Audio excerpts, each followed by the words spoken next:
All right, guys, welcome back to the channel. Welcome if you are new. Thank you for being here with me. Thank you for waiting patiently, as always, for the show to start. Looks like there's something on my hat here. I don't know what that is.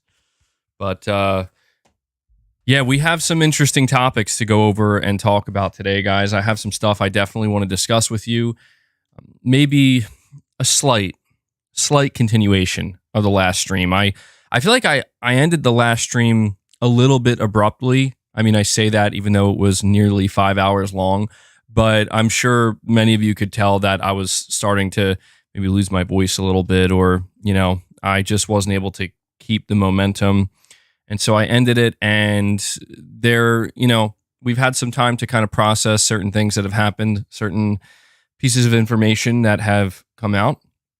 And I want to continue that conversation just a little bit, but we also have new stuff to go over and talk about as well. MBG, remember you said clip me? Saw you were clipped on Twitter/X from what you said the other day. You'll have to give me context, man. Lone Wolf Gamer, you'll have to give me context on, because I say that all the time. I don't know what was I discussing? What exactly did I get clipped for? I am curious, but as you're letting me know that, I'm going to let you guys know couple of ways you can help support my content, support what I do here. First off, let's give a massive shout out to Matt Fu. Okay, Matt Fu just re-upped his membership.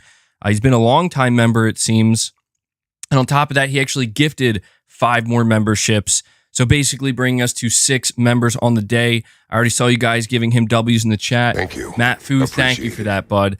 And that helps me just segue nicely into letting people know, if you want to support my content here, consider becoming a channel member. You get access to exclusive members-only content. And also, I want you to consider becoming a channel member if you're not already. I don't know if I just said, I'm getting confused here because I just saw that Exley dropped 5 more gifts. Let me start over. Well, let me shout out Exley first. And Crispy. Exley and Crispy. These guys are doing it, okay? These guys are channel members. They've been channel members for a long time, as you can see. And that's the point. If you are a channel member, you can gift memberships. That's what I was trying to say. I don't know why I got so confused there. If you have a badge next to your name, if you are gifted a membership, you then have the ability to pay it forward and gift memberships yourself, okay? So if that's something you want to do as a way to not only give to the community here and support the channel, and also just kind of, like I said, gain access to that exclusive content, by all means, consider doing that, okay?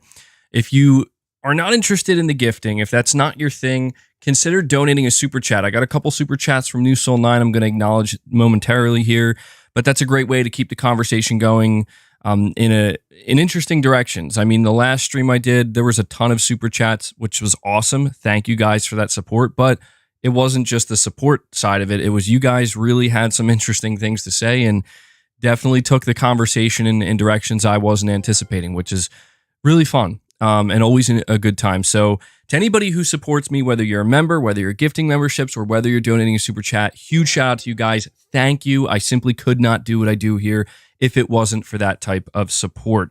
And so we have Exley 3000 and Chris B both gifting 5 memberships each. Hellbound 1981 jumps in with 5 memberships as well. So basically 15 memberships gifted between all 3 of them. And then Jake S215 also gifts a membership of his own, bringing us to, actually the counter's still going up, but I think we're at like 22 members already. So Jake, really quick, I think this is maybe your first time gifting. It seems like it is. Apologies if it's not, but yeah, it's always cool to see new people gifting memberships. I really do appreciate that. And on top of that, Whiskey Gaming, another longtime member, gifts 5 memberships as well. So straight up, right off the bat here, significant member train, already just full speed ahead. So thank you for that, Whiskey Gaming. I got to give you guys a couple of couple of clips here, man. So that brings us up to 27 members already, which is insane. I don't know what to say. You guys, this is an amazing community. You guys are incredibly generous. Thank you for that. I know some people get a little bit tired of how long I go on about membership, so I will move on. But you guys who support me, you know who you are. Thank you. Um, I wanted to see what that clip was, though, or not. I don't know if I want to see it, but you know, I'm just curious to see what it was or what it was in reference to. And really quick, Herpy Derps. Thank you.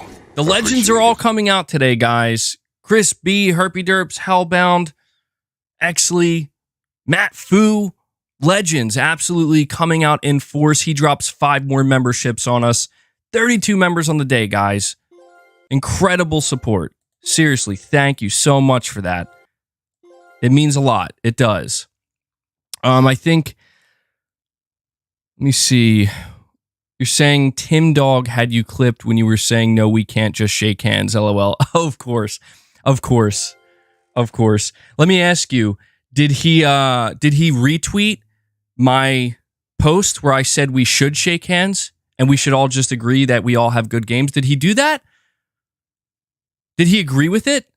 Did he say, yes, we should shake hands? No, of course not. Of course not, because why would he? Why would they?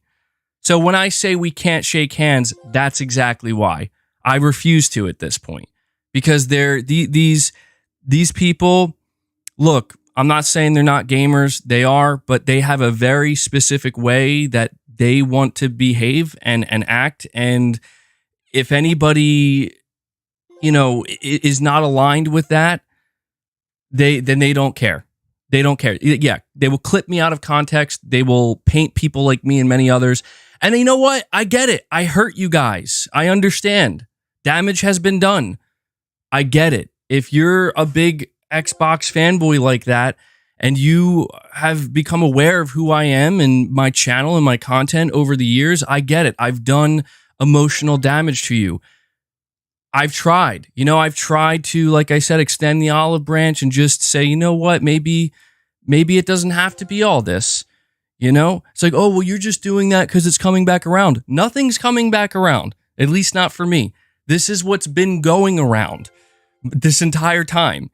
There's nothing new here. There's nothing happening that hasn't already been done 10 times over on both sides. So whatever, man, you know, clip me out of context and then go fuck yourself. That's what I'll tell you. Jake S215 says, I'm going to do 2 member gifts every Thursday from now on. That, you hear that, guys? Now that's some dedication. Jake is saying he's going to do 2 member gifts every Thursday from now on. That's his way of paying it forward. That's absolutely awesome, dude. Thank you for that. We need some W's in the chat for Jake. Now, obviously, you don't have to remain committed to that, man. You don't have to remain committed to that. But if you do, thank you. That's very kind. So Jake drops his 2nd membership gift. That brings us to 33 on the day. Thank you guys so much. Guys are already getting my blood pressure up immediately into the stream. No, I'm just kidding. I mean, my blood pressure probably is up a little bit. I've been drinking coffee and whatnot. So, but yeah, you know, it is what it is, man. In all seriousness, without getting all snarky and, you know, aggressive about it, we've already talked about this. I'm not going to entertain it much longer. I'm going to say what I have to say, and I don't care what anybody thinks about it. If people want to take clips out of context, if people want to rally behind what I want to say, or if people just want to be indifferent to what I say, I do not care. I do not care. I will say what I have to say. I will say how I feel. And whether that aligns with you or not is irrelevant to me. It is. It's relevant to you. So make your decision, you know, or maybe there doesn't have to be a decision. Like I said, indifference is totally an option. But we're going to talk PlayStation. We're going to talk a couple things regarding Microsoft. Obviously, we have to, because there's still other stuff that I think is relevant to some of the topics we're going to be discussing. But we're going to be talking games as well. So, MBG is famous in these fanboy streets. Omen86 getting in on the membership train today. He drops 5 more. Guys, this is insane. We are almost at 40 members on the day. We're sitting at 38. That's insane because we're not even 15 minutes into the stream and you guys are just 12 away from destroying the goal. I mean, and that's a significant goal. 50 members is a huge goal. So Thank you guys. Omen, thank you for all the continued support, man. Love to see it. Appreciate it. I'm telling you, we have one of the best communities in the world here. One of the most generous. No doubt about that. No doubt about that. Shem says, what a start to a stream. Yeah, it's awesome, dude. So New Soul 9, sorry to keep you waiting, man. Let me read your super chats really quickly. And I appreciate the super chats. You're saying, MBG, after seeing the leaked documents on how deep Microsoft is investing on cloud gaming, this further solidifies PlayStation investing in cloud this generation. It was a right move and the right call after all.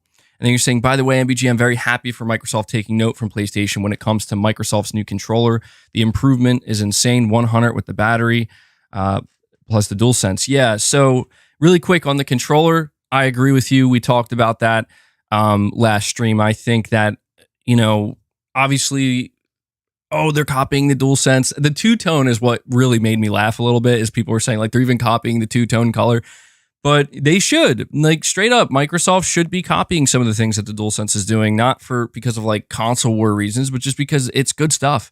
It is. You can always turn off the haptics and whatnot if you're not interested in it. But I've always thought that what Sony did with the DualSense was actually really good and meaningful improvements to games. And I still acknowledge it with the games I play. I still find myself being like, yeah, this is pretty great. But that's stuff that, I think is only going to make the Xbox controller better than it already is. And yeah, imitation is the sincerest form of flattery, as they say. That is true. And, we're not going to sit here and pretend that Sony hasn't also copied some stuff from Microsoft. They absolutely have. And that's kind of the great thing about competition, man. I have no doubt in my mind that Microsoft would not be doing this stuff to their controller if it wasn't for Sony doing what they did with the DualSense. We might not even have the DualSense in the form that it is in right now, the form factor, or the DualShock 4 for that matter, if it wasn't for the Xbox 360 and Xbox One controller, right? So, this is good stuff. Now, when you talk about cloud, you're saying the fact that Microsoft's investing so heavily into it, this further solidifies that PlayStation and Jim Ryan made the right decision, kind of doubling down on cloud gaming. You are correct about that. You are correct. I mean, there's no denying, right? Whether you like cloud gaming, whether you despise it, whether you're indifferent to it, there is no denying that cloud gaming, whether we like it or not, is going to become more relevant going forward. It's just the way it's going to be. There's nothing you, or anybody can do about it. And I'm not saying it's going to take over. I don't think that's happening anytime remotely soon. I wouldn't be surprised if that doesn't even happen in my lifetime. I just don't see that happening anytime remotely soon. But cloud gaming as a supplementary way of playing games and as a way for more casual people, casual gamers to access games, as the technology continues to improve, it is going to become more and more relevant. And if there's some kind of major push towards cloud gaming where it's like, this is the future now, from Sony and Microsoft, I really think that's going to happen multiple console generations down the line from now. Maybe not from Microsoft. Maybe Microsoft will get much more aggressive about it. But I'll tell you right now, I do not see Sony chasing that in the same way that Sony's not going to chase Game Pass. And that's a major, major talking point that we're going to be going over today, is me saying Sony made the right decision. I'm actually referring to day one games on their service. I really feel like we just got some insight that we weren't supposed to get into what's going on with these subscription services money-wise, and it makes it crystal clear that Sony and Jim Ryan, regardless of whether you like it as a consumer, at least in terms of from a game development and a practical, realistic perspective, they absolutely made the right call. And it's interesting to kind of go back and read some of the quotes from Jim Ryan when he talked about this. And again, I know a lot of people don't like Jim Ryan and they have problems with things he said, but he's also been pretty upfront, at least with this, right? Like Jim Ryan has just made it clear, like, yeah, we're not doing day one games. We're not releasing our exclusives day one onto PlayStation Plus because it just wouldn't work. It's just not a realistic thing. It's a very, very dangerous and potentially destructive thing for them to do. And we actually now have straight up, we straight up have the numbers to back that up, to just back it up. And we're gonna go over that in depth. Let me see here. Saying people keep saying Xbox revenues are so high, so they're making money. No, they are not. Listen, when it comes to the Xbox division and how much money they make, it's not irrelevant, but it's like until they make enough from the Xbox division, specifically, until they make like $75 billion in revenue, not revenue, it would actually have to be profit in this case, not even revenue, to be clear. It would have to be profit, money that Microsoft gets to keep. Because revenue is not that. Net revenue is not money that Microsoft gets to keep. Until they make a profit, a total profit of about $75 billion from the Xbox division after these acquisitions, yeah, they're not making money.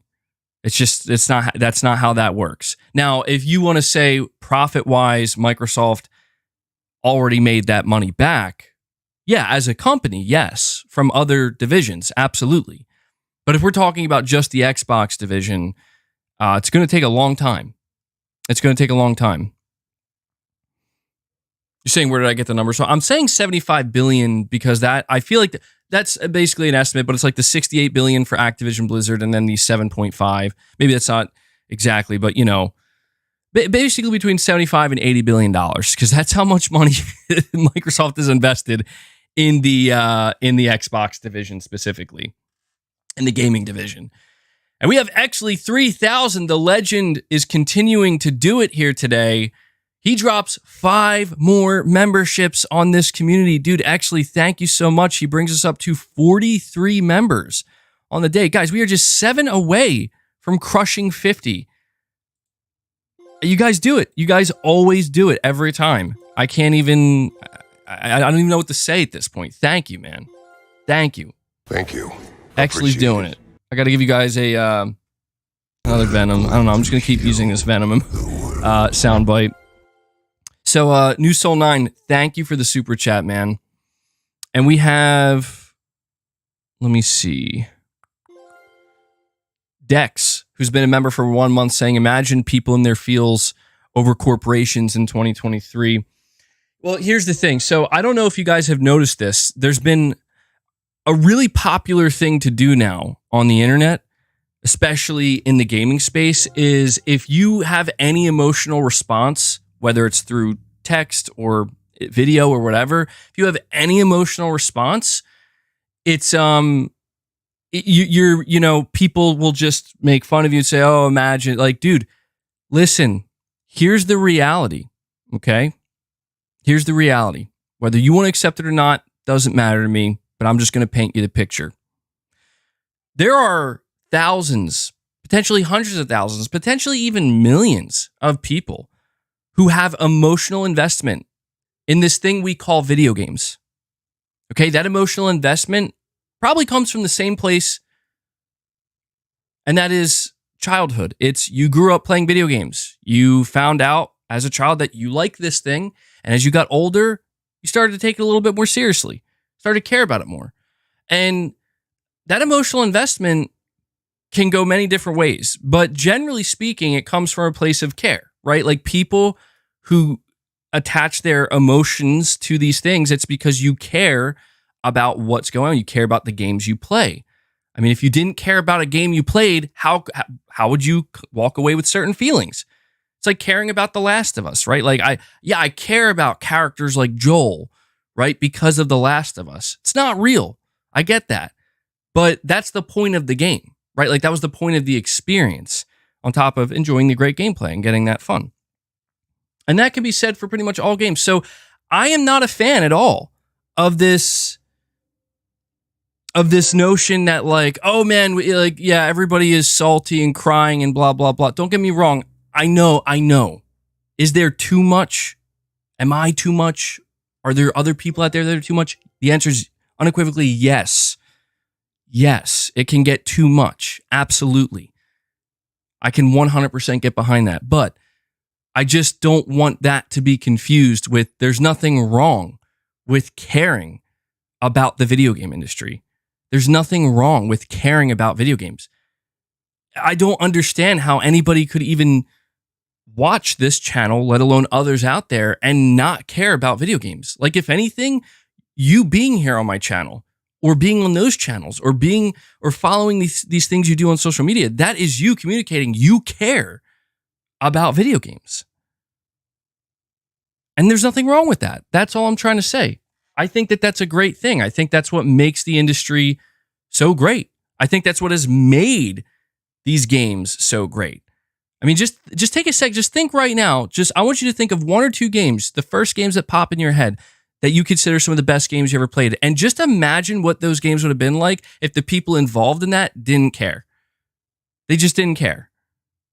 They didn't want to invest their emotions into it. Think about what would happen. So there's nothing wrong with being emotionally attached to the video games, or even as an extension to the video game industry and where it may go. Because when you care about something, you're naturally going to think about where it's headed, its future. And that's why there's a lot of concern out there from me and from others. A lot of good stuff too. A lot of positivity, a lot of optimism, but a lot of bad stuff too. I mean, the amount of videos I come across on YouTube of they're videos that are constructed by people where it's like, gaming is dead. Gaming in 2023. What happened to gaming? And it's just like, you could just tell, like, these are people who were emotionally invested and they are hurt by what happened. And here's the crazy thing about that. The things that they're complaining about, not even complaining, the things that they are making their videos about, basically describing you in depth, like this is how gaming got worse. This is why it's so bad. All of those things, and some of them are very valid points, right? I guarantee you almost all of those things that are being brought up, there were people like us and others like 10 years ago, 12 years ago, 15 years ago, saying these things, like concerned about where it's going to go, where it's headed. And then, and then that's what happened. So I guess I'm just saying, people who try to see what's coming next, it's hard to say who's going to be right. It's hard to say, is it just fear mongering, or is it just, it's like if I were to say, I think PlayStation's best years are ahead of it. A lot of people would disagree with that. A lot of people say, yeah, right, dude. PlayStation's best years are behind it. The golden age is over. Who's right? We don't know. But what I do know is that we will both point out a bunch of different reasons as to why we think that. And if you really want to trace things back, you want to trace your steps, where those reasons come from. They come from emotional investment. You care. Positive emotion, negative emotion, they may as well be the same thing. The point is you care. Because I assure you, I will tell you one thing for sure. Anybody who claims to not care, but is still involved, 100% cares. Their actions tell you everything you know. They do care. On some emotional level, they do care, even if those emotions are just derived from a negative place. So, yeah, but I get what you're saying, man. Just to round it off here, sometimes it can be too much. Absolutely. I lean into that. I don't mind leaning into that. To me, that's the passion. And I don't mind getting overly passionate or overly emotional about, because at the end of it, like, dude, come on. When I'm waking up in the morning and I'm making my coffee, I don't feel the same way in that moment. Just enjoying the sun, relaxing, thinking about life in general. But as my day goes on and I start to think, video games. What is it about video games? Then there it is. It's just the way it goes, man. Just the way it is. Omen86 with the super. Actually, yeah. Omen, you're saying Sony is blamed for corporate greed. I disagree. Money makes them do what they do, and we're eating good. On this channel, we do corporate gifting. Hell yeah, corporate gifting. I like the sound of that. But listen, man, you're not wrong. People people get upset at me because I got many comments on my last stream. And a couple of the comments were basically, to paraphrase here, they were saying that I need to stop like pointing the finger at Microsoft and blaming Microsoft and stop trying to make it seem like Microsoft is worse than Sony because they're the same at the end of the day. And it's like, no, you're just wrong. Objectively, they are not the same. Their goals may be the same, but that doesn't make them the same. That's like comparing a roided out, just maxed out, fucking juice to the max, crazy, bodybuilder to somebody who is either A, taking way less juice or not taking it at all, but they both have the same aspirations. I want to have big muscles, right? I want to have big muscles, and maybe I even want to go on stage and win a Mr. Universe or Mr. Olympia. All right. We could say their goals are the same. They align, but they are not the same, man. They are not. Just straight up. I don't know how anybody would even say they're the same. They're not. There are important details, that you need to pay attention to understand what makes them different. And in the case of, the things, like I was really going in hard on Microsoft and Phil Spencer with that email regarding Nintendo. And I didn't think I would have, I know most of you guys understand, but it just kind of blew my mind to see how many people just don't care. They just don't care. It's like, look, I'm not asking you to be emotionally invested, but for the love of God, acknowledge who this company is and what it is they want to do. Just acknowledge that, but not even just that. Also acknowledge that they are capable of doing it. That's the thing. That little comparison I just made, the roided out, juiced out to the max bodybuilder versus the guy who's either natural or on very little. The difference is one of them is going to go on to potentially win the Mr. Olympia. And that one, the guy who's not maxed out juiced, you don't stand a chance. You do not stand a chance. Therefore, you're practically not even involved in the conversation. And that's the fucking point. The point is Sony cannot do what Microsoft is doing. Period. End of discussion. They cannot do what Microsoft is thinking of doing. And you see people when the reality is pointed out to them where it's like, so what do you have to say about that? They just lean into it. They're like, well, good. Let Microsoft do it. I want to see, I saw this comment where this guy was like, on my last stream, this guy left a comment where he's like, I'm not going to lie, I kind of like this. Microsoft just wants to keep making Game Pass better. And it's just like, oh my God, people just don't get it. And I don't care anymore. I don't care anymore because it's like, if that's what you fucking want and you think that's where this leads, then fine. I hope you enjoy your future that you're cheering on, because all you're actually cheering on is, you know what? Let's give as much power and control to Microsoft as we possibly can in the video game industry, because surely if they ever achieve that, if they ever get all of that power and all of that control, they're not going to use it against us. They would never do such a thing. No, they're just going to continue to make sure we get the best deal. So you want to have the wool pulled over your eyes. You want to continue to live in that fantasy world where you think you're just going to get a great deal forever because, hey, would it be so bad if Microsoft owned Nintendo? No, I guess it wouldn't be. Get fucking Nintendo games in Game Pass for $11 a month. $11 a month, that's all it'll be. And that's how good it's going to be. And that's how it's going to stay. That's how it's going to stay. That's not how this works. And you can very clearly see that people do not know what they're witnessing. They do not know what they're talking about. Or worst of all, they just don't care. Because you know what? That's the thing. See, that is the thing about subscription services. You don't have to care. You want to talk about people getting in their feels over corporations in 2023? This isn't about corporations. This is about the impact that corporations and their decision making are and will have on the gaming industry and how you interact with games now and in the future. That's what it's about. That is absolutely what it's about. You're saying you call this Losers Podcast, but you're hanging out here. What does that make you? I don't know who said that, dude, but that is funny as hell. Welcome to the Losers Podcast, man. Thanks for being here. Nothing worse than apathy. Apathy I think apathy is good in very specific situations. And apathy is something in this case that I don't think, the reason why I don't think being apathetic is good now if you're involved in video games is because we are at an inflection point where you choose to spend your money. I mean, it's always been this way, but it's really being emphasized right now. Where you choose to spend your money, you are sending a message. And this message is coming in louder and clearer than it has in past years.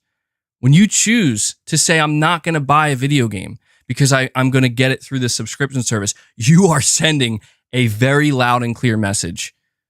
You are. And I'm not saying it's wrong. From a consumer level, I understand why you would make that decision because it looks good on paper.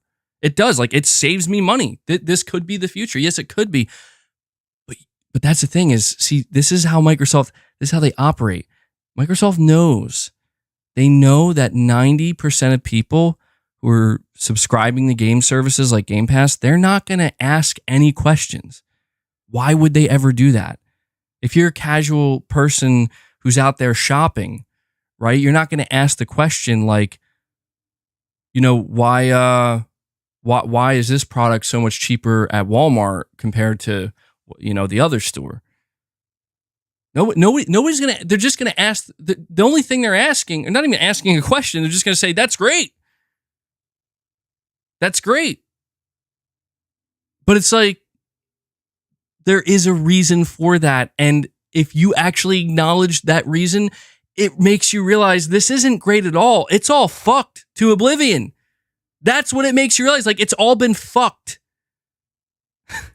And you may think at the end of the day, well, hey, I'm just the consumer. If I get a cheaper price, I don't care how fucked it is. I mean, look, I don't want to get into like social economics and all that shit, but the point is, man, people would do well.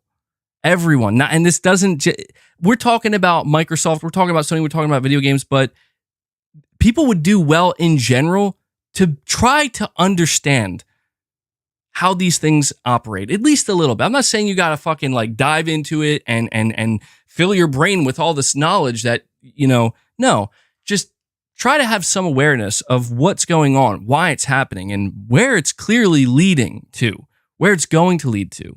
This is why, like, people were saying, like, oh, you know, Sony comes out and the rumor is that they're going to announce a digital model PS5, right? And nobody bats an eye, but Microsoft is going to do that with the Series X, and everybody's losing their mind. Like, no, everybody's batting an eye. What are you talking about? Like, dude, people don't want a digital only console as the only option. They never have, and I don't think they ever will. Even people who buy games digitally don't want that to be the only option when it comes to buying a console. And that's where it's like, I get it. You want to draw the parallels between Sony and Microsoft. They both want that. Yes, they both want your money filtered through their digital storefront. Yes, obviously. And they both want to get all of the money if they can get all of the money. Would Sony acquire Nintendo and Valve if they were able to? And if that was a possibility? Yes. Because that would essentially create a monopoly. So yes, they would want that. But again, can Sony do that? No, they cannot. It's not even a possibility for Sony. That is absolutely a possibility for Microsoft. And the only thing getting in the way of that, well, there's two things. Does that platform holder want to be purchased or merge? And would the regulators do anything about it if so? It's the intent, man. It's the intent on full display. I know people are like, you're overreacting. Listen, if you had told me that I was overreacting and Microsoft wasn't acquiring Activision Blizzard and didn't just acquire Bethesda, I'd say you're absolutely right. I'm overreacting. None of this shit's probably going to happen. It's literally happening in front of us and people are fucking cheering it on. And that's fine. There's nothing I can do about it other than what I'm doing now. Just encourage people. What message are you sending? The deal that you're expecting. The deal that you are expecting, it will be altered. Maybe not today, maybe not tomorrow. This is not fear-mongering. We are literally watching it happen in front of us. The deal you are being offered by all of these companies, okay, it will be altered. So the only question you have to ask is, do they have the power to do that and get away with it? That's the question you have to ask. It's why no matter how much bitching I did about PlayStation Plus and the price increase, I know for a fact Sony has the power to get away with that. And they're leveraging that advantage that they have right now that could change, and that is we are the market leader. We are strong-arming multiplayer.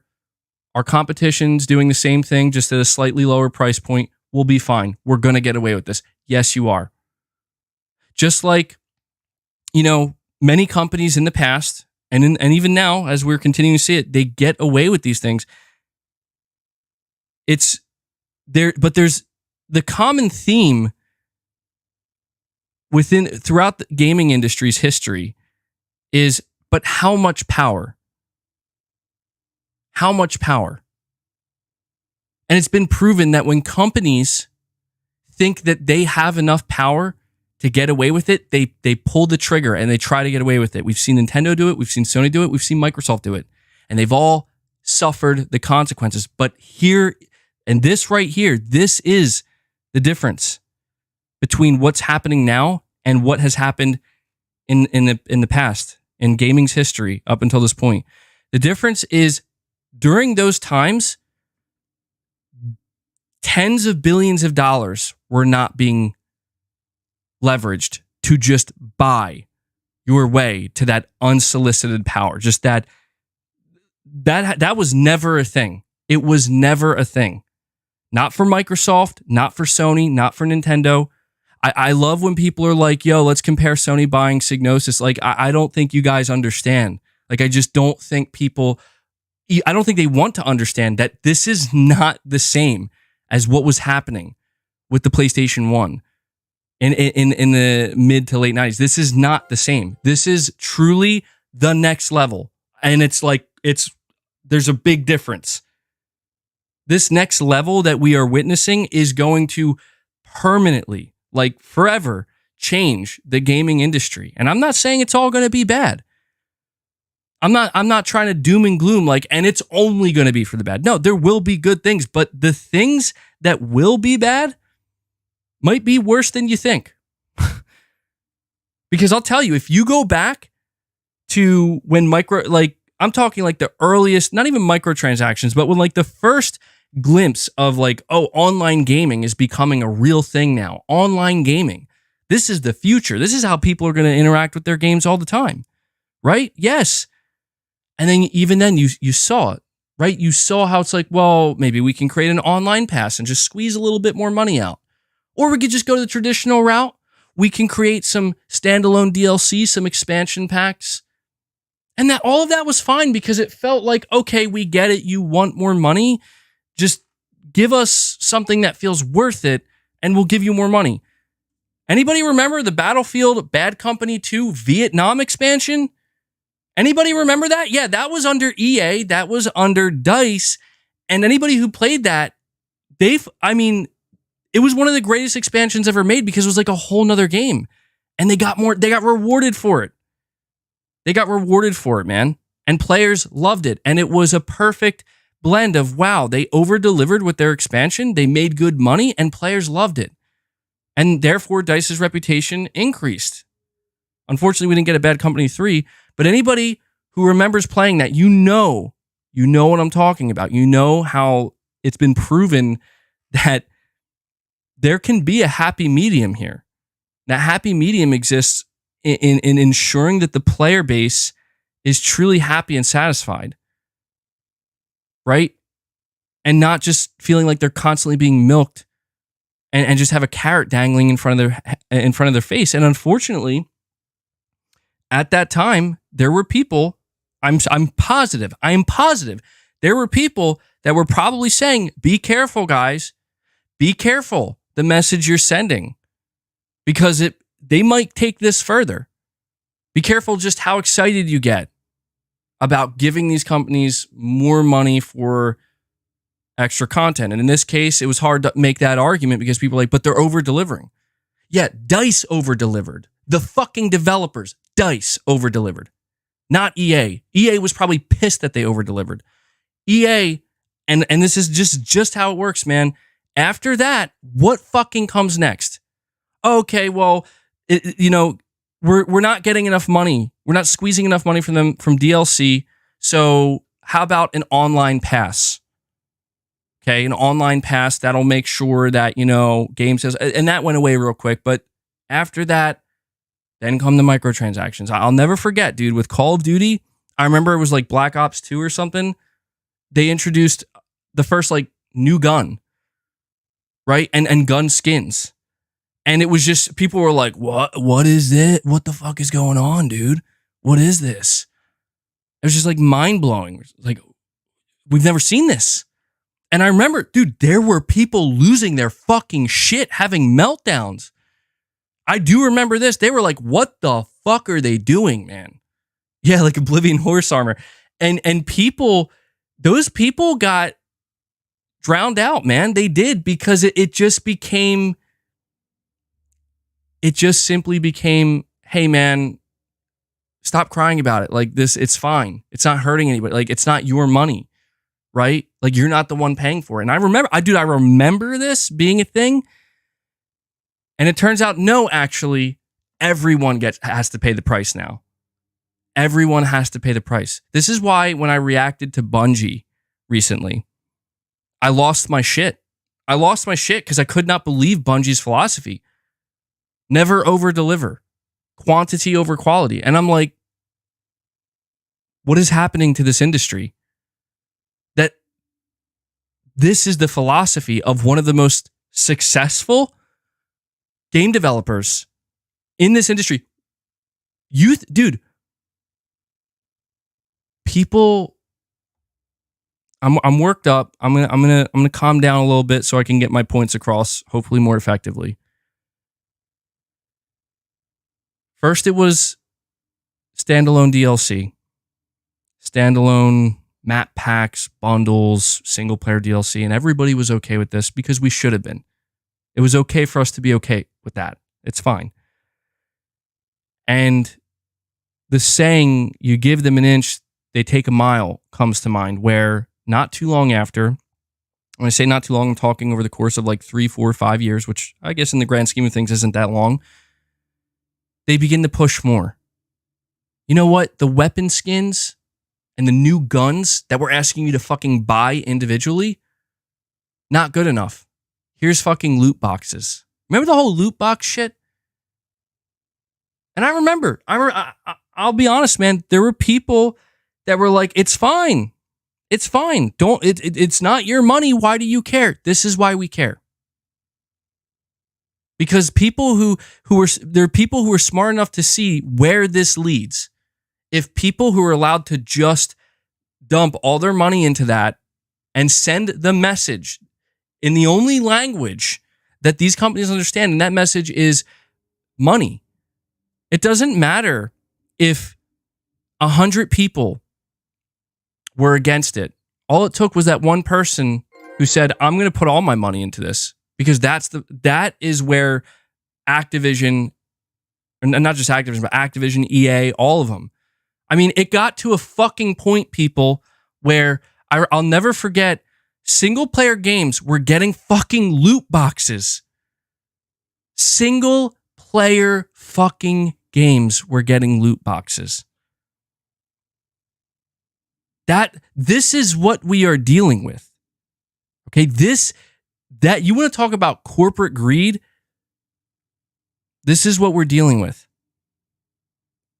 You would fucking think that by now, all the people who are cheering this shit on, and I'm talking about industry consolidation, that's what I'm talking about. You would think people would fucking wake up and realize by now where that leads, where that road ends. Because I assure you, that road doesn't end with loot boxes. That road doesn't end with loot boxes in single player games.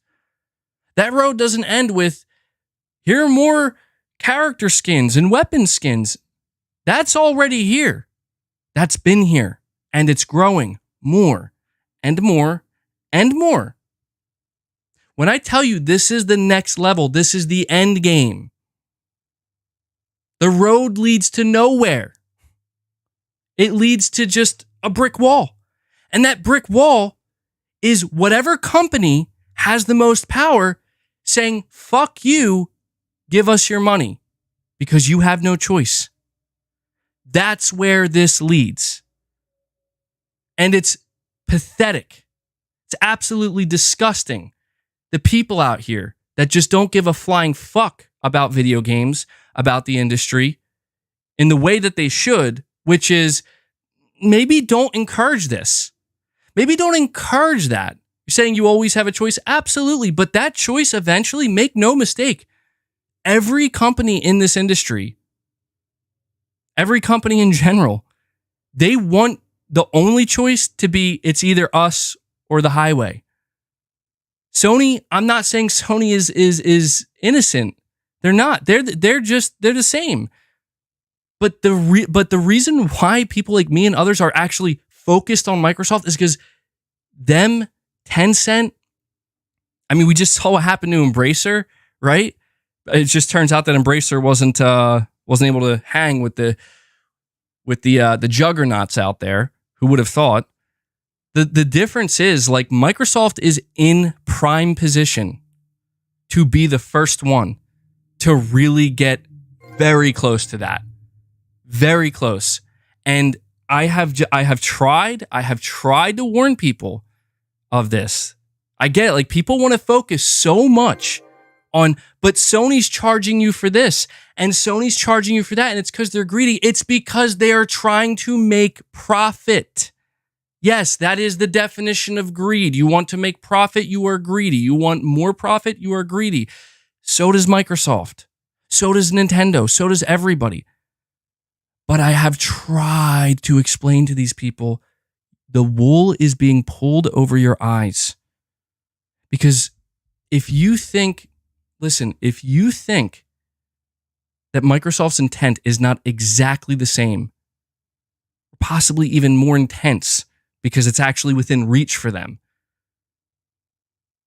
I just don't know what to tell people anymore.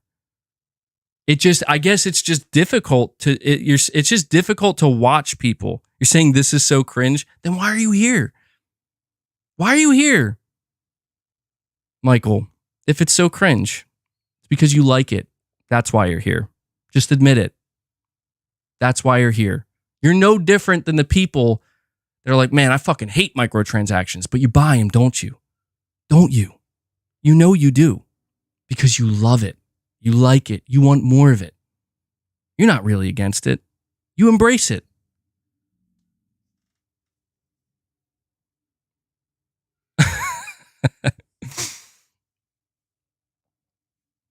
Anyway, yeah, some people are just masochistic, I guess. Dude, that I won't lie to you. That is the funniest thing to imagine, is that there's actually maybe a person out there that can't stand listening to me, but they just need to hurt themselves by listening to me. Like they just have to do it. It's like, come on, man, relax. Like you don't have to do that to yourself.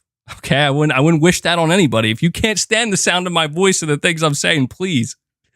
MBG got that Thanos energy. Yeah, well, we saw how things ended for Thanos, right?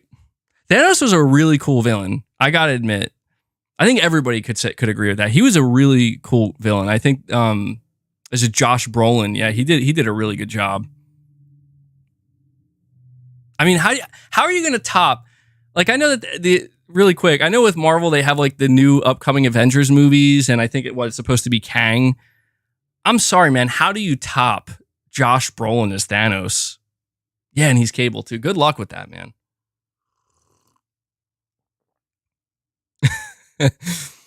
All right, look. So I have some super chats. Let me speak less broadly. I think sometimes that's a problem, is I speak in very broad terms. And I think when you do that, it can be more difficult for people to get the point of like, well, what were you talking about here? Listen, people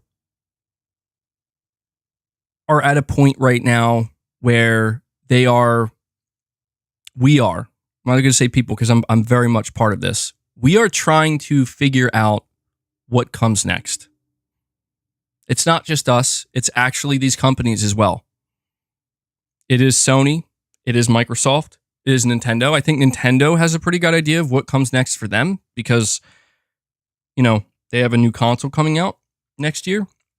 But generally speaking, on an industry-wide level, people are asking what comes next, and there's a very specific reason why.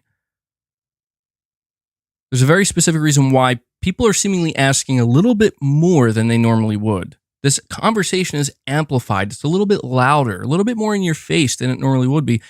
And the reason for that is simply industry consolidation.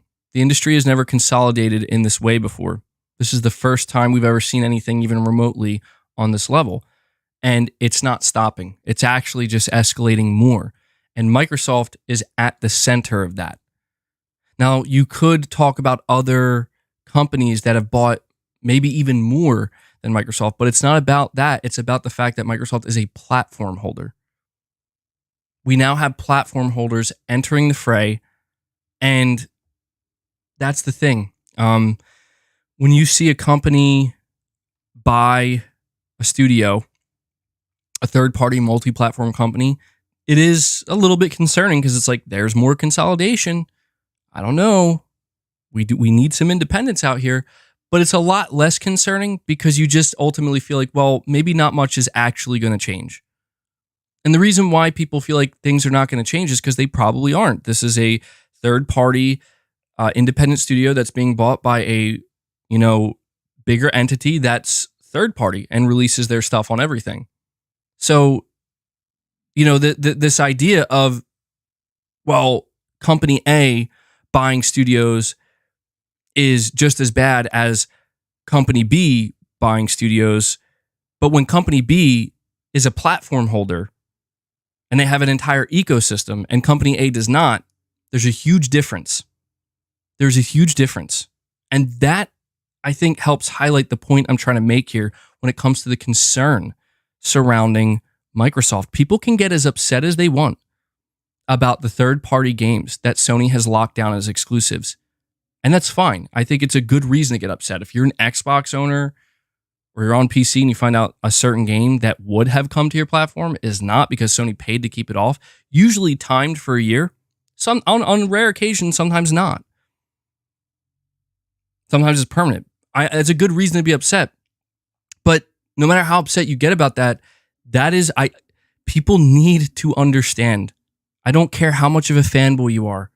I don't care how much you want to just continue to ride Microsoft and Phil Spencer and Game Pass. I don't care. You need to accept, because it's just the fucking truth, that what Sony has done when it comes to buying third-party exclusivity is not the same as buying video game publishers. Period. End of discussion. It is not the same. You know how I know people still don't get that? People still don't get that? Let me show you. Let me read it to you. I'm going to go over to my Twitter profile. I put out a tweet the other day. I said, Microsoft and Phil Spencer believe the gaming industry would be a better place if they owned Nintendo and Valve. What does that sound like to you? Imagine cheering that on and praising that mentality.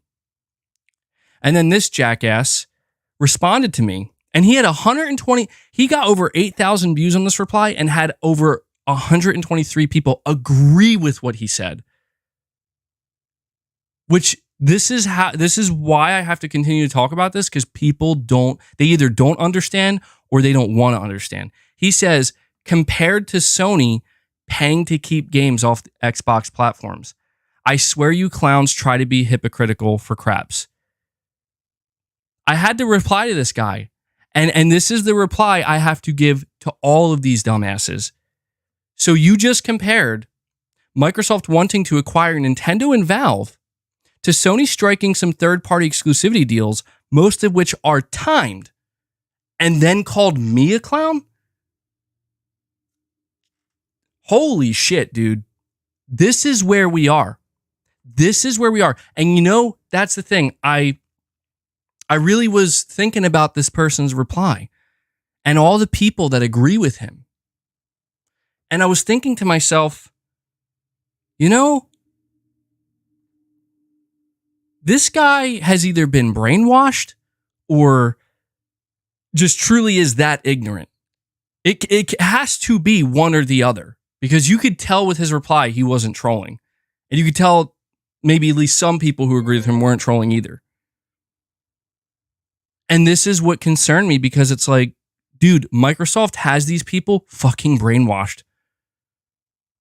Microsoft and their fan base have these people brainwashed. And the reason why they're brainwashed, it's obvious. It's because they have convinced them that these things are the same.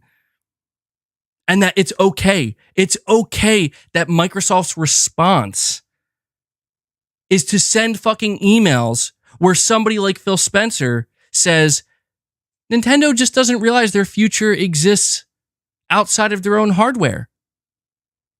Are you fucking kidding me? This is their champion. This is who they cheer on. This is their leader, man, where it's like, hey, Microsoft told me they're the same. Sony is wrong. I'm not here to justify Sony's practices. I've already stated I would be totally fucking fine if Sony dropped third-party exclusivity today. I don't need third-party exclusivity to engage with the PlayStation platform and be happy about it. I don't.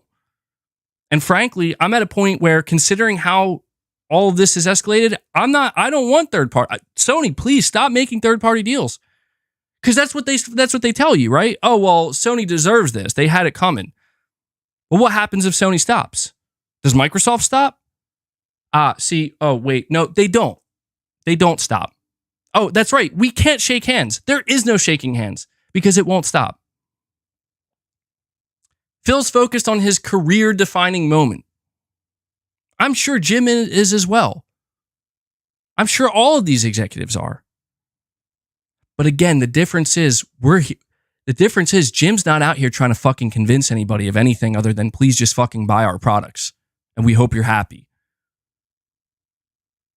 Phil is out here legitimately inviting Xbox fucking fanboys with YouTube channels and Twitter followings. Dude, you want to talk about that Tim Dog guy? Because apparently he's the guy who fucking clipped me. I saw that dude just get fucking clowned on that tweet that Phil Spencer put out. The tweet, the response that Phil Spencer put out because, it was a bad day, is fucking wild, dude. Like, he was trying to console Phil Spencer. He's like acting like this is a fucking support group. I'm sure even Phil Spencer looked at that and was like, the fuck? Like, come on, man. Like, get it together. This is what I'm talking about. Yeah, it is like a fucking cult. It's insanity. It's fucking insanity. I'm witnessing a grown-ass man out here fucking console and talk to Phil Spencer, an executive at Microsoft, like he's a fucking recovering alcoholic or something. Like, look at yourselves. This is what you're doing. This is what you're cheering on, man. This guy doesn't give a fuck about you. He doesn't give a fuck about your games or this industry. He cares about his job, and he cares about making sure that Microsoft is at the fucking top. That is his job. So continue to fall for that weak-ass bullshit, dude. Oh, our team's so upset about the leaks. Like, oh, I thought you were happy. Thanks for letting us know. Phil, thank you. We thought you were very happy and excited that everything leaked out. Like, obviously, you guys aren't fucking happy. But how fucking dumb do you have to be to read something like that and then actually convince yourself, like, I'm friends with this man. I'm going to give him some advice. Like, dude, he's not talking to you. This is called damage control. This is called corporate damage control. But these are the same motherfuckers that are going to come out here and try to shit on me and others like me that are like, you know what? This company here, Microsoft, the company that you continue to fucking suck off, yeah, they're trying to fucking uproot this entire industry and fuck it to oblivion. But that's fine. You continue to support that. You continue, not just support it, but I mean really get on your knees and say thank you. Thank you so much for everything you do, because you know that's the difference between me and them. I know people want to paint me as, I'm not even going to go over it again. I'm not even going to go over it again because you know what? Listen to what I fucking say. Watch my fucking content. Watch my streams. I mean, actually watch them. Not just the little things you want to cherry pick. Not just the little clips. No, listen to what I say. Listen to how I have fucking condemned Sony over and over again for some of their shitty practices, for some of the shit that they've said. Where are the people saying, oh, MBG, isn't he that guy that gave Jim Ryan a ton of shit for saying that the PlayStation business would never recover? Didn't MBG call him a liar and call him out and say, you're fucking wrong? Oh, yeah, I am. I am that guy. And he's also the same guy that's sitting here telling those people, you need to get your heads out of your asses and you need to stop supporting this bullshit. You do. You do. I'm not saying unsubscribe from Game Pass. I'm not saying don't enjoy your games. I'm telling you, stop cheering on Microsoft's consolidation of this fucking industry. Or at the very least, stop equating two very different things and making them seem like they're the same when they're not even in the same ballpark. They're not. It's fucking disturbing because it's working. It's working. That is why it's disturbing. You're seeing people, and you know what the sad thing, you know how you know it's working? Let me give you this. If you want proof that Microsoft is legitimately clowning people out here and getting them to just willingly get on their knees and say, thank you. Thank you, Phil. Thank you, Microsoft. Some of the most toxic motherfuckers out here, 1,000,000 times worse than I could ever be, even if I tried, are getting a platform. And you know how they're getting a platform? Do you think it's by enjoying games? Do you think it's by being optimistic about games? Do you think it's about talking about the games they're excited about? No. They're getting platforms by literally shitting on Sony and Sony fans, while simultaneously talking good about Microsoft and pumping them up. This is, and when I'm dude, these people I'm talking about are fucking losers. I mean, real losers, like lowlifes, dude.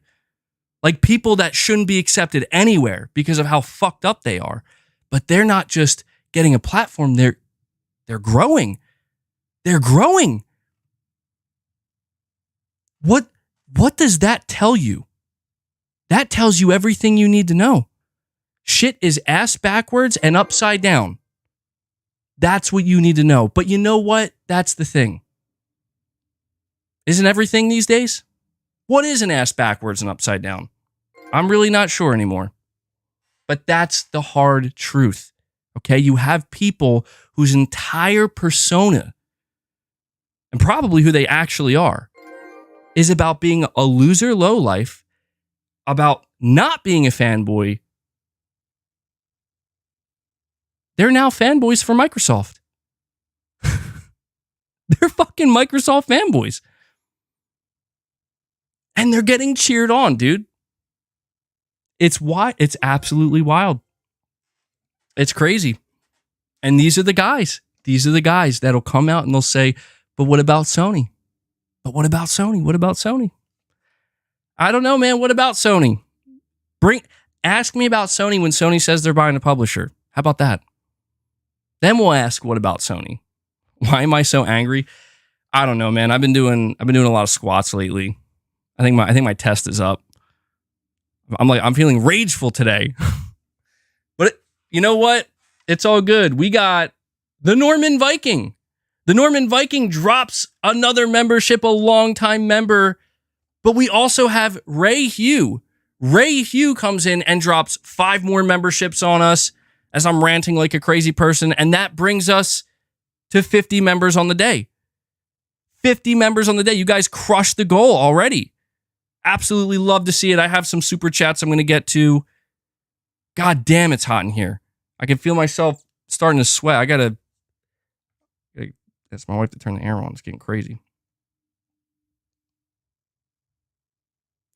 Let me see here. Oh, and then dude, Hellbound. Hell yeah, dude. Hellbound 1981 comes in and he says, you know what? Let's drop 5 more memberships. 5 more memberships. Hell yeah. 55 members on the day. I'm glad I caught that before I actually updated this. Let me correct this.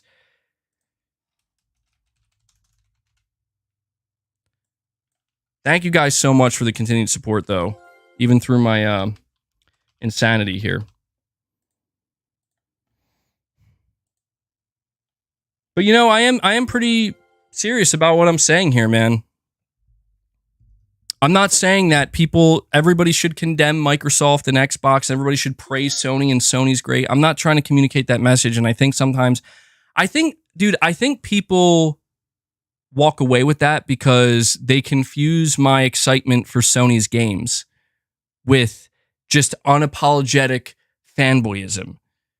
And that is what I think gets under my skin, because it's like, look, the reason I wouldn't be focused on Microsoft the way I am right now if it wasn't obvious what they're about to do potentially to Sony in the long run. Like what they're about to do now, but also what they're going to do in the long run. Because again, like the reason why we spent that entire last stream talking about all of these leaks is because it so clearly revealed, like, oh my God, dude, look at this is what they're trying to do. It was like validation to a degree. Like I've been saying this shit. I'm like, guys, you do see what they're trying to do, right? Like surely everybody sees this. And even now, when it's all laid out right in front of everybody, I mean, actually from the horse's mouth, it's like, nah, it's great. Or, you know, I guess sometimes people are just okay with it. Like, they're like, yes, I'm okay with that. I'm okay with that. And that's like, oh, wow, okay. That's next level shit right there. And Matt, dude, you guys are keeping it going, man. Keeping it going today. Matt Fu drops 5 more memberships. And then that Norman Viking drops another one. 61 members on the day. Thank you. Thank you guys so much for the continued support. Got a massive membership train going today. Really do appreciate that, guys. Let me read some of these super chats. You're saying, MBG, this isn't a super chat, but you're saying, MBG, love the channel, but I must admit the distinction between buying studios and publishers seems kind of gray/arbitrary. Is FromSoft/CD Projekt Red a fair game compared to Capcom? Look, I feel like the thing that makes talking about buying publishers difficult is that this is truly one of those areas where it kind of has to be somewhat black and white. Because you're right, we're getting to a point where it's like, whoa, like for example, if Sony bought not CD Projekt Red, if Sony bought no, you're right. Let me take a step back. If Sony bought like CD Projekt Red, which won't happen, or From Software, these studios are so big, and like Bungie is an example where it's like, are these comparable now? Is Sony buying one of the biggest independent video game developers in the world, one of the most influential in the world? Is this the same as buying publishers?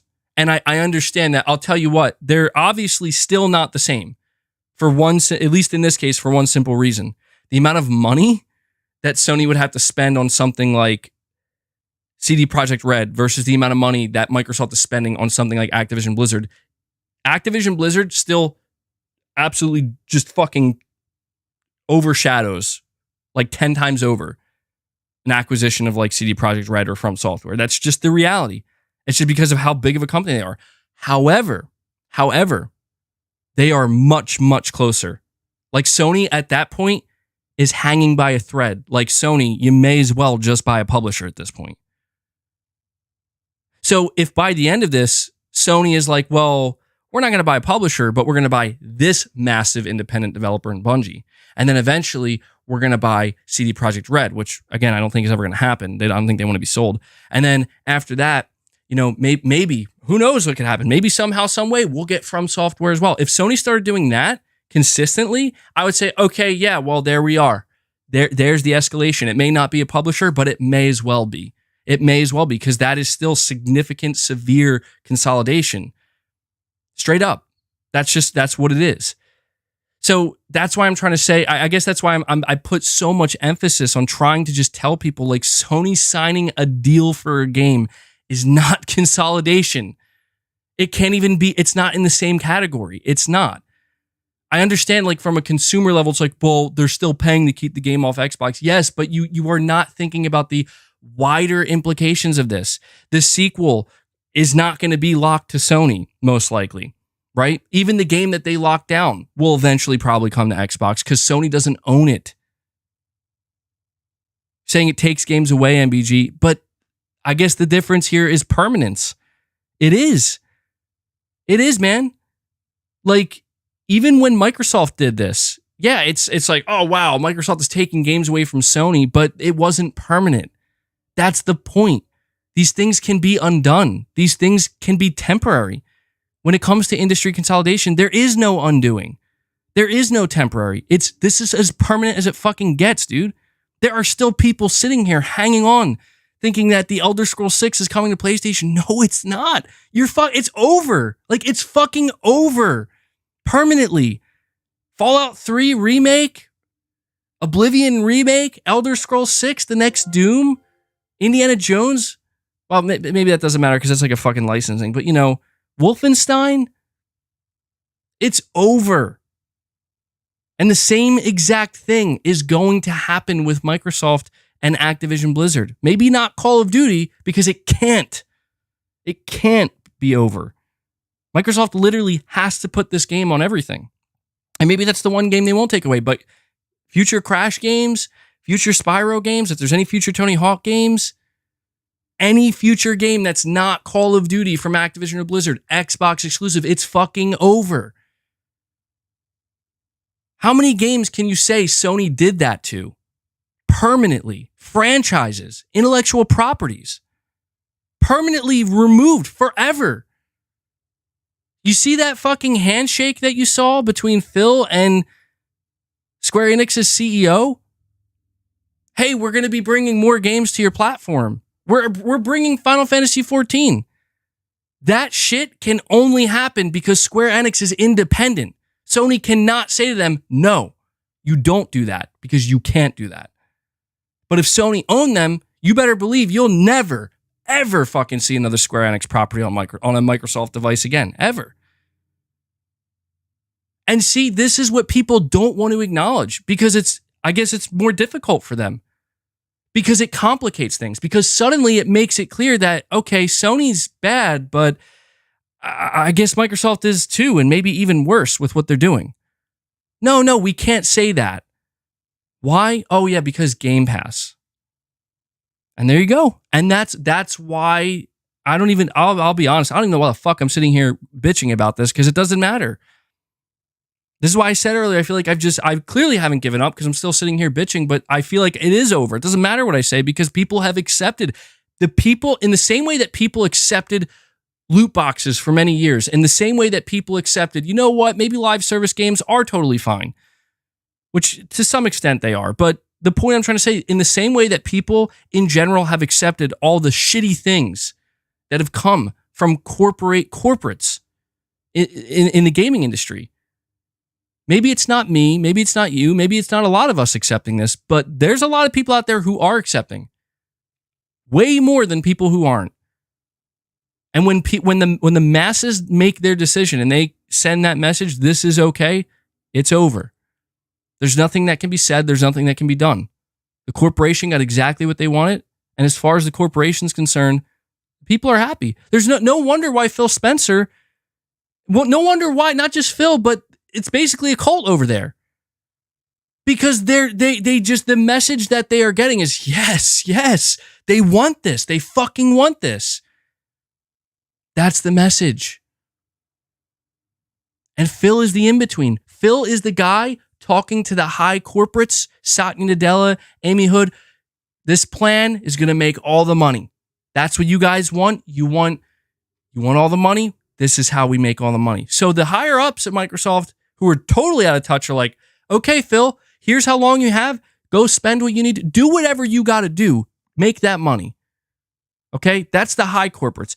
But then Phil also walks that middle ground where he knows, okay, how do I just come out here and just buy as much as I can? I mean, just totally uproot this industry. How do I make that happen and make sure that everyone's on board with it? And that's what he's doing. And so how can I, what am I supposed to say against that? I mean, a fucking leaked email where this man shat on Nintendo and had to explain to a fucking greedy, vicious Microsoft executive above him why you can't just take over Nintendo, and then simultaneously shits on them. No one cares, dude. Or at least not anywhere near to the extent that they're just like, yeah, okay. But did they? But did they? Oh, well, I guess they didn't. So I guess it's all fine. I guess it's all fine.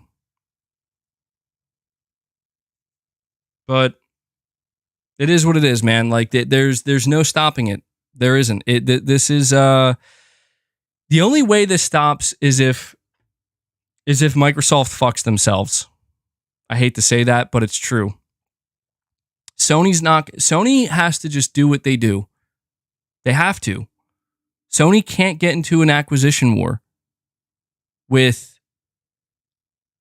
Microsoft. It's not a possibility for them.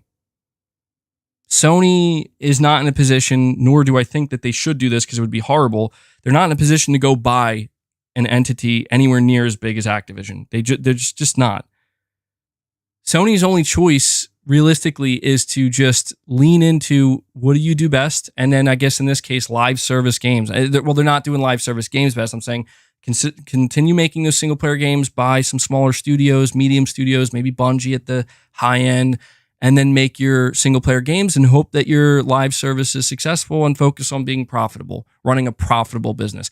That's the only thing Sony can do is focus on running a profitable business. So because of that, while all this is happening, while Phil Spencer and Microsoft are out here full well knowing you're not making a profit on fucking shit, you're spending billions and billions and billions and billions of dollars, and then people want to tell me that they're making a fucking profit. No, they're not. Like, what are you, fucking moron? We're talking about Microsoft making a profit? Yeah, Microsoft is not trying to cover the Xbox division's ass for the next 10 years like it has been since their inception. Everything that's being done is in an effort to reverse that entirely.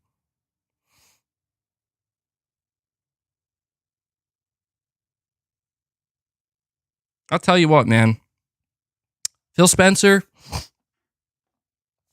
he's just a fucking yes man. He's just a corporate yes man that is only focused on climbing the ladder. There was a time where I thought maybe he wasn't, but just thinking, people were pointing out that they're like, oh, Phil's talking this way in the emails because he's talking to his bosses. And I do believe there was a point where Phil took over the Xbox One brand, and I think he really believed, like, you know what? I think maybe we can make a comeback. Maybe we can do what Sony's doing. I think at first maybe he thought that and realized real quick that your executives, that your bosses, they're not going to let you. They're going to ask you, why shouldn't we shut you down? And you're going to have to just give them exactly what they want. People are going to learn eventually. I don't know when it's going to happen. I really don't know when it's going to happen. I would have thought that these leaked documents would have been a wake-up call for people supporting Microsoft so heavily. Enjoy your Xbox. Like I said, enjoy your games, enjoy Game Pass, but just know what's behind it. Because I'll tell you what, I'm not going to be the first fucking person when Sony rolls out their live service games and they say, here's our 12 live service games. Don't you just want to give us all your money now? No, I don't. And I won't. Maybe a little bit here and there if I really like one of these games. There's a little something there for me that maybe feels worth it. But I'm not going to be out here saying, guys, this is the fucking future. I'm not. Because Sony told me so. Because Sony told me so. Just like Microsoft told me Game Pass is the future. And we got Corey, the legend Landiga. Sorry I missed you coming in, man. Unless this is your entrance. He comes in, he drops a fucking 20 bomb on us. Guys, 20 memberships gifted. If you are new here, click his icon at the top of the chat. Opt in to receive a membership gift. Absolutely huge, man. Thank you so much for that, Corey. That is insane. W's in the chat for this, man. That brings us up to 81 members. Just like that. Just like that, dude. Huge.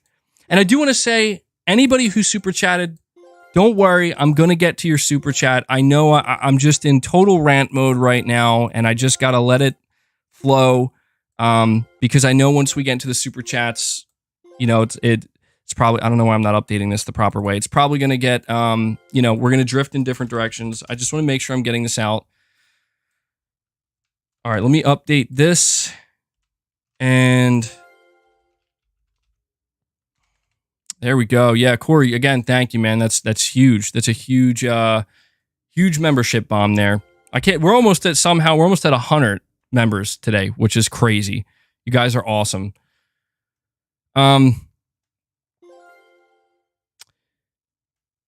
Look, now that, you know, the rage mode is over or whatever, I'm gonna settle down a little bit.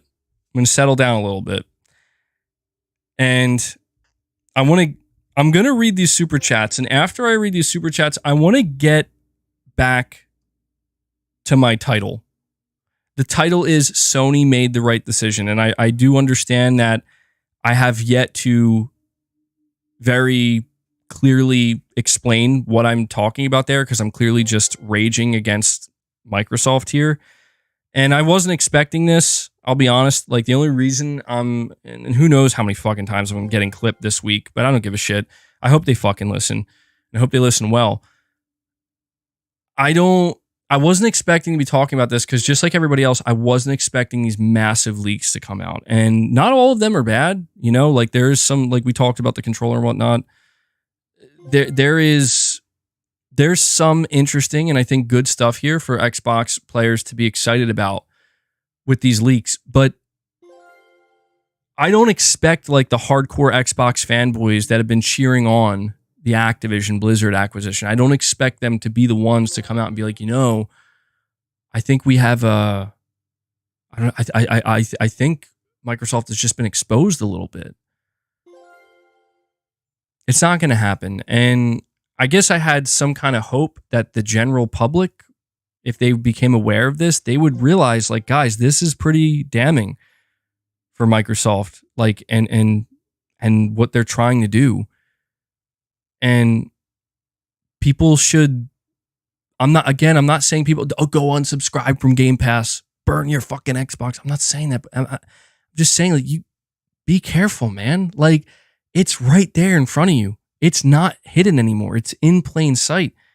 Do not just willingly or blindly or ignorantly just say this is okay.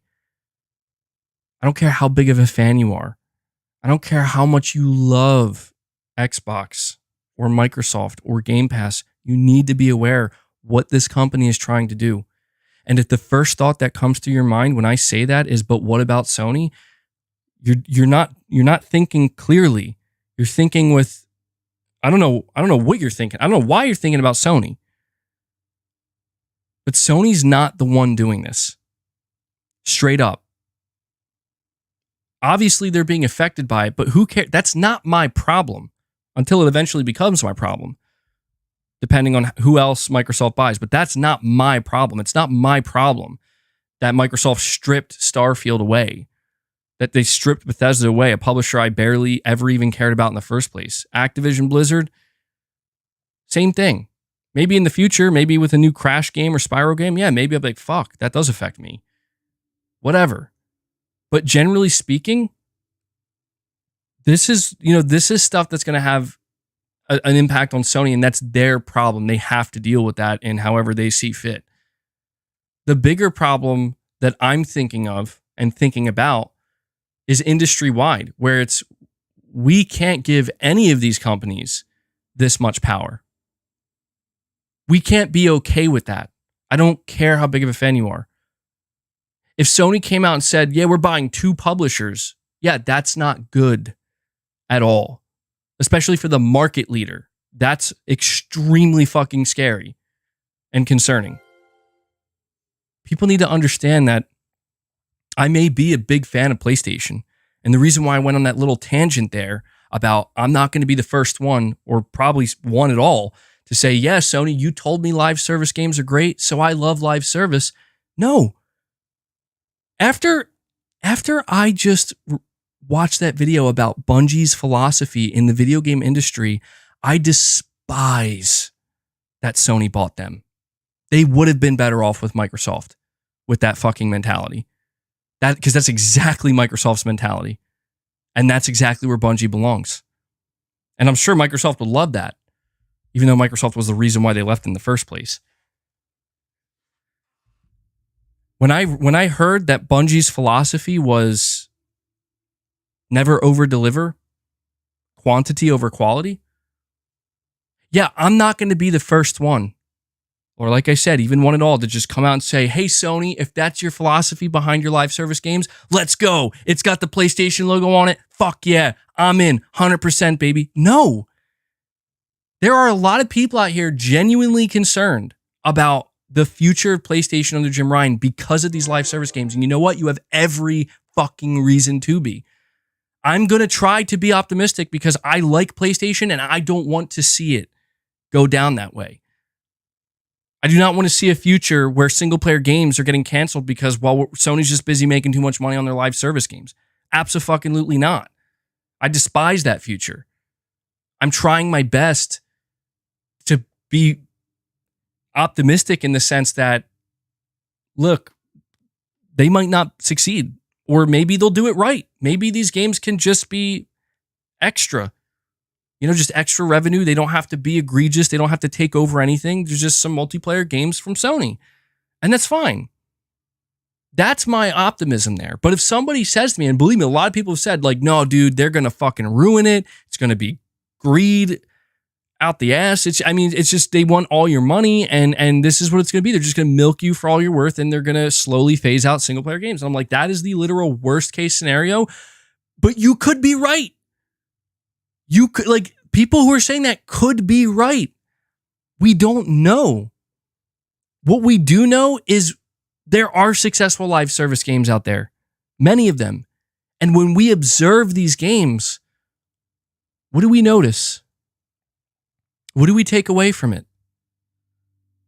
We take away a lot of negatives, certainly some positives, but a lot of negatives as well. And the biggest takeaway is this is very different from what we want from Sony. And that's why we're concerned, because we're talking about something that is radically different and has been proven to be driven by greed. And this idea that Sony is going to be bulletproof and invincible in this endeavor, for as optimistic as I want to be, I'm not convinced. I'm not going to the bottom and doom and gloom and saying it's fucking over, I'm getting rid of my shit now. I still have a lot of confidence in PlayStation Studios, in the people there making the games. In at least Herman Hulst understanding, like, dude, you fucking made Horizon Zero Dawn. Surely you of all people know the value of this, right? You made that game with an entire team. You know this, right? I don't think there's anything wrong with having that type of optimism because there's something to back it up. And you know what backs it up? What Sony has done. Yes, this generation in the eyes of a lot of people might not be as good as the PS4. Maybe there's not as many as exciting games yet. It's just lacking something. Maybe Jim Ryan is a bit of a wet blanket sometimes when it comes to getting the fan base invigorated and hyped. I get that. That is different. But has it really been that bad? I mean, really? And if people think so, I'm sure they've already moved on. But for the people who are still here, which there's still many millions of people here, I think they're pretty much saying it's still pretty good. I mean, like, look, Spider-Man 2, the worst thing you could say about it is it's another sequel. And it's another formulaic sequel. Yes, that is probably one of the only negative things you can say about it. But I'll tell you what, if that's the worst you can say about Sony's like first party game this year, I'm not feeling too bad about that, because it could be much. We've seen it can be much worse. Doesn't mean we don't hope for more. Doesn't mean we don't hope for more. I just don't like this idea that it's about picking a side, and whatever decision your side makes, it's okay. It's not. That's what I'm trying to speak to here. And that's why it drives me nuts to see so many people on the Xbox, Microsoft side of things just saying it's okay. It's okay. It's good. Game Pass is good. Game Pass is good, man. Game Pass is good. Well, you know what? This is exactly why I said Sony made the right decision. You know where Sony made the right decision? They said, we're not doing day one games on our service. And I get it. It looks bad because it's like, well, didn't they just raise the price? Yeah. And that fucking sucks. I've already talked about that over and over again. I'll just throw it in there again. It sucks. It's not cool. There's no justification as far as I can see. But Sony said, we're not putting our single player exclusive games or PlayStation Studios games day one into the service.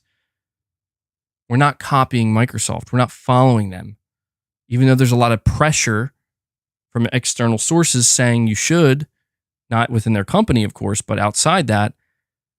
And people are like, man, that sucks. Sony sucks. This is Jim Ryan. It's greed. But no, we just saw it leaked, the list of games, how much it would cost to get some of the biggest AAA games day one into a gaming service. And some of these games actually cost more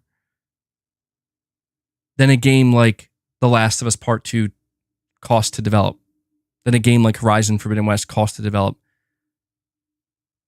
So you can very obviously see, oh yeah, Sony couldn't do that because it would lose fuck tons of money. There's no chance. There's just no chance you make games that are that expensive that consistently under that business model, unless you have the backing of a multi-trillion-dollar company that doesn't mind if you spend $68 billion, or actually closer to $75 million.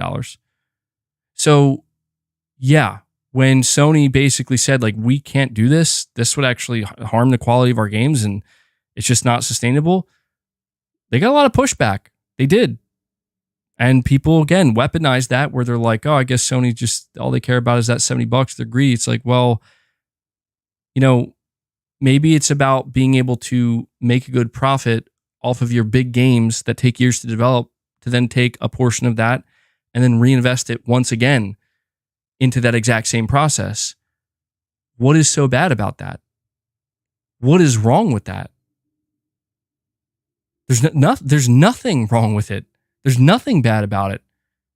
It's actually pretty great, because the people who are excited for those games are promised you will get high quality games, guaranteed. It is a minimum guarantee, because they have to be, because of the price we're asking.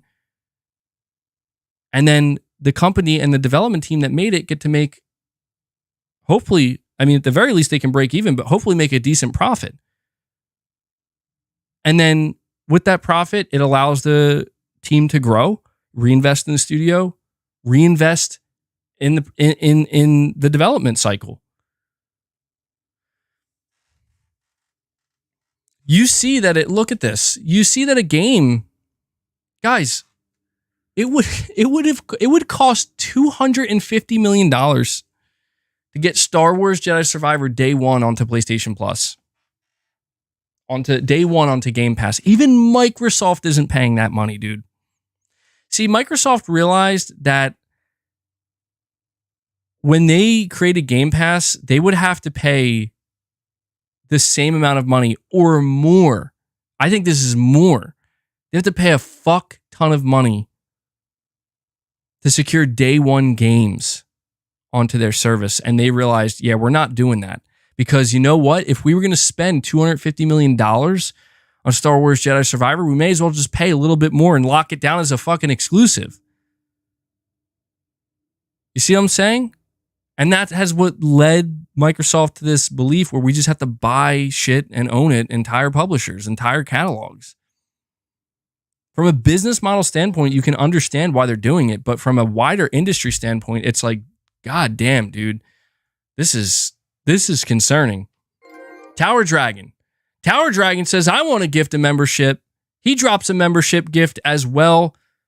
Really appreciate that, Tower Dragon. Thank you for keeping it going. We're now at 82 members.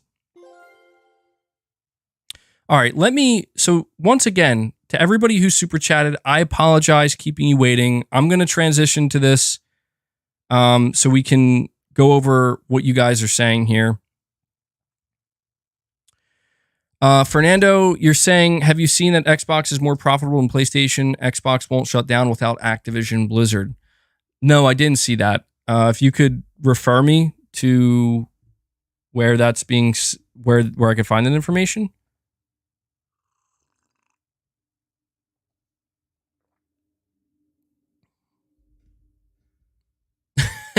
Jake S215 with the salt emoji. Yeah, there's salt everywhere, man. Literally salt coming out of my pores right now. I mean, literally. Yeah, I would like to know where that information about Xbox being more profitable than PlayStation is coming from, because there's just that's not possible. It's literally from a number standpoint, that's not possible. So, yeah, we got Zombie Dragon. He says, the reason why Game Pass is not profitable because it has to compete with every other subscription. And on top of that, I know you meant to say games take a long time to actually play. Even indie takes time to complete. Yeah, well, that's so funny to me to think,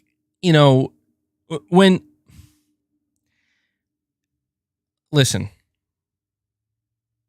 sometimes I almost get frustrated because I just don't know how to word things anymore any more clearly than I feel like I have already in the past, but I'll give it a go. Do you remember that interview that Phil Spencer did with Kind of Funny, and it blew up in May? And it turns out that he got a lot of praise for that interview. And looking back on that interview, the biggest thing that Phil Spencer conveyed was simply this. Okay, like just getting down to it. He wanted to convey a message, and the message was, we are done competing with Sony, Nintendo, and especially Sony in the console space. We lost. It's over, and we're never going to win.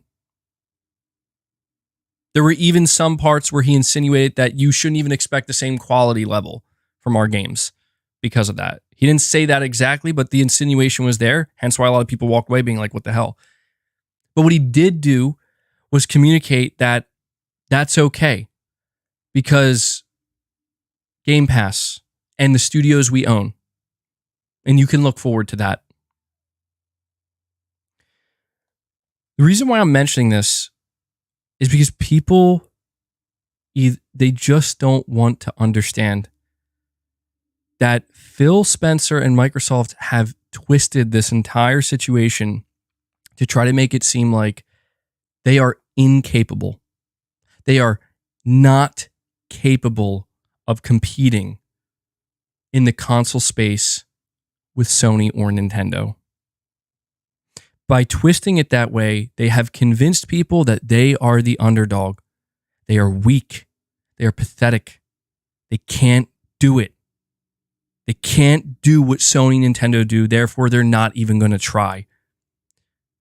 They are doing this whilst they are conveying this message while simultaneously spending an egregious amount of money buying up whole ass video game publishers, and they are still telling people We can't do it.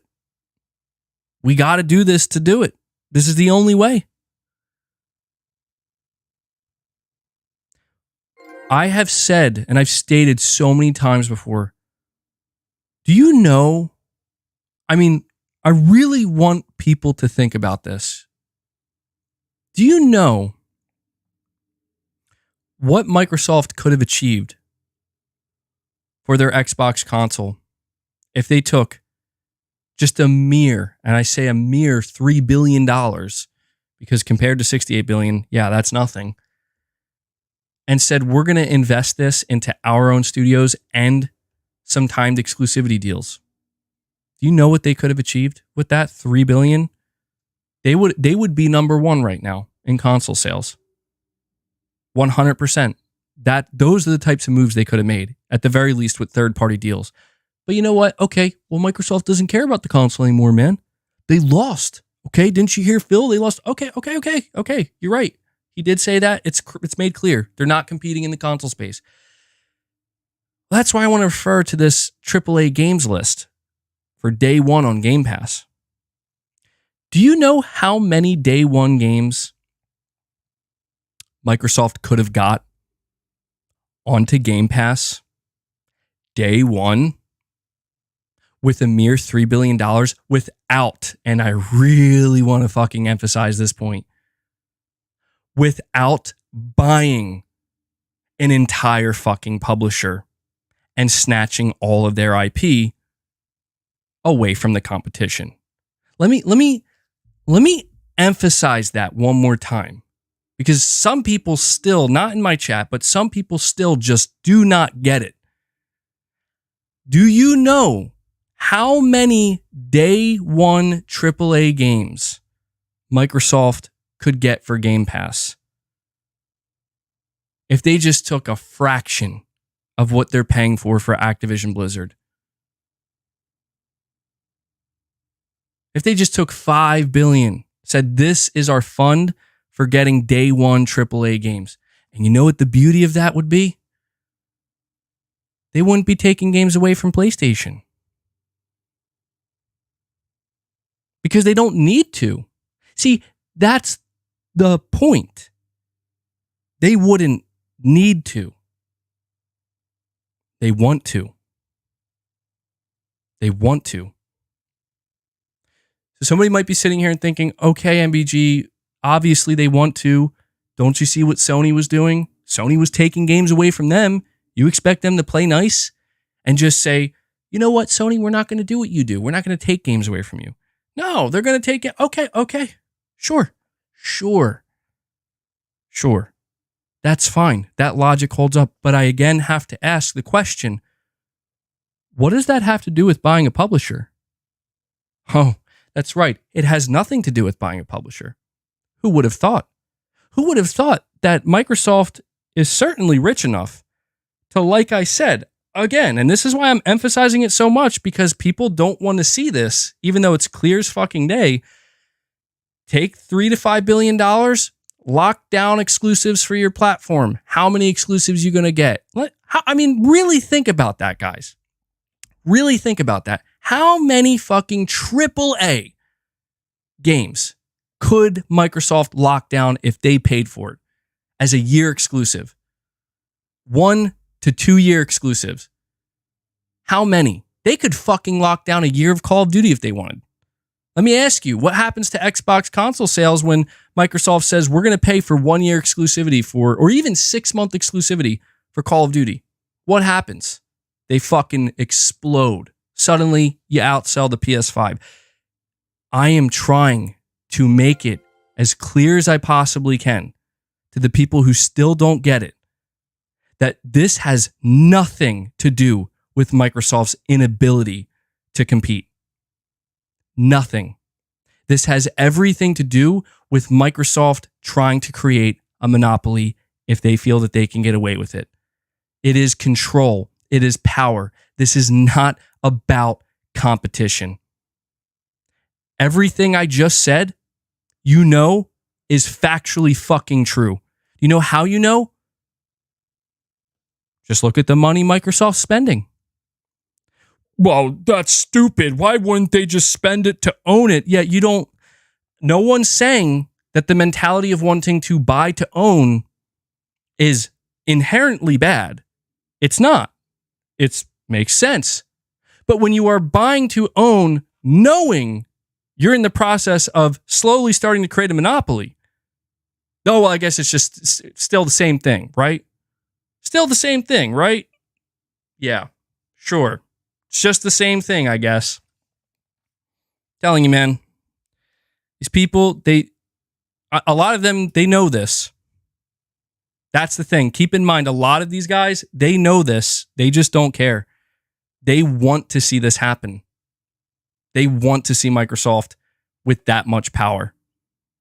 You know, multi-trillion-dollar Microsoft that has proven in the past that they just love competition. They welcome it. Language, MBG. This is a family show. I'm sorry, man. Bro, you sound hurt as fuck. It's okay, man. We'll be okay. No, I am hurt. Microsoft's hurting me. No, dude, look, it's not a matter of being hurt. It's a matter of like these people who are supporting this, like they're the one. I don't understand how we are living in this timeline where the people who are out here justifying Microsoft's actions are like they're being praised, dude.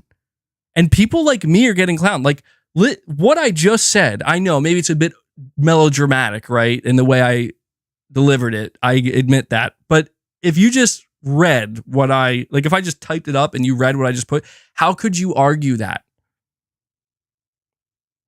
I'm serious. Like, what is the argument there?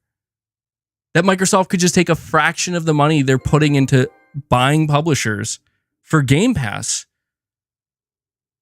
and they could secure God knows how many exclusives and compete with Sony and Nintendo.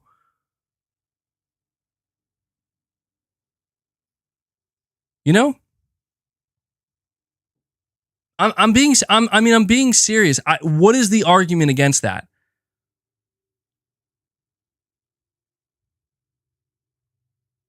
As far as I can tell, there is no argument against that. The only potential argument, again, I could see somebody bring up is, well, why would they do that when they could just buy to own? And again, that argument, fine. That's the closest thing you can get to it, to actually having a real argument. But even that doesn't hold up when you get to a point where it's like, so you're telling me Bethesda isn't enough? You're telling me Bethesda and Activision isn't enough? You're telling me that it's simply just about buying to own because it's logically smarter to do. It's more logical when we're talking about Nintendo and Valve? I don't know, man. I just don't know what to tell these people. It's like people get shit on all the time for if you even attempt to say Microsoft's trying to create a monopoly. Nope, you're just a clown. Like, oh, okay. Even though every single thing that Microsoft has said doesn't hold up. Sure.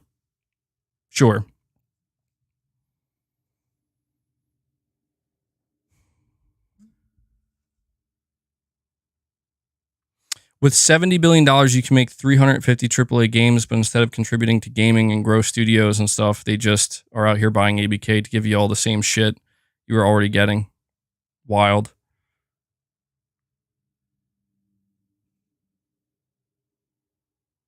It's whatever, man. It is what it is. I mean, I know people are like, damn, MBG, you sound hurt, whatever. I'm not hurt. I mean, truthfully, it's like, I am nervous about where this leads, and I'm concerned about like, dude, if Microsoft gets all the power that they want, I have no fucking idea what they're gonna do in this industry. I've had my tangents before, man. I have. I've tried to explain to people that like Microsoft has proven the Xbox leadership has proven they don't know what they're doing. They don't. They have fumbled the ball for like over a decade straight, and maybe now they know what they're doing, but that would be quite a turnaround. Yeah, considering the management hasn't changed, that would be quite the turnaround. No, Microsoft doesn't know what they're doing. When it comes to game development, they don't know what they're doing. They bought publishers that know what they're doing, and maybe that makes sense. Maybe it does, where it's like, well, yeah, you would do that. And that's fine. Like on paper, it's like, yeah, you don't know what you're doing. You got to buy the people and, pay for the people who do know what they're doing. Yeah, that makes total sense. You're saying they do know, though. Please elaborate. They know what they're doing? I'm open to, some elaboration there. Yeah, they did know what they were doing when they bought Starfield. They knew we could never make anything like this. We got to buy this shit. Yeah, they knew that.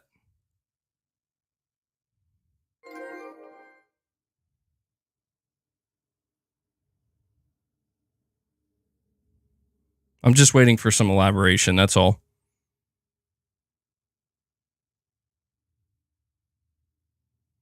It's not like renting a house versus buying it. In this case, talking about acquisitions. Well, I guess technically it is if you're talking like wider scope, like the entire housing market. Yeah. Forza and Gears.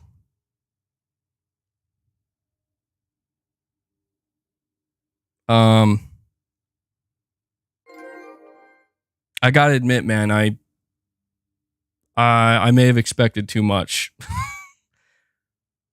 You're saying elaboration on why owning an asset is better than renting it.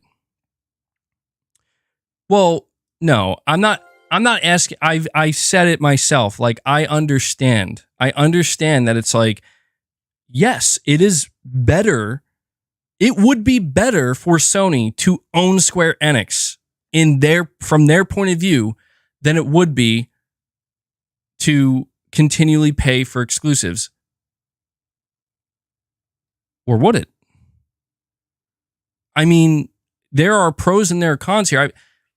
Look, we just went over the leaked document where Phil Spencer, now maybe he was lying, I don't know, it sounds like an exaggeration, but he straight up said that by the year 2027, if they don't have substantial, like significant Game Pass growth, it's over. Like they're going to have to shut down the Xbox, the gaming division. I don't know if I believe that. I mean, he could just be saying that to make it seem like they're on the verge of death, because that seems to be their whole thing. And it's like, okay, so you can kind of rationalize in that sense why it's like, okay, maybe we just do got to go out and buy shit, right? But at the same time, it's like, okay, but there's pros and there's cons to everything. In your case, the pros of just buying shit and buying all the shit that you can is, well, now you can make it happen, right? Ain't nothing going to stop you. But that's kind of the problem where it's like you're not looking for competition. You're just looking at, look, man, Phil Spencer admitted it when he said that. He said, look, if I, Phil Spencer, don't fucking get Game Pass growth to the level that the board of Microsoft expects, it's over. It's over. Shut down. I'm not saying I trust Phil because of that. No, I'm saying look, man, Phil is just the messenger here. Truthfully, that's all he is. I mean, he is the figurehead, but he's also the messenger. And this is Microsoft. Dude, Microsoft simply is speaking through him. That's all. The board of directors is speaking through Phil. And what the board of directors wants is an unbelievably, unfathomable, successful gaming division. Do you know why? Because Microsoft as a corporation, look at their other divisions. Look at the other divisions under Microsoft. They're all unbelievably successful. Unbelievably. I mean, they literally are getting them to a like multi-trillion-dollar valuation. It's insane. And then you look at Xbox and you begin to clearly understand this is why Phil is just a messenger, because he was told, if you don't figure out a way to get this division, the gaming division, up to our standard, it's gone. So we'll give you the money. We'll give you some time. Make it happen. So I don't even fucking blame. It's hard for me to even truly blame Phil for doing what he's doing because he's just given a fucking ultimatum. And that is his job, straight up. Like, same thing with Jim Ryan. It'd be like if Sony told Jim Ryan right now, if you don't secure one of the biggest, not even publishers, if you don't find a way to get more studios than Microsoft, you're out. You better believe Jim's going to hit the fucking ground running, being like, all right, time to buy. I got the green light. Let's go. He has to think of himself too, obviously. And that's what makes all of this so complicated, because if you think about it, everything I'm talking about, I know I'm directing my frustration towards Xbox fans and, you know, the like Phil Spencer, and dude, it is the higher level of Microsoft. The higher level. And honestly, this is where PlayStation fans, you want to direct your frustration to Jim Ryan, but you know what? It's not just Jim Ryan. It's the people who are above him at Sony that are going to look at him and say, Jim, do you see all the money these live service games are making on our store every week, every month? Why don't we have that? And Jim's going to have to answer to that and say, yeah, we'll get on that. So at the end of the day, it's not just it's too easy to find a scapegoat. It's one person. It's one individual. It's not. It's just not for Sony nor Microsoft. Phil's doing what he has to do, for better or for worse, because anybody in his position would do that. I can see that, and I can admit that. I'm not going to sit here and pretend to be holier than thou and say if I was in his exact position that I'd be like, you know, the smartest thing to do and the best chance at winning is doing this. So I won't do that because of my morality. Yeah, that's great. I would have my morality. Go find another job too while you're at it. I get it, man. That's why we get in Roblox next month. It is, bro. Dude, straight up. It is. It is. That's so funny. God damn. And this is where sometimes it feels like we're all, I don't know. I tend to get distracted, as you can tell. I do. I tend to get distracted, and I don't want, I know I can't, I know it's already happened. I know it's already happened. Like, I know that there are people, especially, I know it sounds silly even saying this now, over 2 hours into the stream, where people are like, dude, you just spent this entire time shitting on Xbox. I don't want people to think that I just perpetually hate Xbox. If you think about what Xbox is inherently, I don't hate it at all.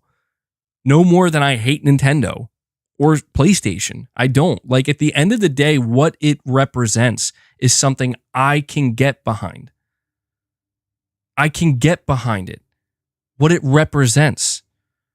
But just like with most other things, it's all the fucking bullshit greed. And, you know, people have said to me, and I sincerely mean this, I do. People have said, look, man, you gotta stop bitching and moaning about this and crying about it because it is Sony's fault. Like, Sony they pushed too far, man. They pushed Microsoft too far. They didn't give them a chance to even take their shot. They gave them no breathing room. They cornered them. So you can't blame Microsoft for basically going berserk and, you know, looking to try to fucking get back on, you know, the fucking horse and win that race. Maybe in a different way. Maybe just fucking trample Sony in the process. Trample whoever they have to. Because it's either that or you're fucking gone. I get it. I do. And I sincerely mean this when I say that if If that was true, and there's no way to prove that, because I see somebody saying that's bullshit, MBG, there's no way to prove it. The reality is Microsoft could have done this and would have done this regardless of anything Sony did, because maybe Microsoft put themselves in that position. And I've had that conversation. All I can say is that if that was the reason, if it was, oh, Sony pushed too hard and they got too many exclusives and they didn't give Microsoft a chance, then I would, if I was able to snap my fingers and make it so that never happened, I would, because it's not worth it at that point. But that's too simple. Like, it's never that simple. And that is it kind of is bullshit, dude. It is bullshit. It's that like 90% of the reason, 85 to 90% of the reason Microsoft was even in that position in the first place was by their own decision making, their own doing. Not Sony. Sony was just a salt on the wound. They weren't the ones who inflicted the wound. And that's where I will say, like, you know, I get why Sony's getting so much pushback now, because Sony, let's be honest, Sony did sprinkle salt on the wound, man. They did. They didn't inflict the wound to Microsoft. Microsoft did it themselves, but Sony walked on by and was like, oh, here's some salt for you. Microsoft, enjoy. That's Microsoft screaming in agony. So yeah, when they, you know, recover and they're looking to get revenge and the fan base that had to watch that, yeah, of course they're going to clap back. Of course. I get that. I understand all that. But that's the thing, man, is it's not that simple. Microsoft isn't just clapping back. They're not just looking to compete, as we talked about. They're looking to go well beyond that. And the reason why Phil made that decision is because that's what Microsoft expects. That's what Microsoft CEO expects. Did you see that we went over it yesterday? Did you see the email that Phil sent CEO Satya Nadella? Somebody pointed out to me, they're like, dude, Phil sounds that way in that email because he's talking to his boss. He's talking to the CEO. He's going to sound way overconfident because he's going to blow smoke up his ass, because that's part of the fucking job. And I admit, I didn't think about that. I was like, yeah, because I was having a difficult time believing there's no way Phil actually thought this. Not because it's bad, but because it's just clear as day that that's not the situation. That is not the situation. And I get this feeling that Satya Nadella, he's not really paying close attention. I'll tell you what, Satya Nadella is not watching the fucking videos out here like the Xbox is 12 teraflops and the PS5 is a weak 10 teraflop or whatever. He's not watching those videos. He needs to know how Xbox is doing based off of communicating with that leadership team, that being Phil Spencer. So when I read that email, I was like, geez, man, I don't know. Like, I almost imagine that Phil was kind of not even, he's like, I just got to say this. Like, maybe it's not true, but he won't know any different. And I just got to hope for the best. You know, because that's why when I read that, I'm like, there's no way. Like, this isn't even remotely. It's just, I don't get it. I didn't understand it. But when somebody left that comment, they're like, dude, he's communicating to his boss. It's like, oh, well, damn. I guess it does make more sense. Jake, you're saying I was Jakesis 215 before I changed my name. I'm going to change my name again to Jake's Q215 when I can in 9 days. Okay, well, I appreciate you letting me know that, man. I appreciate that. Michael Lynch, you're saying PlayStation's best years are not behind it. We just haven't been shown the next batch of PS5 games. Xbox takes that as PlayStation is Xbots take that as PlayStation is done. Well, that's the thing, man. Is like in the same way, like, I don't know why, you know, people who don't like PlayStation enthusiasts like myself and others, I don't know why they're getting on a high horse right now, because it's like, dude, come on. You know it's going to come back around. It's just the pendulum. You can see it in front of you. The pendulum has swung the other direction. It's coming back now. It doesn't happen overnight. And I guess like it reminds me of like people, I don't know, like playing a game. Like how long can you stand there? How long can you stand there before you fucking get hit by it? Better move before you get hit by it. It's coming back. Saying MBG's making mountains out of molehills today. I don't think so. I mean, my energy, yes, absolutely, no doubt. The energy, it's a lot. I like to think you guys enjoy it, but these are mountains in the gaming, not in life, in the gaming industry. These are mountains, and they are moving. They are, but because they're so big, they're not just. Here's a mountain moving over here and then a mountain over there. No, they're moving slowly. They're moving slowly. And some of us are like, yo, that shit's moving. What's going on there? Meanwhile, everybody's like, what are you talking about? No, it's not. What are you talking about? Meanwhile, we get up we get our binoculars. We look at the top of that mountain moving. And we're like, shit, dude. Look at that Xbox fanboy waving that flag in his underwear. He's going crazy up there. Does anybody see that? I don't know why I can visualize this so well too. It's just so weird in my head. I don't know what the fuck's going on with my analogies anymore and my metaphors. Navinzer,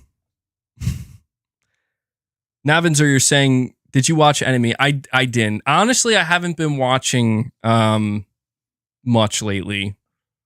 I haven't been watching much. You know what I'm actually going to watch? Did you guys see, this is so random, Frasier reboot? Any Frasier fans here? Anybody watch Frasier? I love that show. Absolutely love that show. Apparently it's a reboot coming to Paramount Plus. I'm like, fuck, they got me. I got to watch it. It's probably, I don't know, maybe it'll be terrible. It might be terrible, but I'll check it out. Because I was like, whoa, man, that's crazy. I enjoyed Frasier. It was a good show. Time for a break if you're picturing Xbox fanboys in their underwear, MBG. Yeah, you're probably right. Shit's not healthy. I don't know what's going on. I need help. By the way, guys, hit that like button. I think we easily get 400 likes. Come on, guys. Let's do it. MBG's costume says, MBG's too ranty today. I guess I'll talk to you again tomorrow. Dude, it's always so weird seeing that profile picture of me cosplaying something. Like, it almost doesn't feel like that's me. Like, I did do that, didn't I? MBG's a visual thinker. If you know, you know, says, so we want the people responsible for Redfall and Halo Infinite in charge of Mario and Zelda? Yeah, I'll pass. To be clear, look, if you were to ask me, do you think Microsoft is ever going to be able to buy Nintendo? My answer is flat out, hell no. Never going to happen. But that doesn't take away the intent, you know? And I get it. Like, you know, again, people always say, well, the whataboutism. Like, oh, well, wouldn't Sony do that too? Like, but dude, come on, man. Sure, I'm sure Sony would love to own Nintendo, but it's just not a possibility. The difference between Microsoft and Sony is put out on clear display here, where like Microsoft, if Nintendo ever wanted to, yeah, Microsoft would be the first in line to overpay to merge with them. Yeah, Microsoft absolutely could. That's the difference. Yeah, I'm sure everybody would want to own Nintendo. But you know what? This is where more than ever before, guys, more than I understand. Guys, look, I understand like when people are like, oh, wouldn't there be some pros to Microsoft owning Nintendo? Like, again, their games would go everywhere, you know, much better business practices. You think that's all that would change? You think that's all that would change? Dude, a lot would change. A lot would change. And I think most people know that Nintendo would not be Nintendo anymore after that. Maybe for a little while at first, but no. I think it's wild. I think it's absolutely wild that people believe, and this goes for Sony as well, people believe that when entities are purchased and absorbed or merge with others, that they just stay the same. That's not how that works. Like maybe at first for a little bit, but no, eventually, again, like it's just not that simple. People like everybody thinks now that Bethesda and Activision Blizzard are going to just be the same. Yeah, for now, give it enough time. You'll see that Microsoft influence. Same thing with Bungie. I think to me, Bungie's funny. I think Bungie's funny because Bungie thinks that like we make the rules. You don't tell us, Sony. So we're gonna, and Sony's like, yeah, yep. Just sign the paper and yep, you're good. Give it enough time. And the Sony influence will be there on Bungie, for better or for worse. But there's no such thing as you just are owned, but you're not owned. No, you're owned, and you have a boss now. Whether you like it or not, you agreed to that. So, all right. Perfect image. You're saying Sony may seem to them like they made the right decision, but for us Sony fans, no, with some variables. The only right thing is their first-party games. If Sony would make their prices be, I guess you're saying if they like reduce their prices, Sony would dominate. That's true. I do think that there would be obviously a massive risk.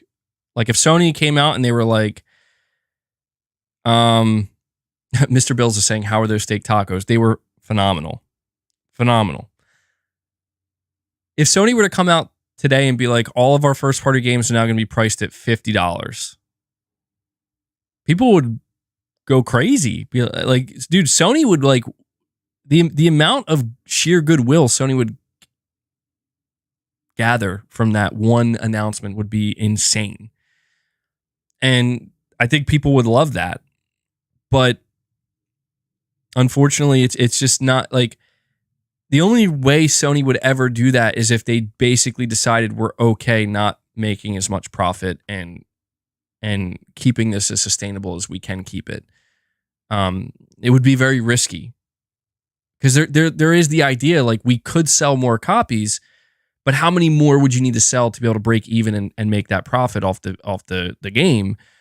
And then you find out that it's like, well, it would probably be a lot more than we would like. And what are the chances that you think you'll be able to do that? It's like, maybe it's best we don't find out.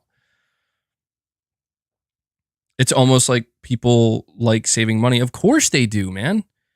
Of course they do. And that's the thing is, this is why I said earlier that it doesn't, Microsoft's monopolistic decisions don't matter to the consumer when the only thing the consumer sees is, but I get a better deal, right? Do you see that is the trick here. That's the trick. That's the secret. That's the ace up Microsoft's sleeve is, we're Microsoft. We'll deal with the regulators. We'll deal with the legality of it all, but we just want to make sure that the consumer is happy and they see that this is a good thing for them. We need them to see that.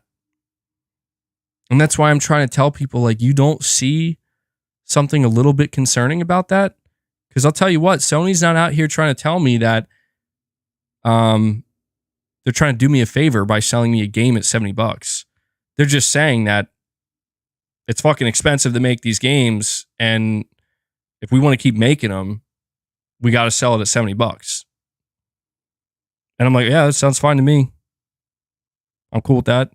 And if I ever can't afford it, I just won't buy it. And maybe I'll wait till it's on sale or something.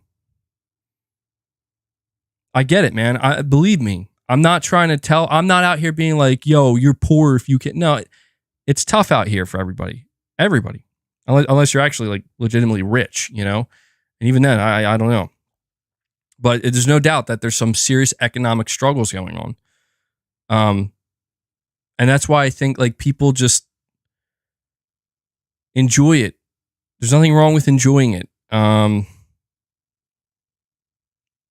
don't mean to sound like a broken record, but I feel like I have to once again emphasize, like, I'm not telling you unsubscribe from Game Pass and don't enjoy the games that are on there. Same thing with PS Plus if you're enjoying that. Like, it's just enjoy your games, but just be aware of what Microsoft is trying to do right now. Because believe me, it's not as simple and clear cut as they just want to give you the best deal forever. It's not how it works, man. I wish it was. Dude, if Sony could come out and tell me we could put our games day one onto Game Pass, every game we make, or Game Pass, yeah, on PlayStation Plus, and it would be perfectly fine. Like, we can still maintain this and it would not interfere. I'd say, wow, that's fucking great. I'm shocked. Like, I would be like, wow, I don't know how. I'd be like, that's very unexpected, but good. That's very good. But that's just not how it goes. It's unrealistic. It is.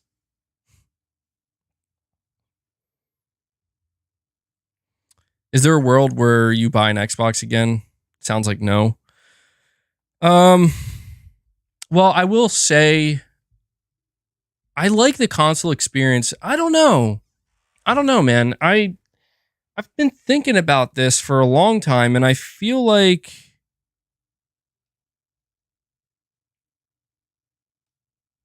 I would if I wanted to actually really get back into Xbox, right? Like, if that day ever came, it's like, I actually really want to start reinvesting in this ecosystem. If I felt that way, I would. Sorry. What is going on here? But the thing is, I have a gaming PC. I don't really use it. I don't really use it for gaming, but I made sure that if I ever do want a game on PC, I have that option. Like I've said to people before, I have no doubt that there's going to be games I want to play from Microsoft in the future. There will be, no doubt about it. It's just a matter of when. And I'm assuming it's not going to be most games. I'm assuming it might just be a couple games here and there. And because of that, I feel like I'm more likely to just play it through my PC, because to me, that's like, I'm not reinvesting in the ecosystem, because I just don't feel like I want to do that. I don't. The Game Pass model is not the model for me. To me, it really is a rental service. So, for example, like when Hellblade 2 comes out, it is a situation where I am tempted to just be like, I'm just going to rent it for like a week or 2 weeks or however long it takes me to play it. And then I'm going to, for $11, and then I'm going to unsubscribe. And then I'll sit back and I'll wait until. So basically, I would be treating Game Pass the way that some people treat the PS5 console. Like, the PS5 is my exclusive machine. For me, the PS5 is not my exclusive machine. It is that, and also every third-party game I want to play. I'm heavily invested in the ecosystem. So it's not that I, don't ever want to play any Xbox games again. It's just if I ever do buy a console, that's the signal that I'm going to get like reinvested. And I won't lie to you, seeing the lack of commitment. What are you eating over there, boss? Seeing the lack of commitment that Microsoft is showing towards their console in terms of just kind of treating it like, yeah, whatever, if you want it, it's there. That doesn't make me feel like I want to invest into that console, frankly. But I do like the console experience, so we'll see. Like, maybe the next gen Xbox, potentially, depending on what that looks like. You're saying, what are my thoughts on PlayStation also going all digital? Well, as far as we're aware, they're not going all digital. As far as we're aware.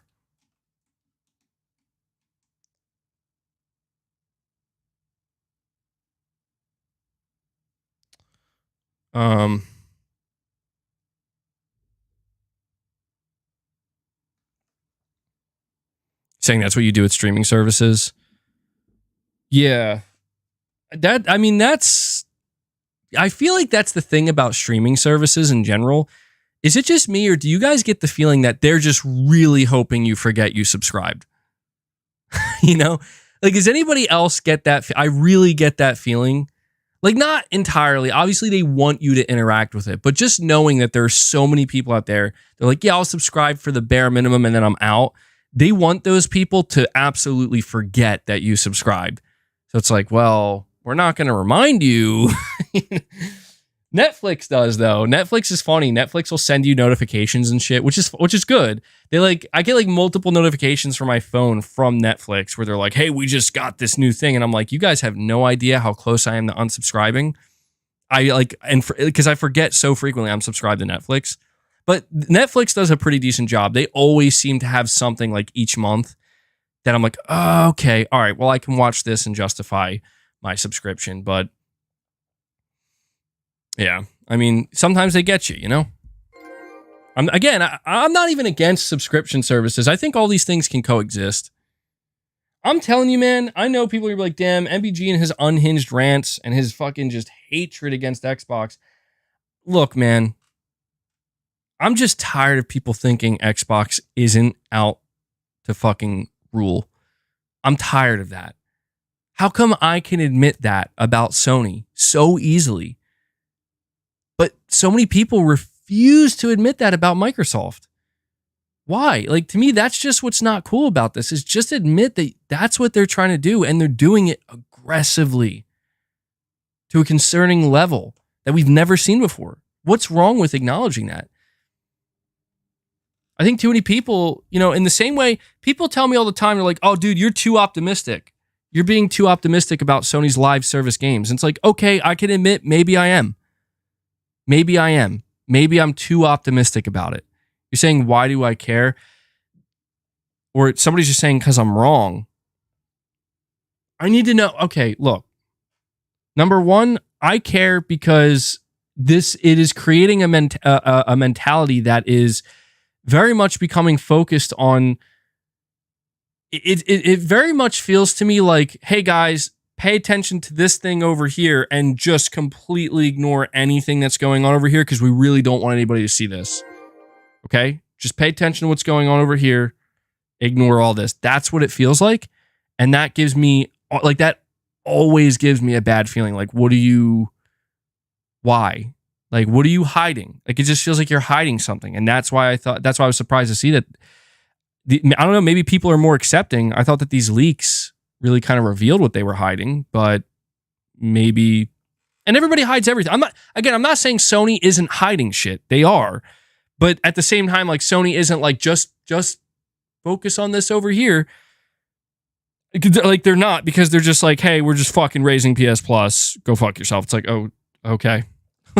By the way, here's a state of play. I hope you like it. Like, dude, I feel like that's legitimately Sony's energy these days. We're like, yeah, we're raising this price. We know you don't like it. We don't care that you don't like it. Cry about it.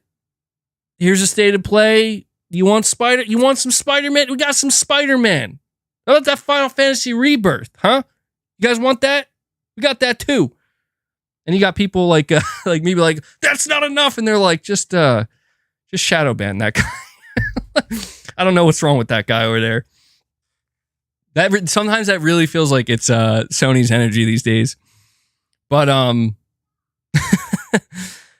but somebody said, cause I'm wrong about what I said about Microsoft. I mean, look, man, I'm open to hearing why.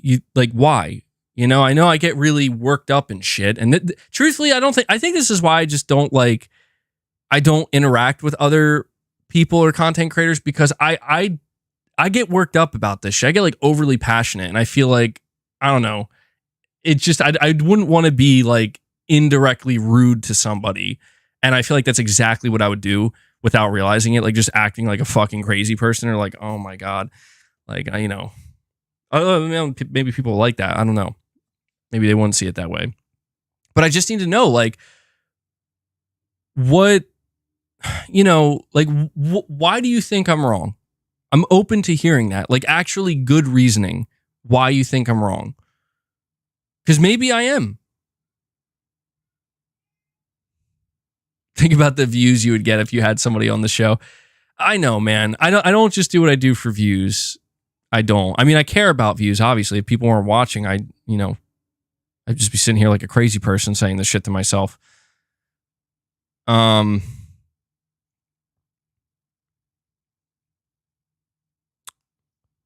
Saying stop with the backpedaling. No, like that's the thing. I'm not backpedaling anything. I meant everything I said. I'm not like nothing about anything I said today. It's not like, or maybe no. I'm just willing to try to hear some other people out that are saying like you're wrong. Like, okay, maybe I'm not that arrogant. You know, I know I could be a little bit arrogant sometimes, but I'm willing to admit, if I'm wrong, I'm wrong.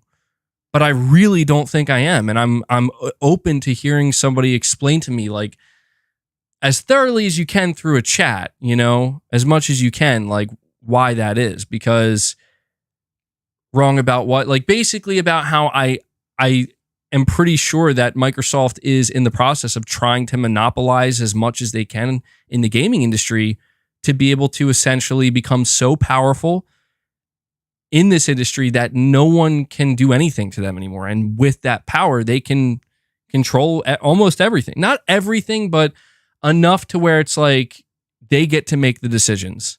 They are that brick wall that you run into where it's like you either it's us or nothing, our way or the highway. And I get this feeling that they're kind of using Game Pass as that Trojan horse where it's like, $11 a month, not bad, huh? Not bad. And we're just going to keep bringing on more games. You like that? You want more games? We'll bring more games on. Everyone's like, yeah, I like that. And then everybody's like, so many people are just ignoring. Like, you think that's where this leads? To just more and more and more and more and the same price? You don't think the price is eventually going to skyrocket at some point? You don't think that if Microsoft was able to just get more publishers that suddenly they think, you know what? Maybe we don't have competition anymore. I mean, I'm just saying, I'm just willing to admit that I could be wrong about that, but based off of what I'm witnessing, and especially the documents that are leaking out, I mean, I just don't understand how the fuck do we live in a timeline where a fucking leaked email from Matt Booty of Microsoft says we are able to spend Sony out of business. What fucking timeline do we live in where a man who works at a high-level company in a corporate job says that, it's made public, and people are like, nah, bro, you're fucking wrong. You're wrong. They fucking said it right there. They fucking said it. Like, that's why I go crazy. Like, why do you care? I care because it's like, you guys can't... The masses cannot be this fucking blind. And I just can't stand to see people with influence brush that shit under the rug. There's no brushing it under the rug, buddy. Like, they've been had. They've been made. It's there. Everyone can see it. But that's the thing is it's still over. It doesn't matter. It still doesn't matter. Levy H, you're saying the only person who is blind is you. I need Levy. I'm asking you kindly. Please leave me a couple of messages. I'm looking at the chat. Tell me why. Tell me why.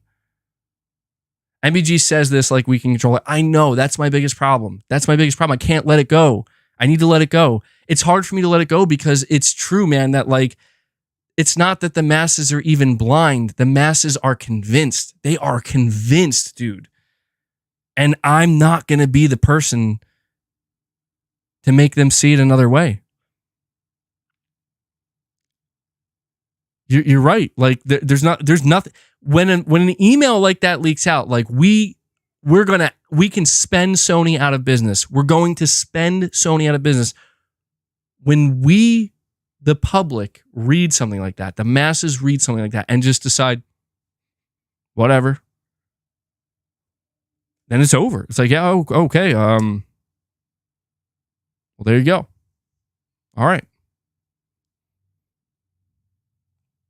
So what would, yeah, it's a good, Ray, that's a good question. What would, how would the other side react if this was an email that came out about Sony? I mean, it'd be pretty bad. I'm looking to see if Levy H replied at all. Nope. Levy H just put a couple of crying Jim Ryan emojis and saying MBG right now. Dude, holy shit.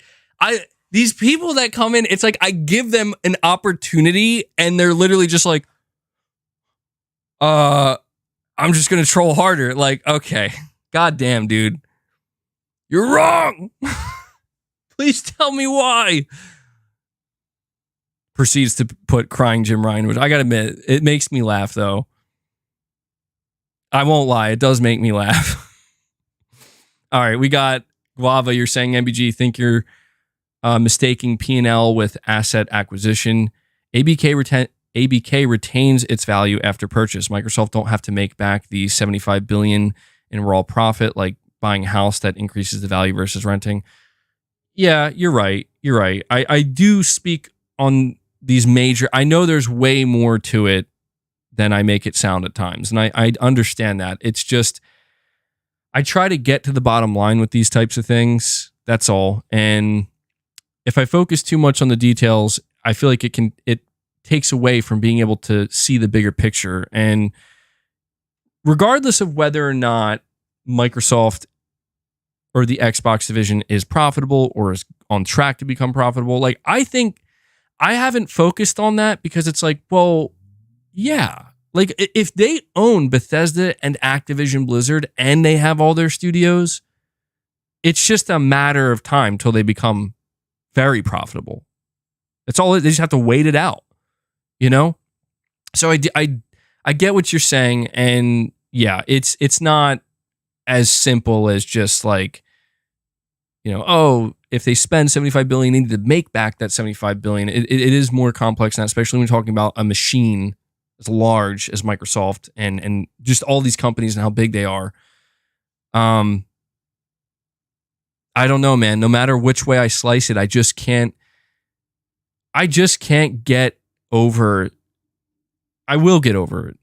You know, I feel like I was over it, and then this massive Xbox leak came out, and I feel like it brought me back in.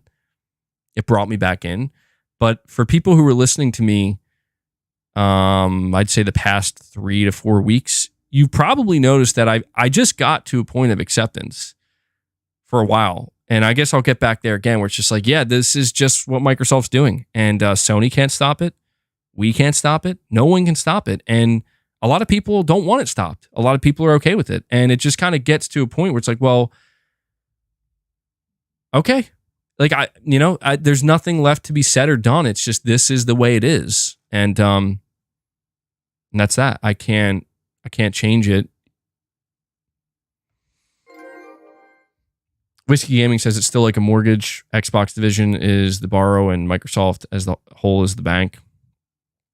They have equity in owning ABK, but they haven't realized those gains just because they own their shares. Yeah. I mean, that's another good way of looking at it. There are a lot of different ways we could look at it that, again, and the reason why I try not to look at it in such great detail like that is because I just feel like it does begin to retract from the bigger picture, you know, in that Microsoft is buying one of the biggest entities in the entire gaming industry, and some people are acting as if this is either a good thing or B isn't going to result in anything. Like, it's not that serious. And it's like, I'm not like the second one. I really don't understand. Like, at the very least, you should be able to acknowledge this is big. Like, there's going to have big implications for the future of this industry. The first one, maybe you don't have to agree. Like, yeah, I mean, maybe it is a good thing, but it's like, I don't know, man. Like, does anybody not find it a little bit strange that like these companies that are producing these like mega AAA games, they've all kind of said the same thing? Like, at least a lot of them, like they've all kind of said like, look, it's just not sustainable at this level. It's not. That's why you really do have to question.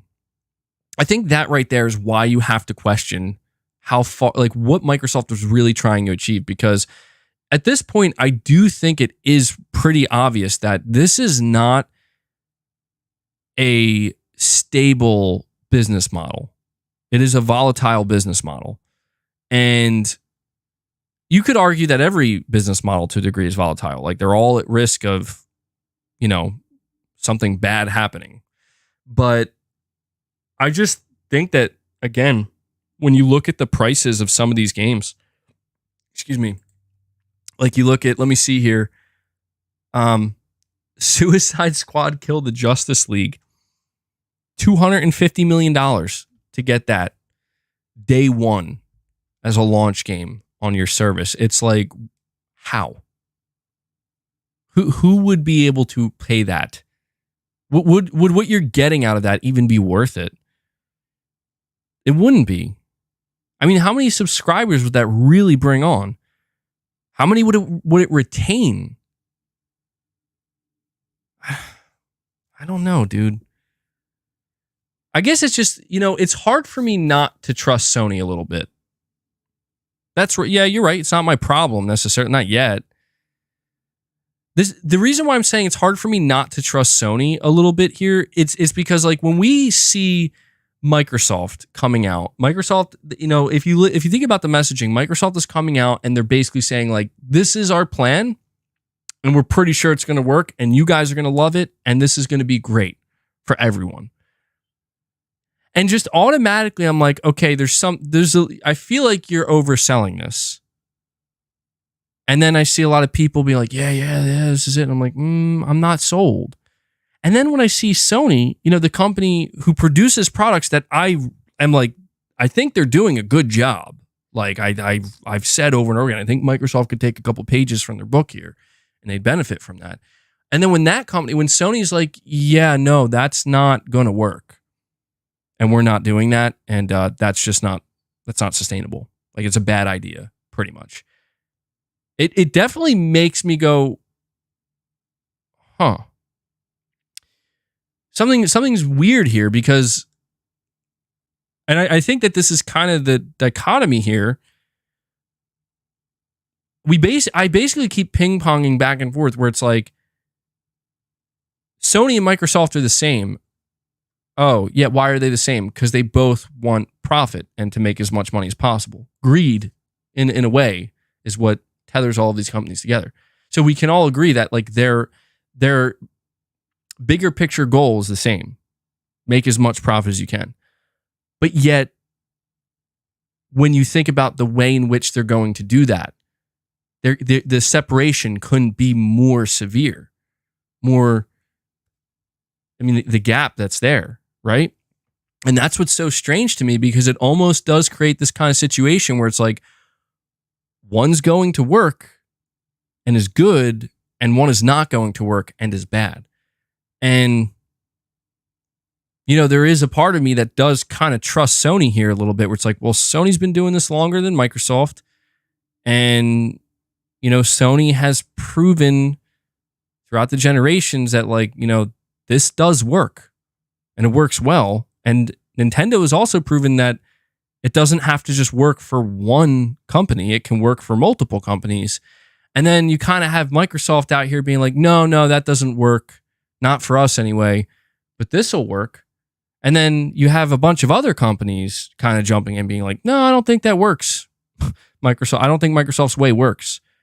So this is what, that's kind of like a very simplistic, bigger picture viewpoint where it's like, there's just so much kind of confusion and unknown. And there's just so many question marks. It can be hard to even acknowledge the facts for some people. I do think it can be hard for some people to acknowledge the facts. It's like somebody wants to say MBG fact, Game Pass saves me money. Yeah, no, absolutely. I could say fact, PlayStation's quality has been, from their first party studios has been unmatched by Microsoft. And it's like, these are both facts that exist and are true. And at the same time, it's like, you just get a bunch of noise in between all those facts that just make people go, well, really though? We sure about that? It can be very messy.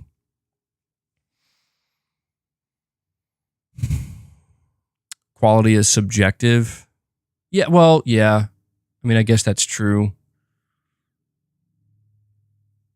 Every person does have to decide for themselves what they deem to be quality.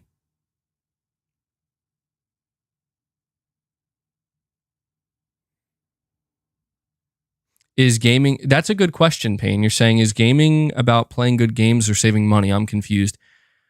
I do think there's an argument to be made that there maybe has been a bit of an obsession placed on savings.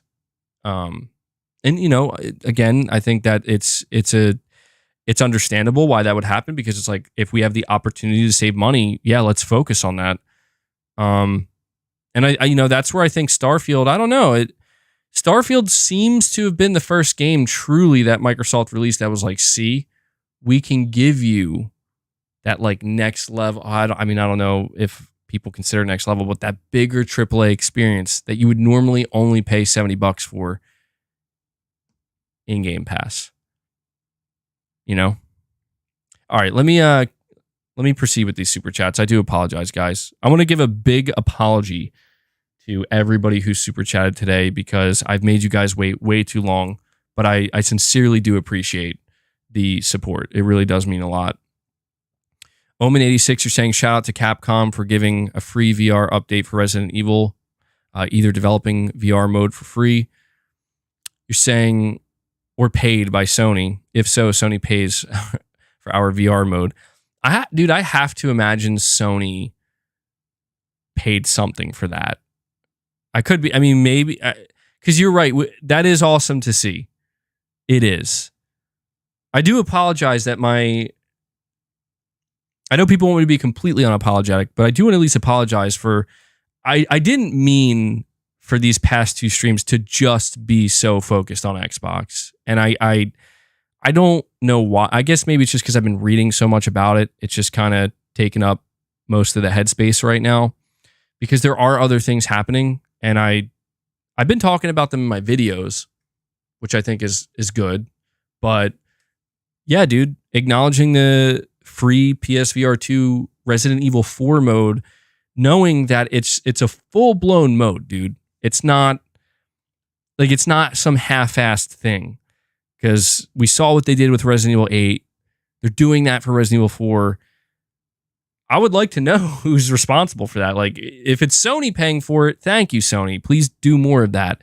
If it's Capcom, this would be quite surprising. If it's Capcom just being like, yo, we want to do this, that's impressive, man. We need to see more devs do that. Yeah, I wanted to get a release date. They're saying winter 2024. Yeah, it could be as late as like March, I think. But I gotta say, man, like, that likely would have been a game that made me go out and buy PSVR 2 if I didn't yet. Resident Evil 4 is one of my favorite games ever, and what they showed in the trailer looks incredible. It does. It looks stressful. That's what it looks like, too. It looks very stressful.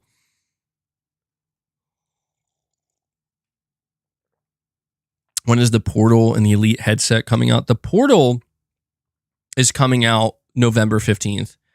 And for some reason, there's still no release date for the Elite headset or the earbuds. I don't know why. Also, you know what I'm surprised about? I'm a little bit surprised that Sony didn't, as of right now, they haven't announced a black version of the Elite headset or the earbuds, because they did make a black version of the 3D headset, the 3D Pulse headset. So appreciate the super chat, Omen. We have Simply Mincy. Thank you for the $20 super chat. It's very kind of you. You're saying writers/actor strike should be warning to where this lands. Game Pass is paying okay now for developers, but what happens when they lead market share? The service will go up. Eventually, investors want a return on their investments. Yeah. I'm telling you, man, I have a friend who I've been talking to him about this shit for years, and he's very passive. He is not like a heavy into gaming. He's aware of some of the things that are going on, but he's like not heavy into it. And anytime I would talk to him about this, and chat to him, he would always just say, like, dude, eventually the day's going to come where developers despise Game Pass and they're going to demand for more money. Like they're going to demand it out of Microsoft and Sony or whoever else. Whoever is doing these sub services, they're going to demand better pay and more money for what they're doing. And it is kind of crazy. He was saying that well before what's happening, you know, with the writers and actors strike, because it kind of is this. It's pretty much the same thing to a degree. That granted, this hasn't happened in the gaming industry yet. Ideally, it wouldn't have to happen in the gaming industry. We don't want that to happen. But yeah, what he described is happening in the movie TV industry right now. And there's no denying that subscription services are kind of at the center of it. And this is another reason why I think people are just so silly for just being so we're just not willing to question it a little bit, you know, just to immediately be like, well, it saves me money and I shouldn't. I'm not saying you should have to care that much. It isn't your job to care about this shit. It's not mine either, technically, right? Like we don't have to. But I guess when you see things like this play out, where, you know, the people who are striking, the writers, the actors, they're suffering because now you don't have any work. But you chose that because you want to go on strike because you don't feel you're being paid fairly. The corporation suffers because now they lost their greatest asset, right? Which is their talent. And their talent. They lost it until they're able to come to an agreement. And even at this point, like when they're striking like this, even the consumer, like the person who wants to watch the movies, is excited for the movies, the TV shows, now you're suffering. So everybody's suffering in the sense that it's grinded to a complete halt because it needs a reset because of greed. And things are just out of balance. Now, I'm not here to say that I know the solution to this. I'm just speaking, like, you know, broadly speaking, that's essentially what's happened. Where the talent decided, you know what, this isn't fair. It's not balanced here. And the corporations disagree. And everybody in between is like, do we have to pick a side now? And if we don't, at the very least, we just got to sit back and wait until shit's fixed and they figure it out. That probably will happen in the gaming industry at some point. I don't doubt that. Because you're right, man.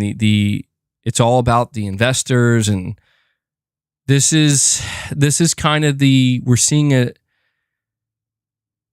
seeing the downside of constant growth, because with constant growth, you should always expect greed.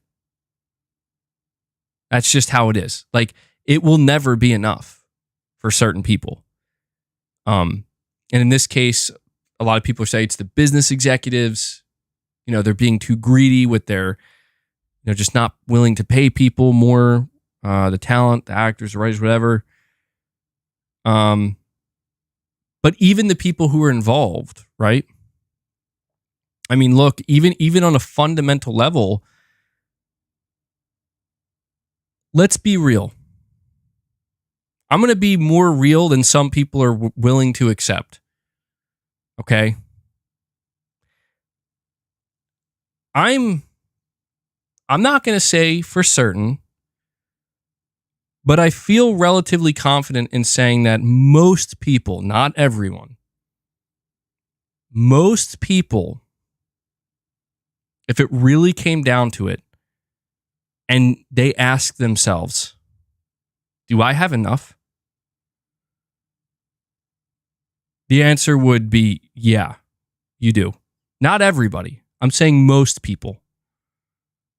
And I'm also relatively confident in saying that most people don't realize that part of human nature, and we see this out on full display, is never being satisfied with enough. Always wanting more. And I think sometimes people believe that greed only comes in one form, That greed only comes in the form of, I'm rich, I want to get richer. Greed comes in many forms, man. It does. Greed comes, sometimes it can come in the form of, I have a perfectly functioning phone. It's not broken, no issues, but I'm getting that new one because I want it. I need it. And, I do sometimes question this. Like sometimes, I just think it's, like I said, I'm not speaking for everybody. There are certainly people out there where it's not enough. It's not enough. But you also have to think about lifestyle, right? I mean, there's no doubt that the cost of living has gone up substantially.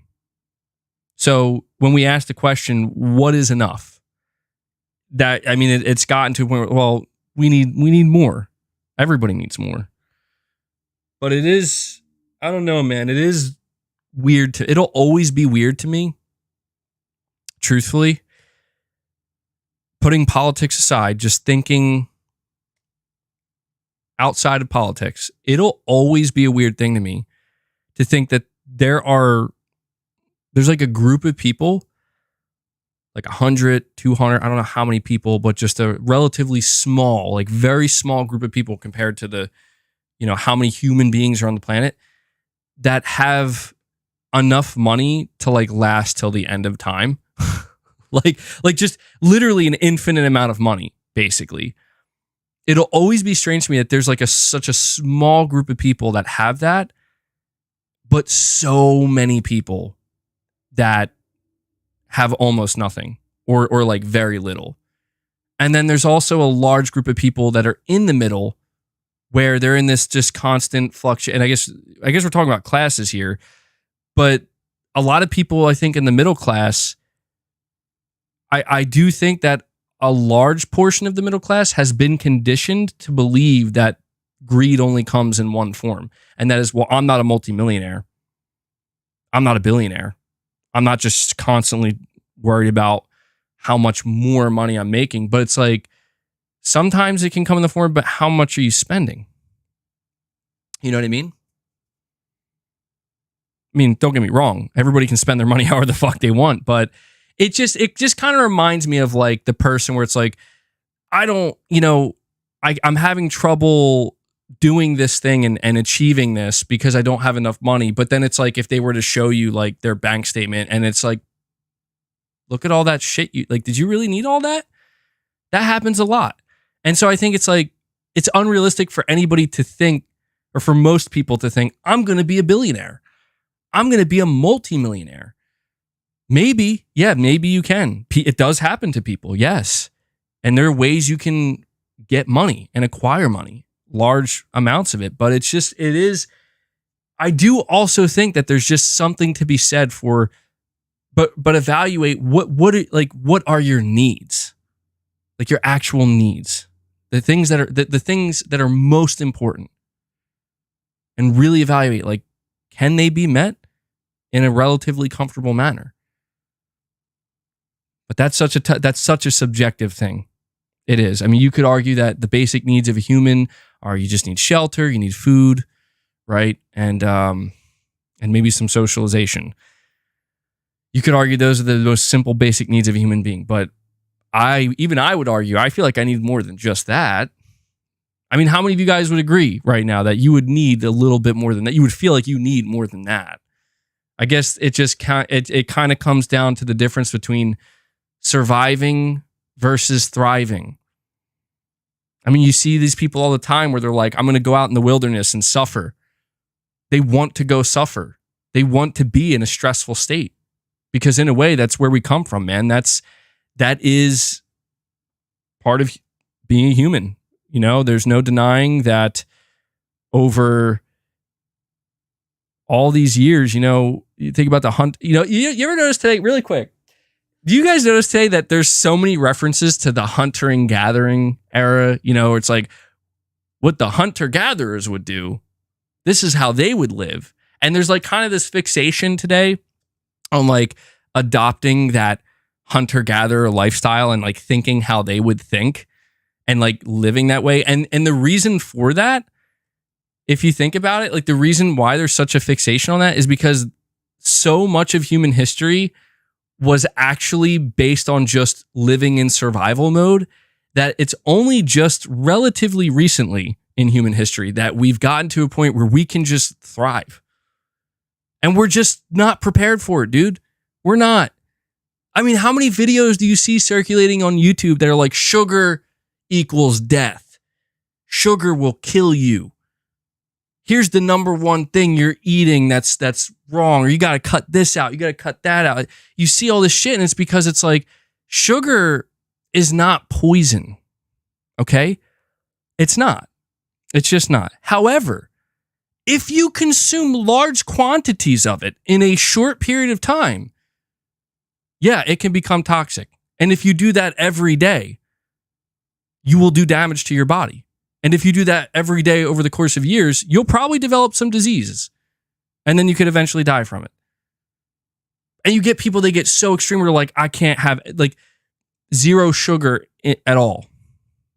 Right? Like I can't touch a gram of sugar. I mean, maybe for extreme cases, right? I don't know how I got onto this, but in extreme cases where like if you're diabetic and you got to go on that like keto, reverse your disease diet, then yeah, sure.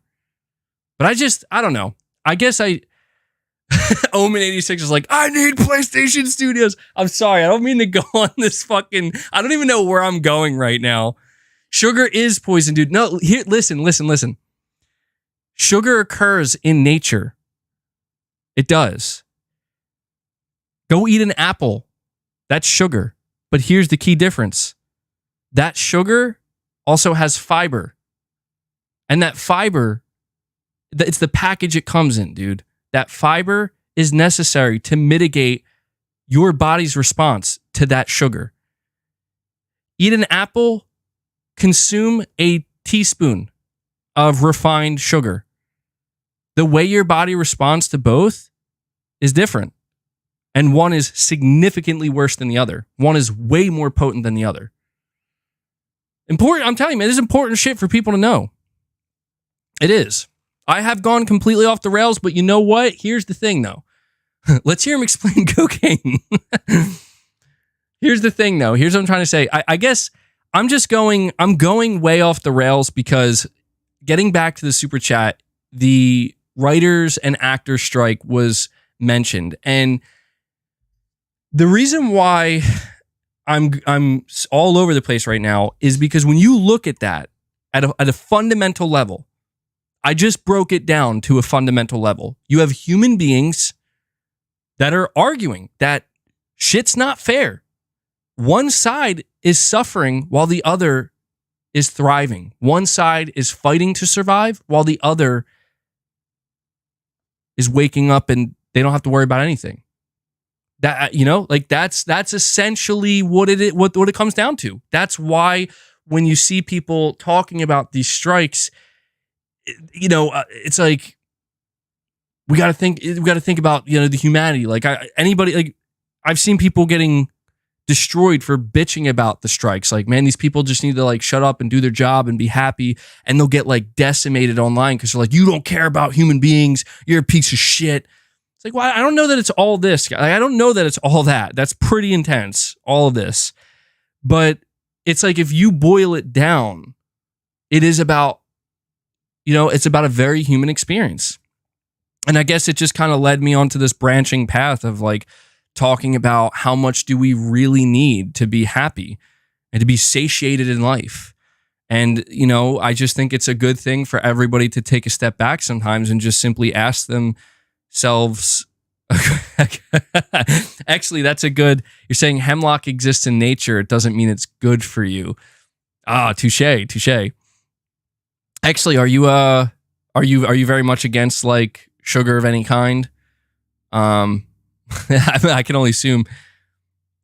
Yeah, I know I'm way behind on the super chats, but that's why I kind of went off in that direction, you know. And then I'm talking about diets and shit because I don't know. You just see it everywhere you go, man. Like everybody's got intense thoughts on all these things, and I have intense thoughts on them, and it's a lot, man. It's a lot. Sugar fanboys are going to be attacking MBG. Oh, fuck, man.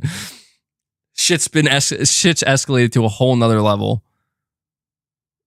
I'm going to go bite on some cocaine leaves. That's nature.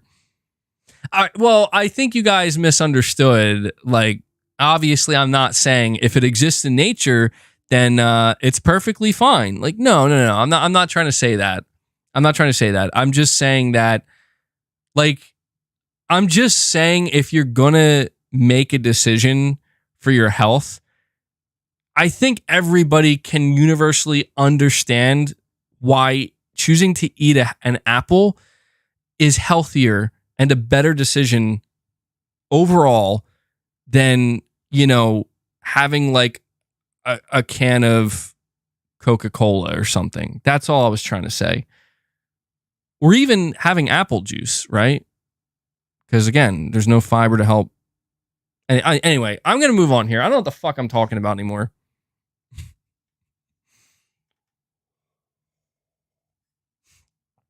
Domino sugar reps are mad AF, clipped.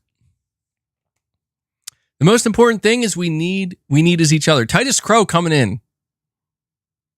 No, there is no shaking hands. There is no shaking hands. All right. But thank you for the super chat. I don't know. See, I think sometimes this is why people super chat, because you never know. Is my super chat going to be the one that gets MBG just fucking way out there? Just totally out in space, floating, And in this case, it absolutely was. All right. We have that Norman Viking. He has a double super chat here. He says, "Hey brother, how are you and your family?" Well, we're doing well. Thank you for asking. I hope you and your family are doing well too. Saying, "Hope your boy is doing well." He's doing very good. He's doing very good. Very strong. Beats the shit out of me sometimes. Well, actually, no, he kind of does when we're wrestling. I just want to say I'm kind of shocked how strong he is sometimes. Where it's like he's got calves, dude.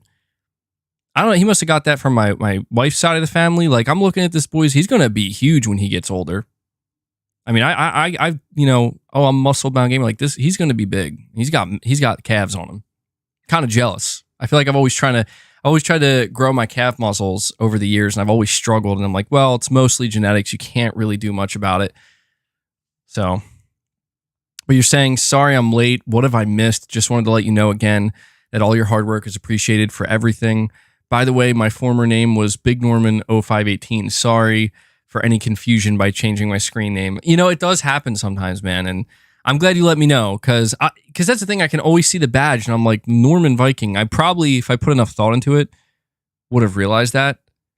I would have realized that, but I still appreciate you letting me know, because I know people do change their names sometimes, and I get so used to seeing a specific name. Shade says, life is not fair, man. It's actually not. That's kind of the sad part about life. Life isn't fair, but a big part of the human experience is learning to deal with that fact and that you can't do anything about it. Josh Z and a big Norm. Oh, it's gonna be hard not to call you Big Norman. That Norman Viking, dude. Thank you for the super chats, man. I very much appreciate it. Josh, you're saying I said this on a reply to that tweet, MBG, but the result of one company owning everything is Disney screwing up what they own left and right. Yeah, that's another thing we should think about. We should think about the idea of one company being responsible for so many different things. And Disney is a great example of, like, they own so many properties that are beloved, that people care so much about. And yeah, man, I'm not one of these people where it's like I'm just gonna hate on Disney, because I've never been that attached to a lot of the stuff that they're screwing up. So, that they're apparently screwing up. But I do come across some things sometimes, and it's like, God damn, dude. You do have to wonder, like, if this stuff was more spread out.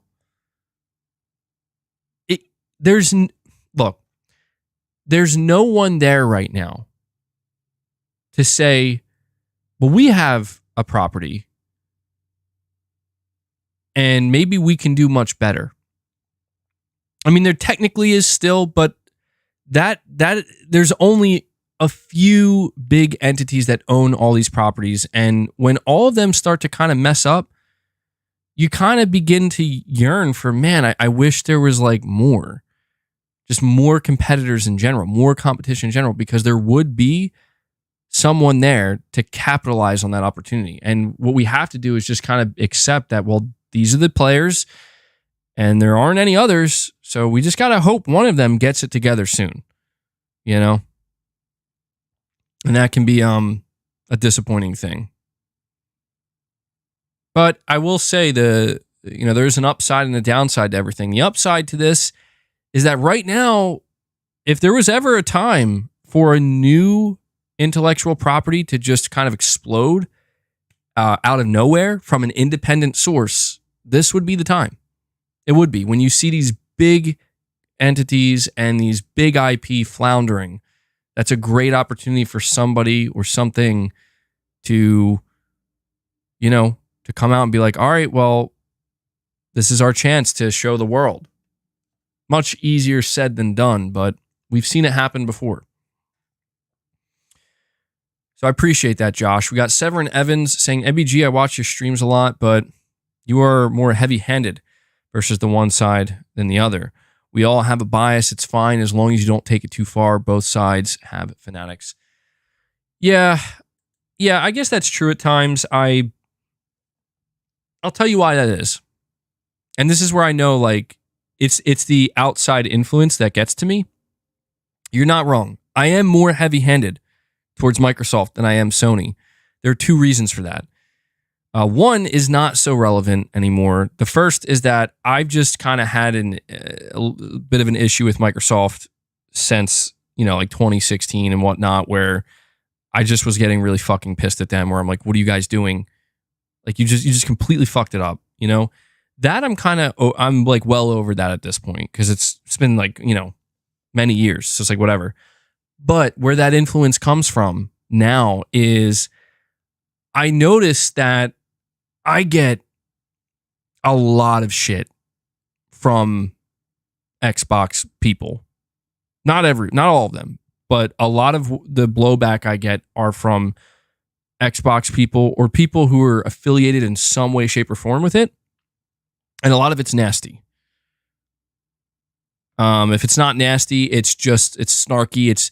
A lot of it's not good. It's really not good. On occasion, I do get something that's just very balanced, and I do appreciate that.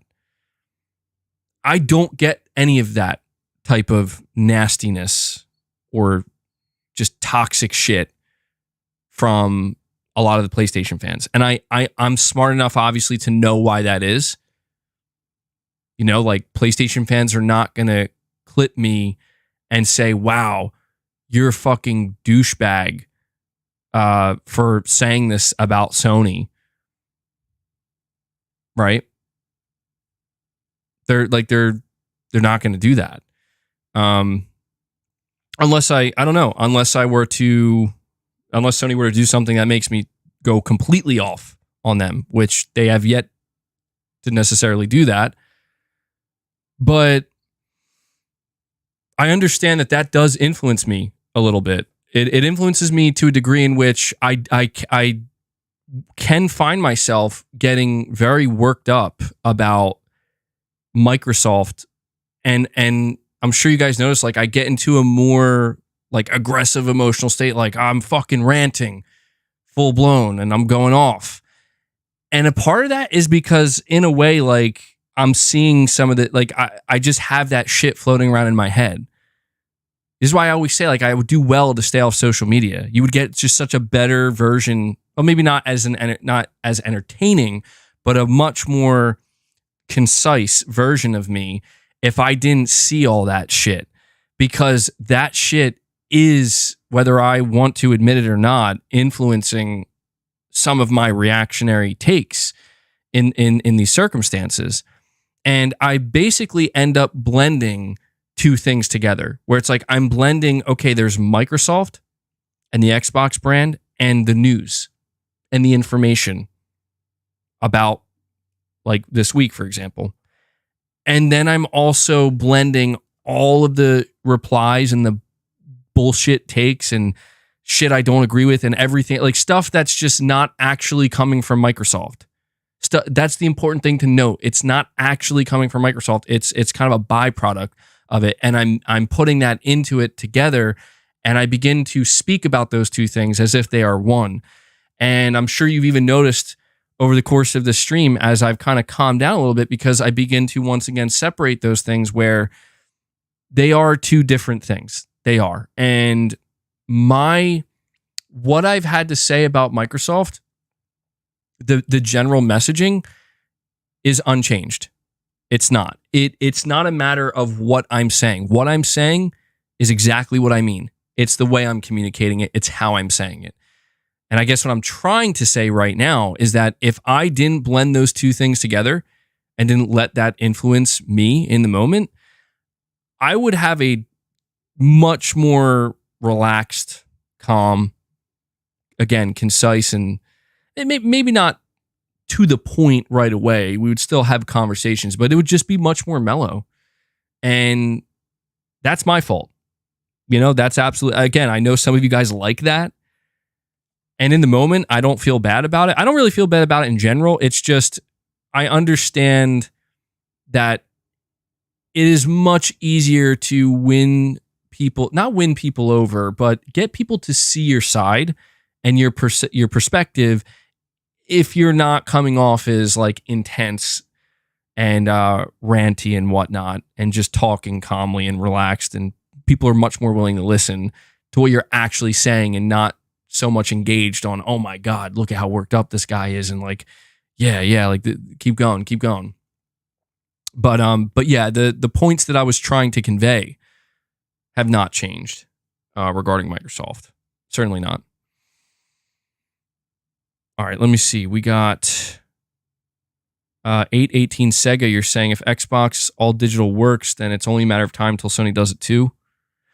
I'm not so sold on that notion. If Microsoft goes all digital, if they do, we don't know if that's their plan.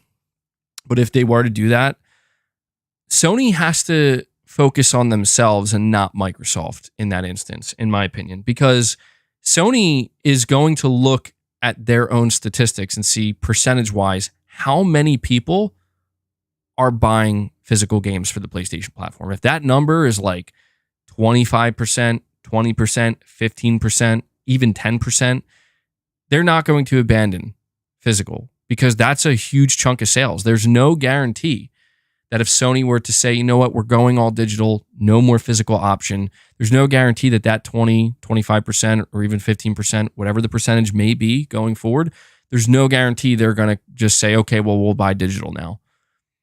There is a chance with the next generation they could go digital only, but I think that really hinges on that number as we approach the 10th generation, right? It really depends on if by the time 2028 rolls around, if only 3 to 5% of the entire PlayStation user base is buying games physically, Sony's probably going to go all digital at that point and just simply say to that 3 to 5%, sorry guys, you're going to have to go digital.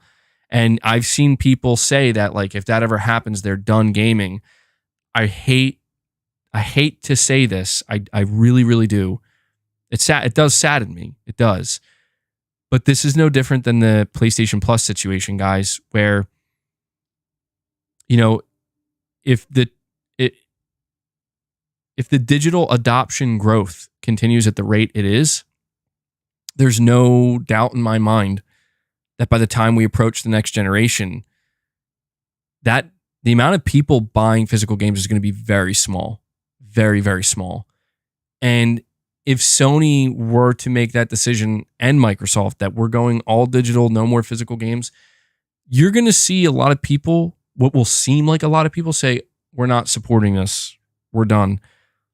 But always remember that decision will only happen when both Sony and Microsoft know they can get away with it. They will never make that decision if they are unsure. So if Sony has any skepticism at all about going all digital with the PlayStation 6, they won't do it. If they are afraid that the blowback will be too much and people won't accept it and it could hurt their launch, they won't do it.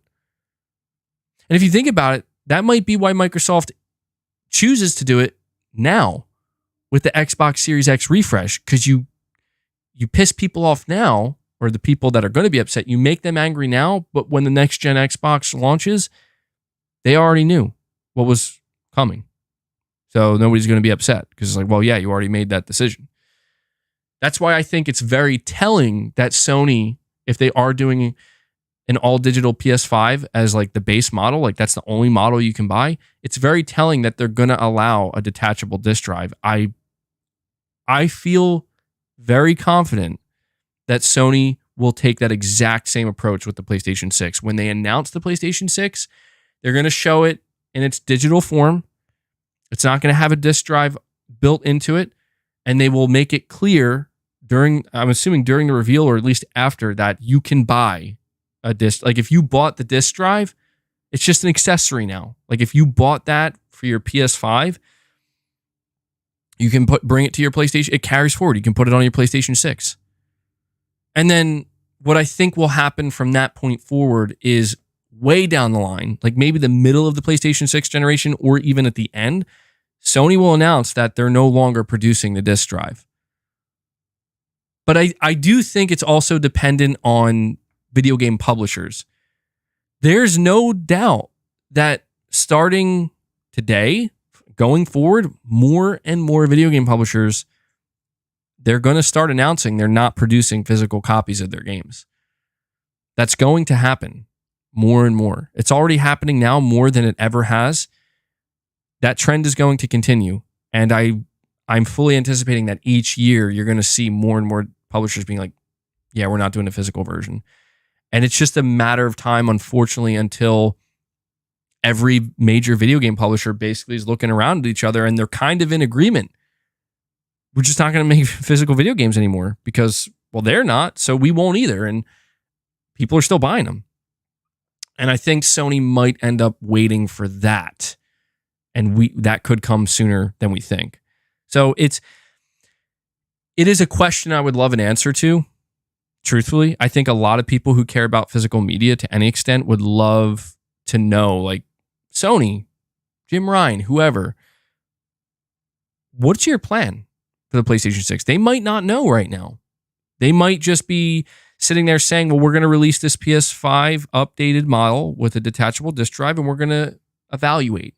We're going to see how that works out. And we're going to look at the telemetry and the reactions and we'll take it from there. So, yeah, it would suck though, man. No doubt. Like,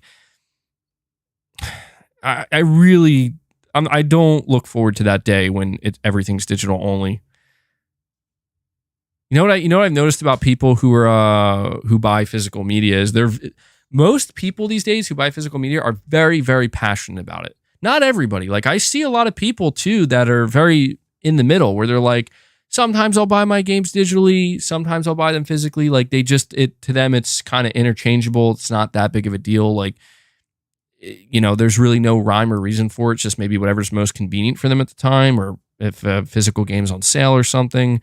I've seen some people say that they only buy games physically that they really care about, and then maybe other games they'll buy digitally. But there's no denying, and this is just a cold, hard fact that I don't take pleasure in delivering, but it is true that the majority of people buy their video games digitally now in 2023, and there's no doubt in my mind that number is just going to continue to climb each year. So saying it's going to become a novelty, yeah, I think you're right about that. I could see that happening. That's true. Yeah, Capono coming out trying to find the positivity here. He's trying to keep the positivity. He says, MBG, you won't have to worry about scratching discs anymore. That is true. That is true. I appreciate you trying to, find the good in something. I do appreciate that. You're saying you've already gone entirely digital because of space issues. Yeah, you know, that's something I've thought about as well. Like, I sometimes am an all or nothing kind of person, and I sometimes come across these videos of collectors and stuff, and I noticed that these collections become so massive they don't even have room for it. Like, they have to actually start storing it.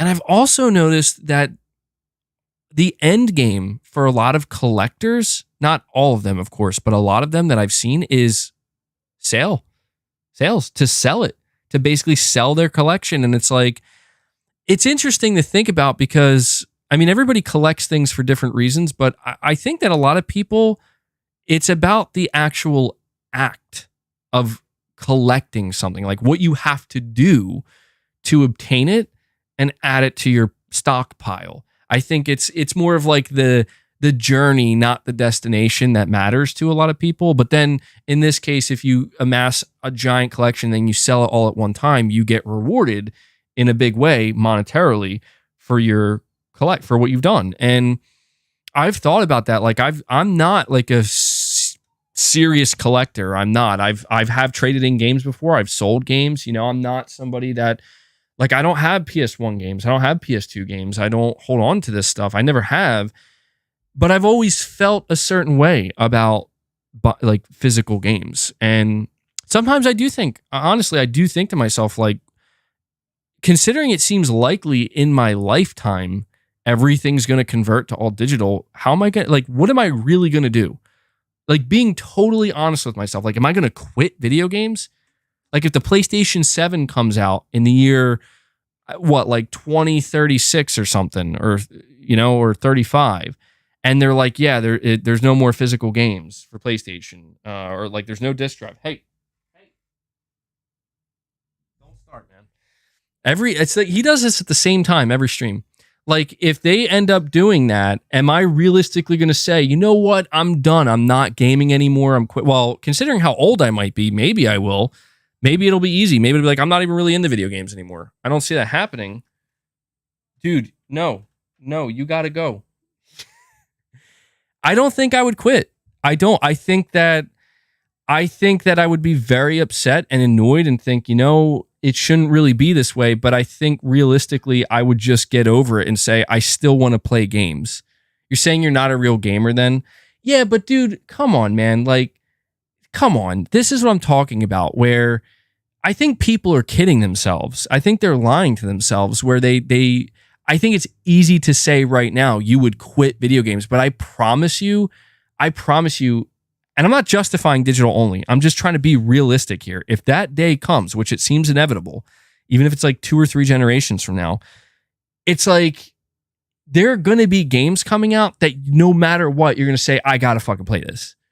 I got to play this. I have to play this. Like, how could you not? How could you call it? I would argue the opposite.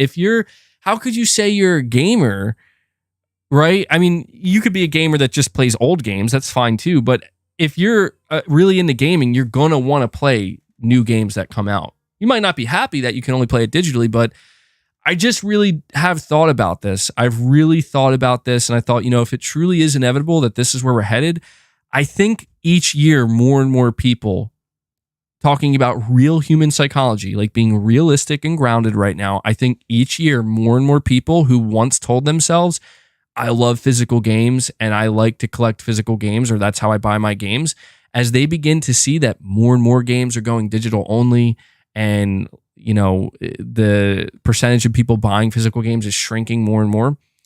I think these people are just at some point just going to be like, you know, maybe it won't be so bad if I just go digital, you know, like maybe it's fine. Maybe I can get used to that. I'm telling you, that's what happens. I guarantee you, there are people right now in this chat that are all digital that at one point when they were like a couple years ago or last generation or 2 generations ago, they would have never thought that they would go all digital, and they probably are. So Broccoli Rob says, I did that almost 10 years ago. Your Nemesis says, me, I'm people, I'm starting to change. And that's the thing, like, I'm not going to, you're saying, MBG, you just become okay with everything. Fire and strong stances are for the young. Yeah, I mean, yeah, I guess there's truth. I do find as I get older, Maybe that is part of, I don't know, just life in general, where you just, part of getting older is just you witness the decades go by and you just literally witness firsthand things change. Like no matter what you think, no matter what you do, they change. And you don't have to change with them, but it changes nonetheless. And so I think it's just a matter of like, well, what are you going to do? Because, you know, I see some people who are really, really attached to physical media, and they're like, and I've seen people say this where they're like, if that day ever comes, I'm not going to proceed forward. Like, I'm just going to play the games that came before. I'm going to have my collection of physical games. I'm going to have, you know, my older consoles, and I'm going to always have that. So, and I'll just stick with that, and I'm good. And it's like, that's a viable option. It sucks that that's what it has to come down to, but that is absolutely a viable option. Like if you're seriously that convicted, right, to physical media, and you just really are against a digital only future, if that day comes and you make that choice, more power to you, man. It's a viable option. Most people won't pick that, but good stuff, man. Good stuff. Hidden Leaf 2 Taka, you're saying, yo, MBG, we're going to get a Liza P live stream. Thanks for the content, brother. No problem, man. Yeah, I'm still waiting for the game to come in. I actually did start playing Mortal Kombat, and I got to say, I'm glad I bought Mortal Kombat. I forgot. I did. I'm not going to lie, man. I forgot. I forgot that I really enjoy Mortal Kombat. It's been so long since I played it, and I guess I convinced myself that like, oh, I suck. And maybe I do. I don't know. But you know what's so funny? You want to hear something really, really funny? To me, this is funny. I was like, there's no way. This is crazy to me. The first thing I did in Mortal Kombat 1, and I felt kind of crazy for doing this. I hoped to platinum this game, and I noticed, as far as I could tell, there's one trophy for online. One trophy, and that trophy was complete a taunt from start to finish without being interrupted in an online match. And all you have to do to taunt in Mortal Kombat is you tap down on the D-pad like 3 or 4 times, and it does an animation, and it lasts, I think, maybe 1.5 seconds, 2 seconds at most. And oh yeah, the Megan Fox voice acting, oh my God. I don't even want to talk about it, man. I don't even want to talk about it.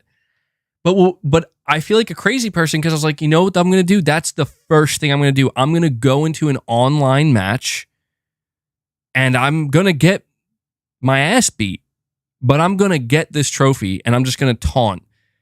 And I got matched with this person, and this is why I don't want to, like, I may absolutely suck at this game, like badly, but I noticed this person had 0 wins or losses, and I had 0 wins or losses, and we agreed to face each other.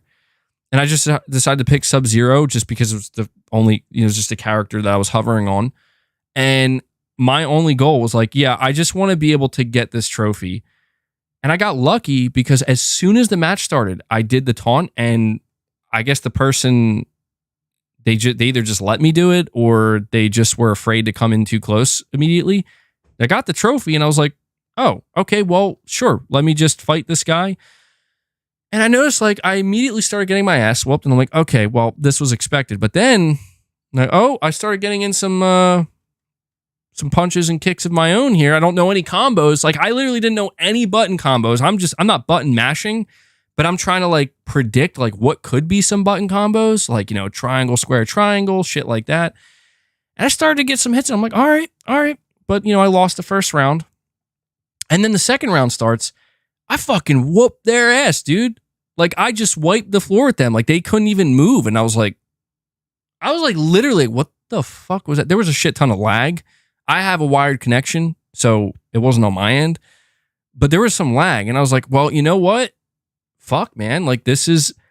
And I was like, there's no way the first thing I do in this game is join an online match. I haven't played a single frame of this game. And the first thing I'm going to do is play an online match. You're telling me I'm going to win it? I was like, there's no way. And I was right. I guess that person, I don't know what happened. I mean, I just was able to, I guess, get lucky with some combos, and I whooped their ass the second time. But then I guess they got, I don't know. They won. That's the point. They then whooped my ass in the third match. And I'm like, well, hey, I didn't win, but I won a round, and I will fucking take that. And considering that was my first experience with Mortal Kombat 1, all I had to rely on was my past experiences with fighting games. I thought that was pretty good. I was like, I kind of surprised myself. But the point is, I got the trophy. And now I started playing the story mode, and I'm really enjoying it, dude. I am. I got to say, I'm enjoying the story mode of Mortal Kombat 1 way more than I thought I would. I think I'm on like chapter 3 at this point. And I'm just looking forward to playing more of this game. And Lies of P, I am going to play that as well. I'm just not I'm not sure if I'm going to play both of these games at the same time. I do have them both. Well, one of them I'm still waiting to come in, but I don't know if I'm going to do a stream though, man. To answer your question, like the next stream I might do, and I'm not committing to it, I will let you guys know if I decide to, is for Spider-Man 2. I feel like that would make the most sense on the channel. Also, I heard Lies of P is really hard. Is this true? Has anybody played the game yet? Can you confirm this? You're saying you're skipping Lies of P? It looks mid. I think it looks really good. I've been watching the trailers. It looks really, really good. I'm impressed. Considering it's their first game, I think it's their first game they made. Certainly their first AAA game. I'm impressed. I am.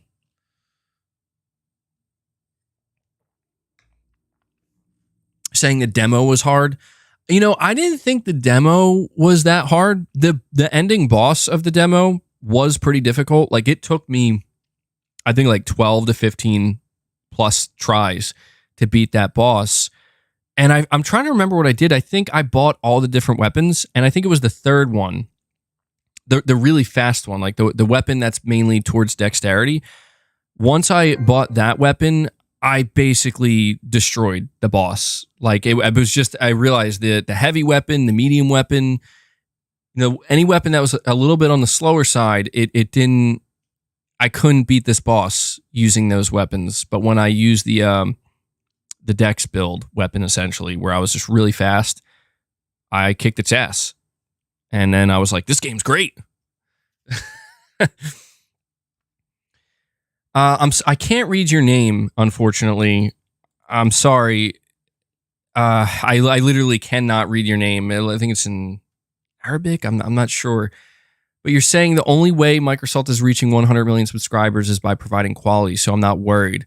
Love you, MBG. Name is Mustafa from Iraq. Oh, okay. Thank you. So Mustafa from Iraq. That's crazy. I appreciate you tuning in, man. That's so crazy to think that people like all across the world tuning into the streams sometimes forget that is a thing. So appreciate you letting me know your name too, because it was really bothering me. Like I have no idea how to even attempt to say this. So Mustafa, I do agree with that. I do agree. There's no way around it. In the same way as I said that Sony wants to sell consoles, the only way Sony's going to sell consoles is by delivering high quality games. If Microsoft wants to obtain a very high amount of subscribers and more importantly, retain those subscribers, they're going to have to produce quality games, man. And I think the one thing I will say about Microsoft is putting my whole rant, in my mental breakdown. I mean, that's why I'm called MBG, Mental Breakdown Gamer, of course. Putting that aside, there is no excuse now for Microsoft, and I think everybody can agree with that. Everybody. You have Bethesda, you have all your internal studios, you're going to have Activision Blizzard, and it's worth noting, by the way, there is a report, UK regulator reportedly due to rule on Microsoft Activision merger next week. So guys, prepare yourselves. Prepare yourselves, because apparently next week we're going to get the ruling. And this is the final ruling, man. Like I'll just tell you right now, if it gets blocked, I'm pretty sure Microsoft is still going to close the deal. Okay? I think no matter what happens, whether it's approved or it's blocked, Microsoft will close this deal. However, I fully 100% anticipate that next week when this ruling comes in, it's going to be the CMA reverse their decision and they're going to say it's going to go through. And next week Microsoft is going to celebrate. I told you this big celebration was coming, and I want, frankly, no part of it. At least I want to try to not be part of it because I don't want to rain on anybody's parade. I mean, I don't want to predict now what will happen or what will be said, but all I know is that I'm fully anticipating this is going to go through. I've already looked at this as like it's already a done deal. And I don't want to, like, argue with people, if that makes sense. Actually, you're saying, have I ever been recognized in public by a stranger? No, not as of right now. No. I hope I never do. Just because I don't know how to react. Dude, somebody may have. I've always wondered that. Like, have I ever just like been around somebody or walked by somebody like they know my channel? I go out in public frequently without my hat on.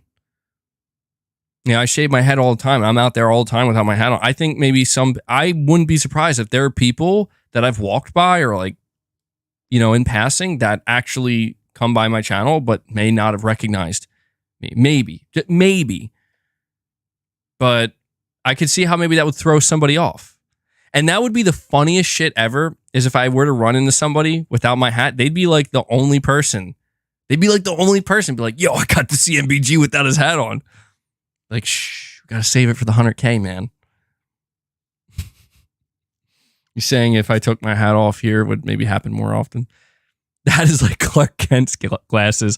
That's so funny. Wear an Xbox. Yeah, I wear an Xbox shirt, so they won't recognize me. So if they think it's me, they'll be like, he has an Xbox shirt on. That would really fuck with people. That would be the funniest thing. Clark Kent glasses on versus glasses off. Do the Ryantology handshake. MBG, let us get a peek. It's coming. Eventually, man. Eventually. I don't know why, dude. You tell people to subscribe to the channel. Okay, like people are not subscribed. I don't know. Ever since I converted to mostly streaming, I'm telling you, I think YouTube's algorithm is very confused by my channel, and I don't know if it's the algorithm or what, but my channel is just not floating around out there. This is why I tell you guys to hit the like button. Okay, that's why I tell. Like, look, we have 420. We have 420 likes. This is why I always tell you guys, hit that like button, because likes directly correlate with YouTube's algorithm. It just, every like that a stream gets, it sends a signal to YouTube's algorithm that, oh, push this video out, or this stream. People like it. So, yeah, but I don't know why the channel's not really growing. It's just hovering in an area, and I don't know. We'll see where it goes. But my goal is to take the hat off at 100,000 subscribers. Dude, I thought I would have done it like 3 times over now. Straight up. So. King Sam, you're saying, hey, BG, just joined the stream. How are you doing today? Any more Sekiro content after Spider-Man 2 releases? Would love to see more. Well, I appreciate it, man. Honestly, I have no idea. Right now, I feel confident in saying that I'm probably not going to get back to Sekiro anytime soon. Like, I enjoyed Sekiro, but it didn't grip me the same way it gripped a lot of people who recommended it to me.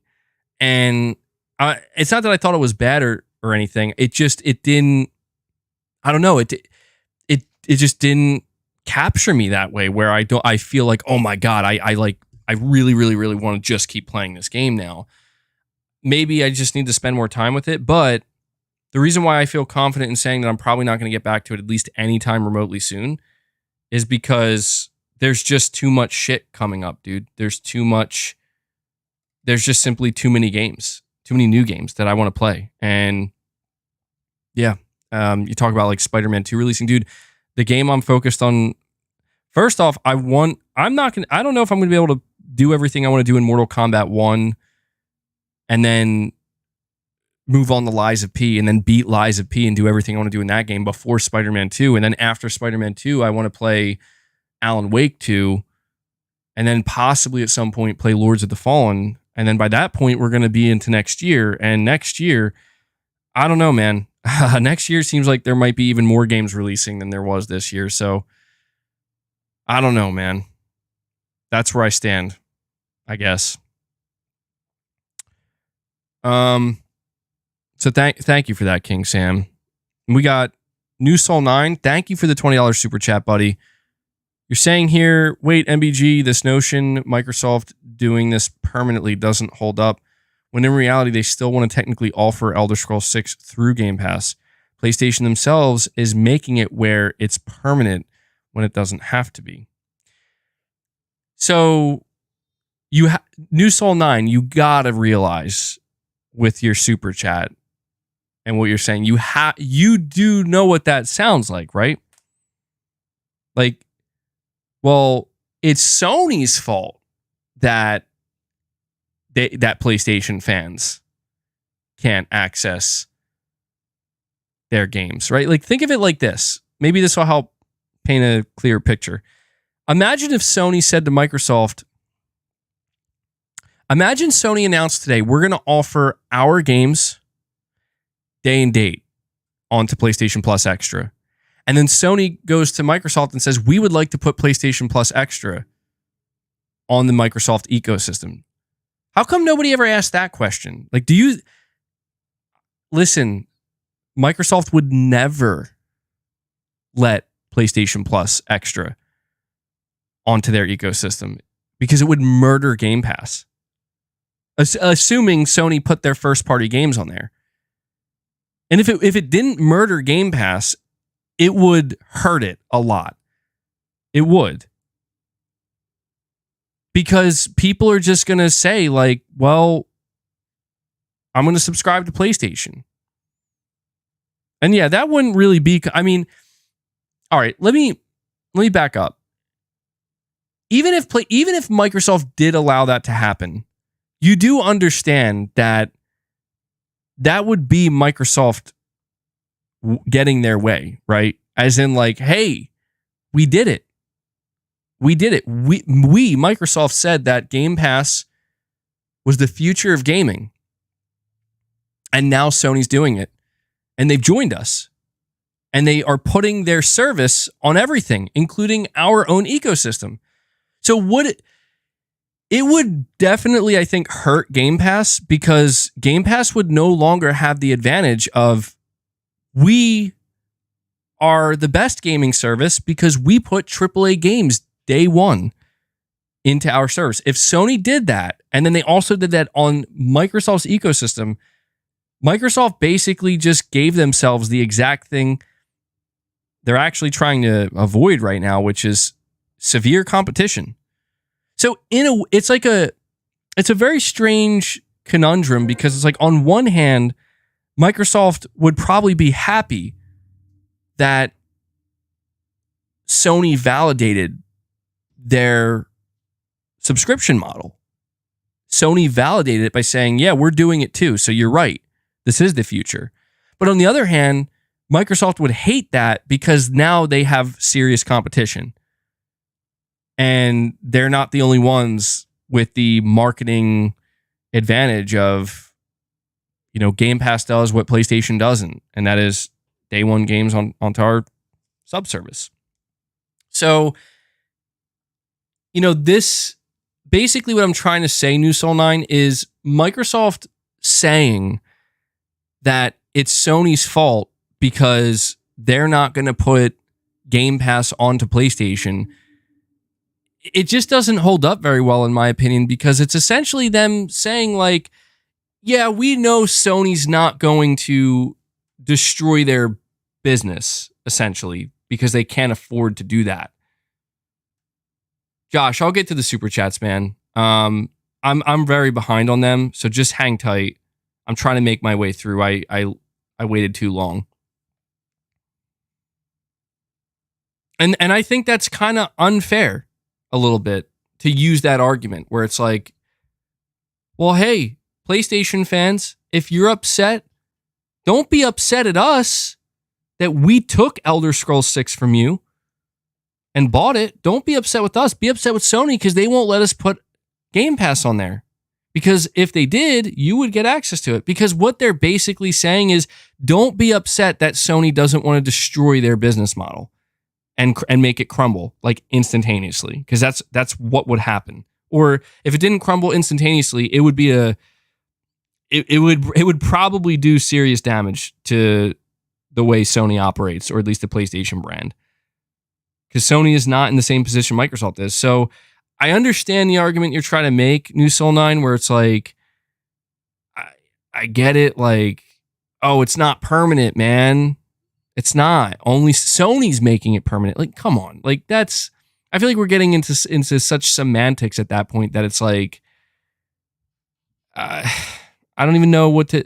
What about the fact that Sony bought Bungie and said, yeah, all future Bungie games are going to go on Xbox? What about that? You know, like that to me counts for something. Microsoft isn't doing that. Sony is. Sony bought not a publisher, but one of the biggest studios in the world. And they said, yeah, we're not making them exclusive. We're going to release them on Xbox. You're saying Bungie said that? Yeah, but Sony owns Bungie. You could say Bungie demanded that in order to be bought. Do you have proof? You don't. That's an assumption. I agree with that assumption, but it doesn't matter because we don't know. If that document leaked out from Sony, then we could say, oh, okay, yeah, Sony definitely wanted to make that shit exclusive. But what we are witnessing is Sony bought Bungie and said, yeah, their games, you know, Bungie says, yeah, our games are going to go to Xbox. We're witnessing Microsoft, you know, they bought Bethesda and they said, yeah, no future games. Well, actually, they're saying a case-by-case basis, but I mean, come on. So, again, I appreciate the point you're trying to make, New Soul 9, but I don't know that it holds up all that well, because if we're getting into that conversation of, but Sony won't allow Game Pass, like, come on, like you got to see like why Sony's not going to do that. I don't think anybody is sitting here being like, I can't believe Sony won't put Game Pass on PlayStation. I don't think anybody's thinking that. That would hurt Sony's third-party sales as well. You're saying that was their term for requirement, not Sony's decision. Jason Schreier already stated it as a fact. Did he? Are you sure? You would have to. I guess I could look into that, but it's not surprising, dude.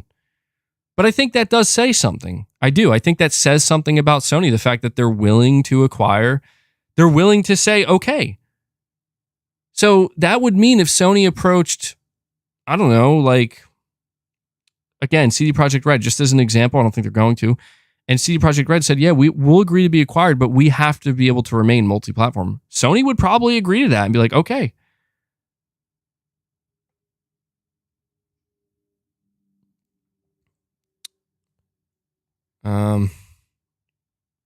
All right. Severin Evans, you're saying, MBG, you sit here and tell me how the price increase sucks, then proceed to justify it to me. I'm not sure of the sincerity here when you do things like that. Are you talking about, so Severin, are you talking about the price increase of PlayStation Plus? Is that, I can only assume that's what you're referring to in your super chat, because this was from like 1:40 p.m. Assuming that is what you're talking about, I'm not justifying it at all. I don't know what I'll be honest with you. I appreciate the super chat, but I don't know what you're talking about. I've not once, I think you're confusing me accepting that it's going to happen and there's nothing we can do about it as justification for it. It's not. They're two different things. It's the same thing with Microsoft. Like, I don't think what Microsoft is doing is justifiable, but I'm beginning to accept that it's the inevitable. Like, they're doing it and it's just how it's going to be.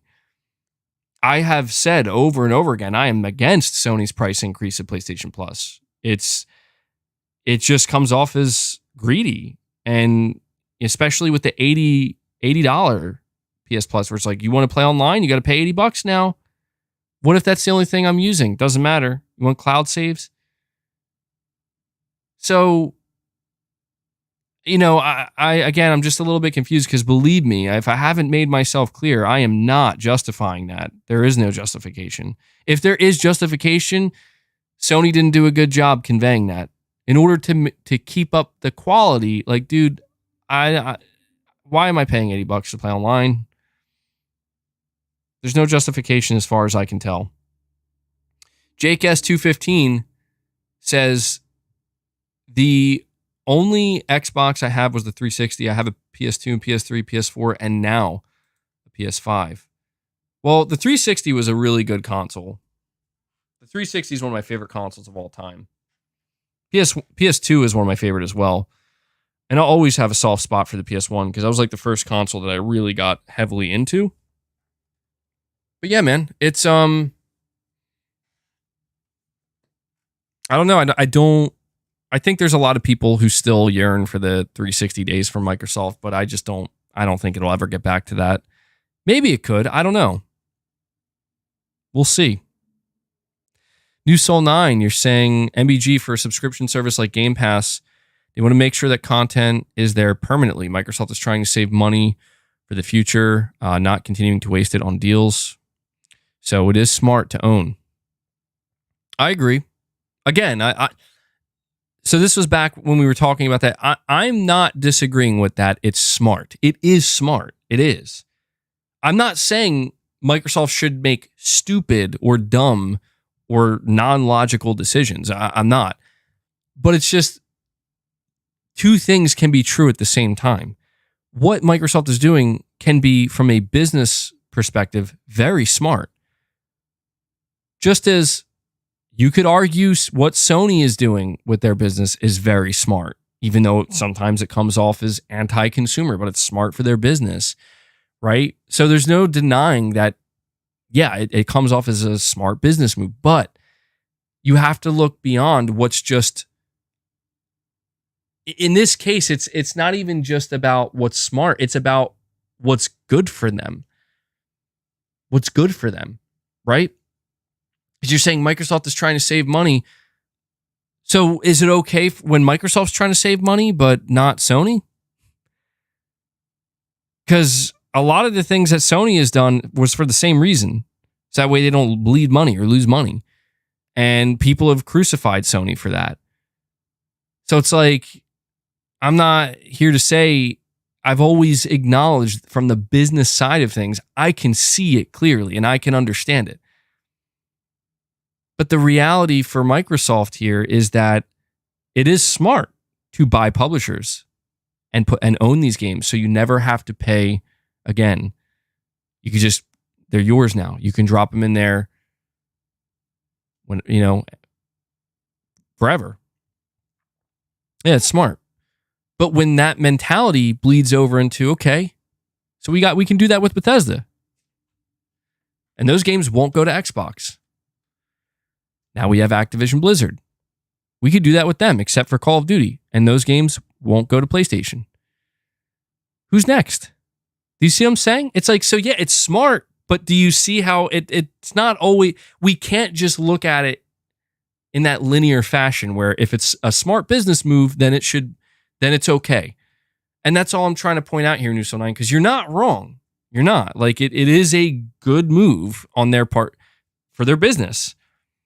But this is why I just encourage people, we have to see all angles. You want to see the angle of you have to see the angle of the business. You have to see the angle from the consumer. You have to see everything in between, or at least try to.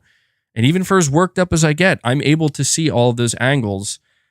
And I've decided where I sit in, like, after evaluating the landscape, I sit on the side of, while it may be a smart business move for Microsoft, I do think that their long-term end game is it is not just simply about not having to pay anymore. It's not like what I'm trying to say, New Soul 9, is we can say, hey, you can't blame Microsoft for wanting to save money. I don't blame anybody, including companies, for wanting to save money. But that's just the thing. That's not all Microsoft is trying to do. Microsoft is not just out here to try to save money. If Microsoft wanted to save money, they would shut down Xbox. They would have never made a $68 billion acquisition. If it was just about saving money, Xbox wouldn't exist. It's not about just saving money. It's about making sure you don't waste money in the pursuit of making as much as you can. And that's what it's about. So it is ultimately, at the end of the day, about making money, not saving money. Because that money, I mean, you could argue it just gets saved, but no, it circulates all throughout Microsoft. It circulates. And throughout that circulation, it's just a matter of more and more and more and more. Josh, you're saying turn on haptics when you navigate the PS5 home screen. Which setting is that under? I was looking for that. I couldn't find it. And Josh, I'll read your super chats back to back here. And then I'll read Severin Evans. Josh, you're saying exactly MBG. They're really saying we don't want to do it. We want to absorb who can do it and shove the sub-service / all digital down everyone's throat. Microsoft's philosophy doesn't add anything for the gamer or contribute to this industry. It's really just them trying to turn gaming to dry Windows philosophy. And then you're saying here that leak was 95% Bethesda. Where are their studios? I mean, you're not wrong, Josh. You're not. It's Microsoft isn't contributing anything to the industry other than on the consumer level, they're saying we can save you money. So in that sense, they are contributing something. And a lot of people like that. And I can't argue that. Like, yeah, who doesn't want to save money? But people who look beyond that, who look beyond just simply thinking about saving money, I think it would be good if they could just kind of acknowledge that the only thing Microsoft's doing is buying stuff that already exists on its own and putting it into their service and saying, it's ours now. Aren't we great? And in the eyes of some people, they are great. Like, yeah, thank you. Again, one of the top comments on my last stream was, and I'm sure I'll see it here on this stream too, was somebody saying, like, I'm kind of okay with this. I kind of like it. Microsoft's just feeding me more games into Game Pass. It's like, I get it. I do. This is why I'm saying I'm not going to fight anymore. This is probably the last meltdown stream I'll have for a while. At least I hope so, for a while, because it's just, the truth is, like, I don't have it in me to fight it because it's pointless. It's fruitless. It doesn't, I mean, at the very least, I could maybe try to conjure that up to create more conversation here on the channel. But at the end of the day, I don't want to, because it's just, there's no, the gamer wins. The gamer wins. The gamer wins for now.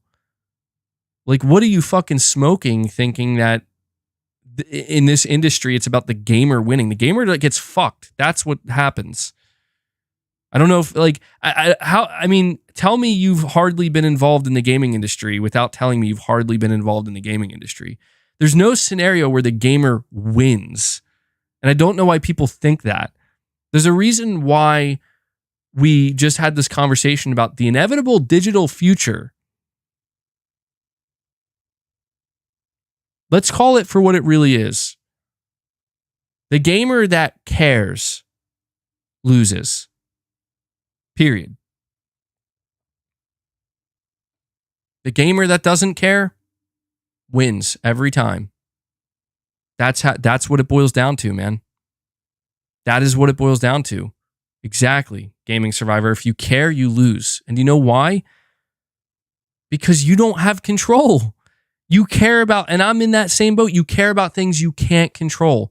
And no matter how hard you want to try to control them, and I get it, we have these like movements sometimes, or at least we try to, where it's like, we're going to push back. And in some very extreme cases, like, it has to be in your fucking face, dude. Like what EA did with Star Wars Battlefront 2, Those are some rare instances where, holy shit, if we band together, we can actually push back.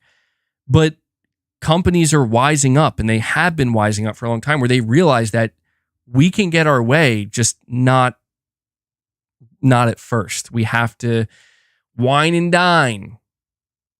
We got to win them over. And then we do what we fucking want. That's exactly how these companies operate.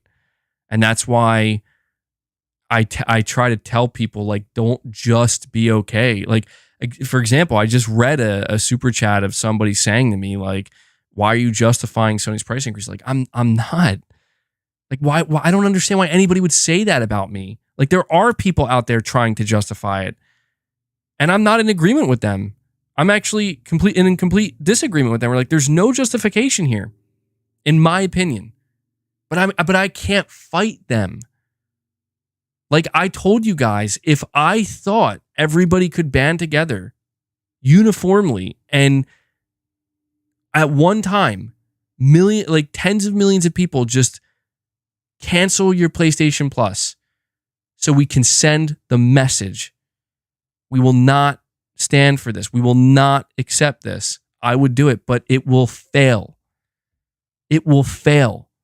Not because I chose not to do it, but because 90% of people, or at least 70% of people, as long as the percentage is well above 60 or 65%, that's the thing. Like you think 30% of PS Plus subscriber base just unsubbed?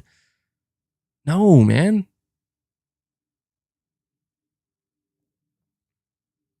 And so that's why I don't mean to come off as a defeatist, but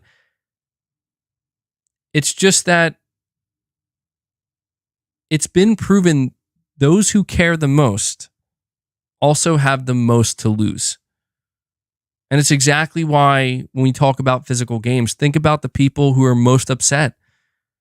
The people who care the most about physical games.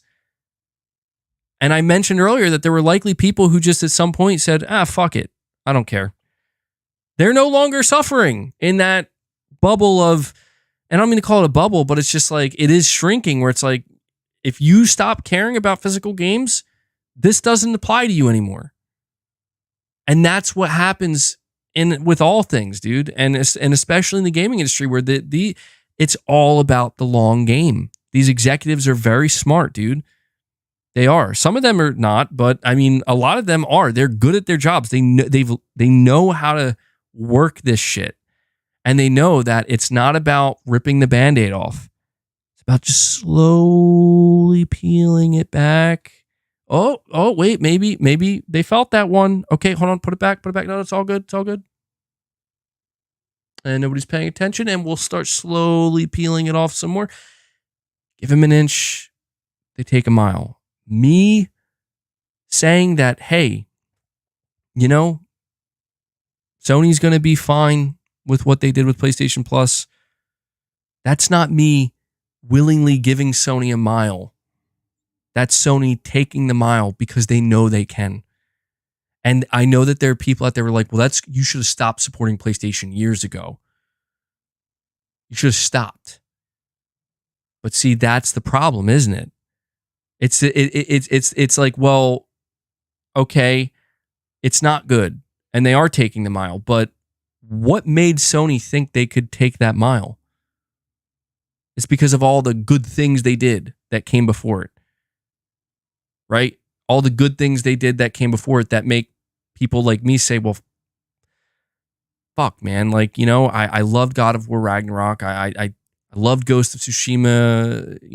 PlayStation Studios are top fucking tier. And I've invested into this ecosystem, and it's like Sony's calling my bluff. And they know people like me who invested. I'm not just going to get up and fucking throw the table over and say, fuck this, I'm out after all these years over $20. They know I'm not. And it is annoying. It is fucking annoying. But that's why I think it's funny that people think that what Microsoft is doing right now in the industry, that it's like, man, they're not worried about my money. There's no long-term play here. There's no long-term plan in place to extract as much money from the customer as possible. You are a fool if you think that. Straight up. You better believe that when it comes to every corporation in this industry, especially the multi-billion, trillion-dollar ones, there's always a plan. Sometimes it leaks out. Most times it doesn't. There's always a plan to extract as much money from the consumer as possible. It's just a matter of how do we do that? How do we do that without them maybe even noticing? How do we do that without pissing people off? And you could make one argument, I think, one really good argument against Sony. And you could say, you know what Jim Ryan's really bad at? Not pissing people off needlessly. Yes, he is bad at that. Some people think that's a good thing because it just means, well, at least they're being upfront about it. Or, I don't know. I don't agree with that. That is the one thing about Jim Ryan that I'm like, I don't want him to be a liar. Obviously, it would be great if there was no lies from Jim Ryan or Phil Spencer. If they could just be, if these executives were just totally transparent with us, we would fucking despise them, dude. Oh my God. Oh my God. We would hate them. If Jim Ryan and Phil Spencer just talk to us like they talk to their, executives in emails, oh my God, we would be demanding they get fired because it would be bad. It would be really bad. And I just think we have to always keep that in mind that, look, I am worried. I'm not worried about Microsoft's philosophy because I know what their philosophy is. I'm worried that they're going to get their way. I am. And people are going to cheer it on and they're not realizing hey, I'm just worried that people are not fully realizing what exactly they're cheering on.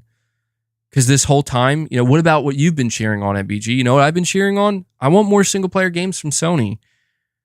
I want that high-quality AAA single-player banger that I've always enjoyed, that I've been enjoying from Sony. Well, what about their 12 live service games? Look, man, I'm not thrilled about that. I'm concerned.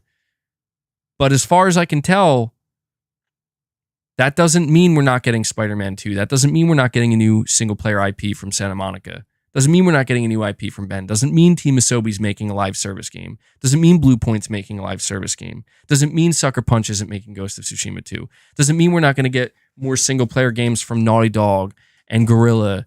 You know what I'm saying? Like that, as far as I'm aware, that's not what that means.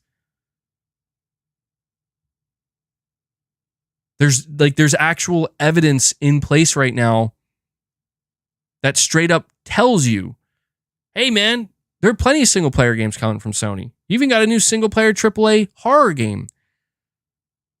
Nothing's changing in that sense. You're just going to get a bunch of live service stuff too.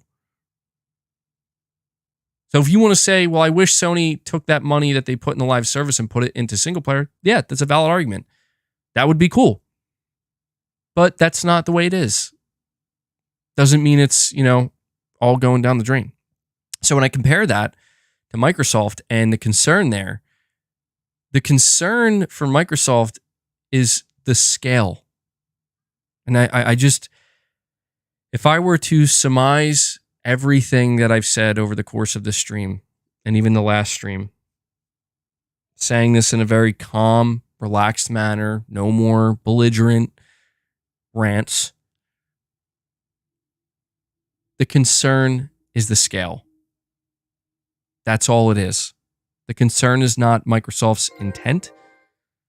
We know what their intent is. It's no different than any other company. The concern is not whether they want to save money or make money. The concern is not the marketing, whether they really want to save the gamer money or not. The concern is the scale. Because one thing that is objective, that no matter what anybody says, it is undeniable, is that the larger the scale, the more power it holds. The larger the company that Microsoft absorbs, the more powerful they become. The more control they end up having. People have always thought that I want to see a market where Sony dominates, and they have no competition. And nobody can touch them. And Sony can do whatever they want. Are you kidding me? You gotta be kidding me. Who the hell would want that? Even the most die-hard PlayStation fan would despise that because Sony would be out here. Yeah, we'll take $100 for our next game. Yeah, we're actually going to raise the price of PS Plus up to $95 or $100. No one wants that. And when people say, like, I thought you guys wanted competition, dude, there is no competition here, man. Why, dude? Why do you think Sony didn't give a fuck about raising the price of PS Plus? Because the deeper Microsoft digs their heels into the subscription model, the further away Sony's getting from it. Because there is no competition. That's not where the competition exists, dude. It doesn't. Sony knows that. Microsoft knows that. So that's, I guess, the summary, the gist, essentially, of just my concern for Microsoft and what they're doing in the industry is simply the scale, because the scale directly correlates to power. And I have a great concern that Microsoft is not focused on competition. They're focused on applying as much pressure to Sony as possible in what some people confuse and mistake as competition. It's not competition. The pressure that Microsoft is applying to Sony is a pressure that they know can break Sony. I don't mean to sound like a broken record, but I'm just going to reiterate it one more time. One more time. We can spend Sony out of business. That level of pressure has nothing to do with competition and everything to do with eradication and domination. And ironically enough, all the people that have made claims that this is what PlayStation fanboys want, they want Sony to dominate. They don't want them to get knocked off the top of the mountain or whatever. No, man. Like, look, if Sony's at the top of the mountain, so to speak, because they're delivering great single player games, I'm not going to argue that. That doesn't give them free reign to do whatever the fuck they want. It doesn't, and it shouldn't. There should be somebody right behind them applying the right kind of pressure. That pressure being not scale. Like the pressure we asked for was never supposed to come in the form of scale. It was supposed to come in the form of games. Like games. It's like, well, isn't that what Starfield is? Yeah, but that's Microsoft didn't fucking make Starfield. No more than Sony made fucking Final Fantasy. That's not what we're talking about. That's why these arguments that's why they get diluted down to like the semantics of, well, who owns what and what's the difference between ownership? And I indulge that shit too much, but that's not what this was about. Halo Infinite was supposed to be the fucking banger, man, that put the pressure on Sony, not Starfield. Straight up. That's how it was supposed to go down, and it didn't. And according to Microsoft, even Starfield isn't enough. In what fucking world isn't Starfield enough? Or is Starfield not enough?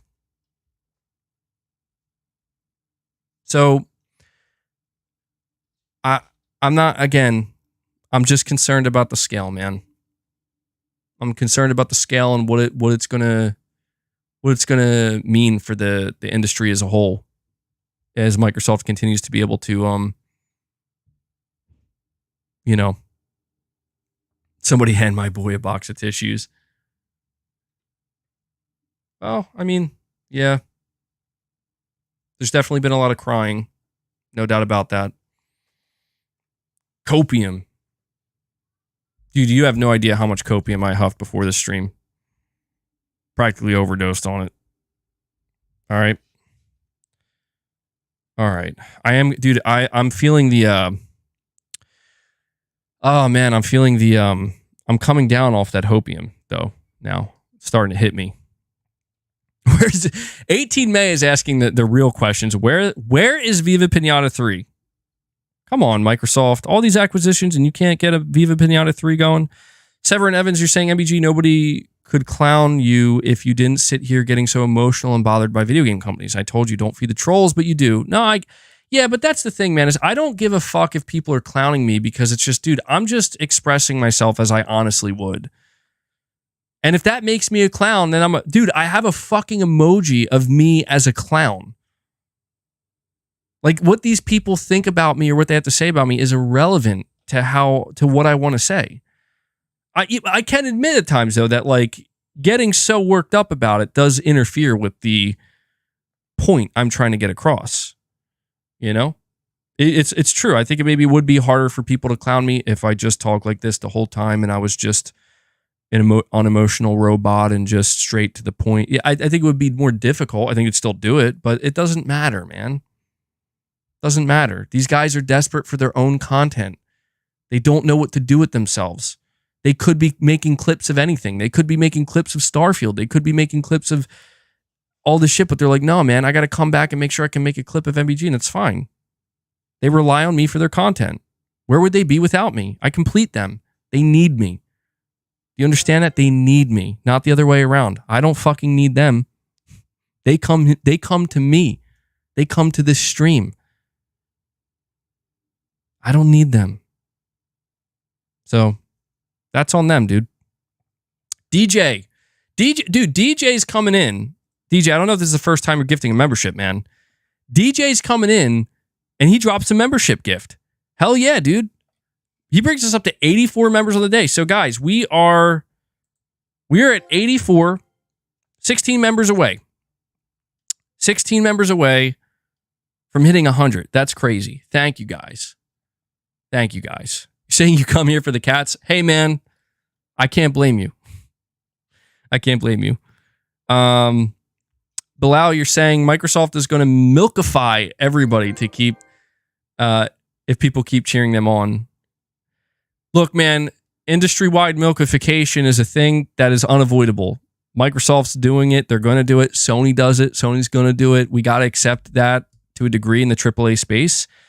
But there are limits. There are limits. I think Sony's gotten very close to crossing that line. I do, if they haven't already in some cases.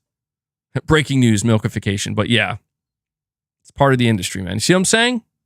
If you care about the milkification, you're going to lose. You're going to lose.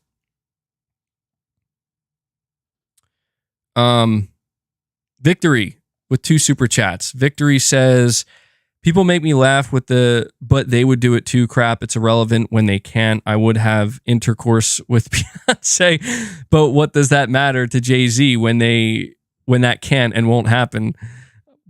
Wow, that's a wild super chat, bro. You're saying Microsoft is one of the top 3 corporations in the world. They are literally among the few companies with basically infinite money. Yeah, I don't get it, dude.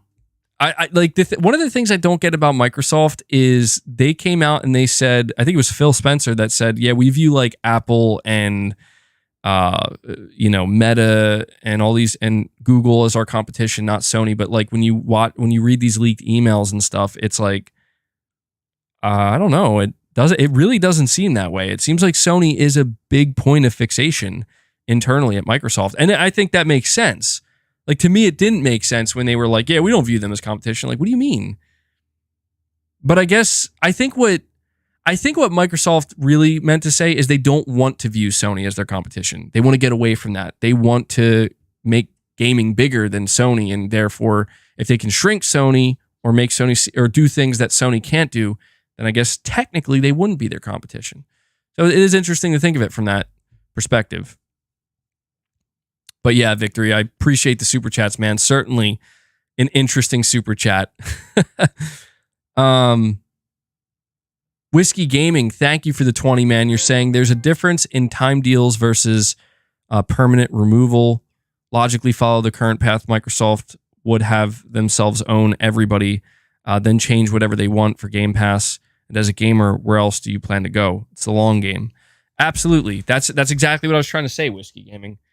Now I'm going to say I'm going to have to start going through these super chats, because if I don't, I'm not going to be able to get to all of them. So I'm not going to try to rush through anybody's super chats, but I'm going to try to be just very concise about what I'm getting across, because I'm like severely behind in super chats, and I actually do have a certain time that I have to get off stream today.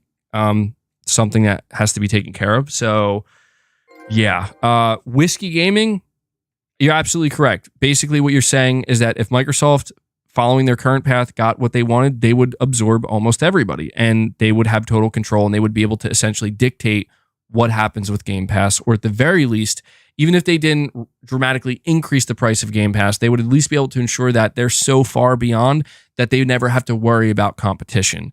So either outcome would be negative, and that is, again, why we have to have some concern, at least a little bit, about mass industry consolidation. So thank you so much for that, Whiskey Gaming. We have Steranko saying they almost quit in 2013. Xbox wanted to be around 40 million subs, but they're stuck at 25 million. Microsoft won't let them fail forever. 2027 is coming. You do have to wonder how much truth there was. That would be fucking insane. Could you imagine if Microsoft failed to hit certain milestones in 2027 and Microsoft was just like, you know what? We're selling you guys. They wouldn't shut them down. They wouldn't. They would sell Activision if they were. You have to assume somebody would be out there to buy Activision. They would probably sell the Xbox brand. Truthfully, I don't think that they would shut them down. They would try to get something out of it, but that would be fucking wild. I don't think that would happen though. I wouldn't want to see that. I don't know. That would be very concerning, dude. The day Microsoft is just like, we're done, bro. That would be fucking scary, because I don't know. I don't think anybody would be able to take their place. As crazy as that sounds. Beezer1138, you're saying on the PitchBook website, Ballistic Moon is openly listed as having Sony as their parent company. It used to be hidden before. That's crazy to me, because they still haven't even announced their game. So I don't know. Is that the next Sony acquisition? That would be a very interesting one, just because it's so unexpected. We'll have to see, man. Josh Z, you're saying legally trying to own Nintendo would be a nightmare. ABK headache times 100, and somehow I doubt Microsoft's legal department understands Japanese business law. Oh, dude, yeah, that's why. I mean, you know what's funny? People were basically saying that Phil Spencer email was Phil in a very polite way trying to explain to that person why that would never happen. And when I looked at it from that angle, I'm like, yeah, actually, that makes a lot of sense. That makes a lot of sense. Were all the super chats read? No, Kyle, you're coming up right here, man. I really got to start moving through these. Holy shit. I can't believe how... thank you guys. Sincerely, I really mean that. But yeah, Josh, that would absolutely be a nightmare. Way worse than ABK. New Soul 9, you're saying, wait, MBG, that makes no sense. How is Microsoft influence if they're all about being hands-off? To begin with, influence means you put thoughts or opinions. No, I hear you, man. It is listen, it's a situation where it's crazy, because I'm so far back. I'm having trouble even remembering what the fuck I was talking about. I'm sorry, man. New Soul, dude, I'm so sorry, man. I just think, because I'm really struggling to remember what this even pertains to. Somebody help me out. I'm sorry, man. Fuck. I knew this was gonna happen. I was afraid. I'm wild, bro. Yeah, I was so in my own world that I forget. Because dude, this super chat was from 2:25 p.m. Well, I think what makes it difficult for me is this super chat was very much delivered in the moment, like with a specific thing I said. Fuck, man. Fuck. I'm sorry. New Soul, you got to help me out here, bro. New Soul, I noticed. So, all right, here we go. New Soul, you dropped like, I think 5 or 6 more super chats since then. So I'm going to focus on those. And maybe it'll all come back full circle. Kyle, you're saying the issue most gamers are not that clued up to how business works and what makes the world turn, hence the term touch grass. They will do it all in the name of money, and it's best for the consumer. Yes, Kyle. That is essentially what I'm trying to say. It's that a lot of these people who are attracted to Game Pass, they don't understand the bigger picture behind it. Not saying that it's been confirmed that this is what Microsoft's going to do, but the fact that you can't expect people on a more casual basis to even give a shit about what Microsoft plans to do. And that's the thing, is most people don't give a shit. And I can't make them care. That's the thing about it. You can't make the casual care. And it's why at the end of the day, I hate to say this, but it is the truth. The casual market always wins. The casual market always wins, dude. And that's just the way it is. It always wins. The casual market dictates. Magnum Gaming, you're saying Microsoft is targeting Nintendo because their art style fits the speed over quality narrative, something that fits Game Pass because fidelity is expensive. I don't know if many people would agree with that, Magnum Gaming. I don't know. Do Nintendo fans agree with that? Speed over quality? Well, you're saying the art style specifically.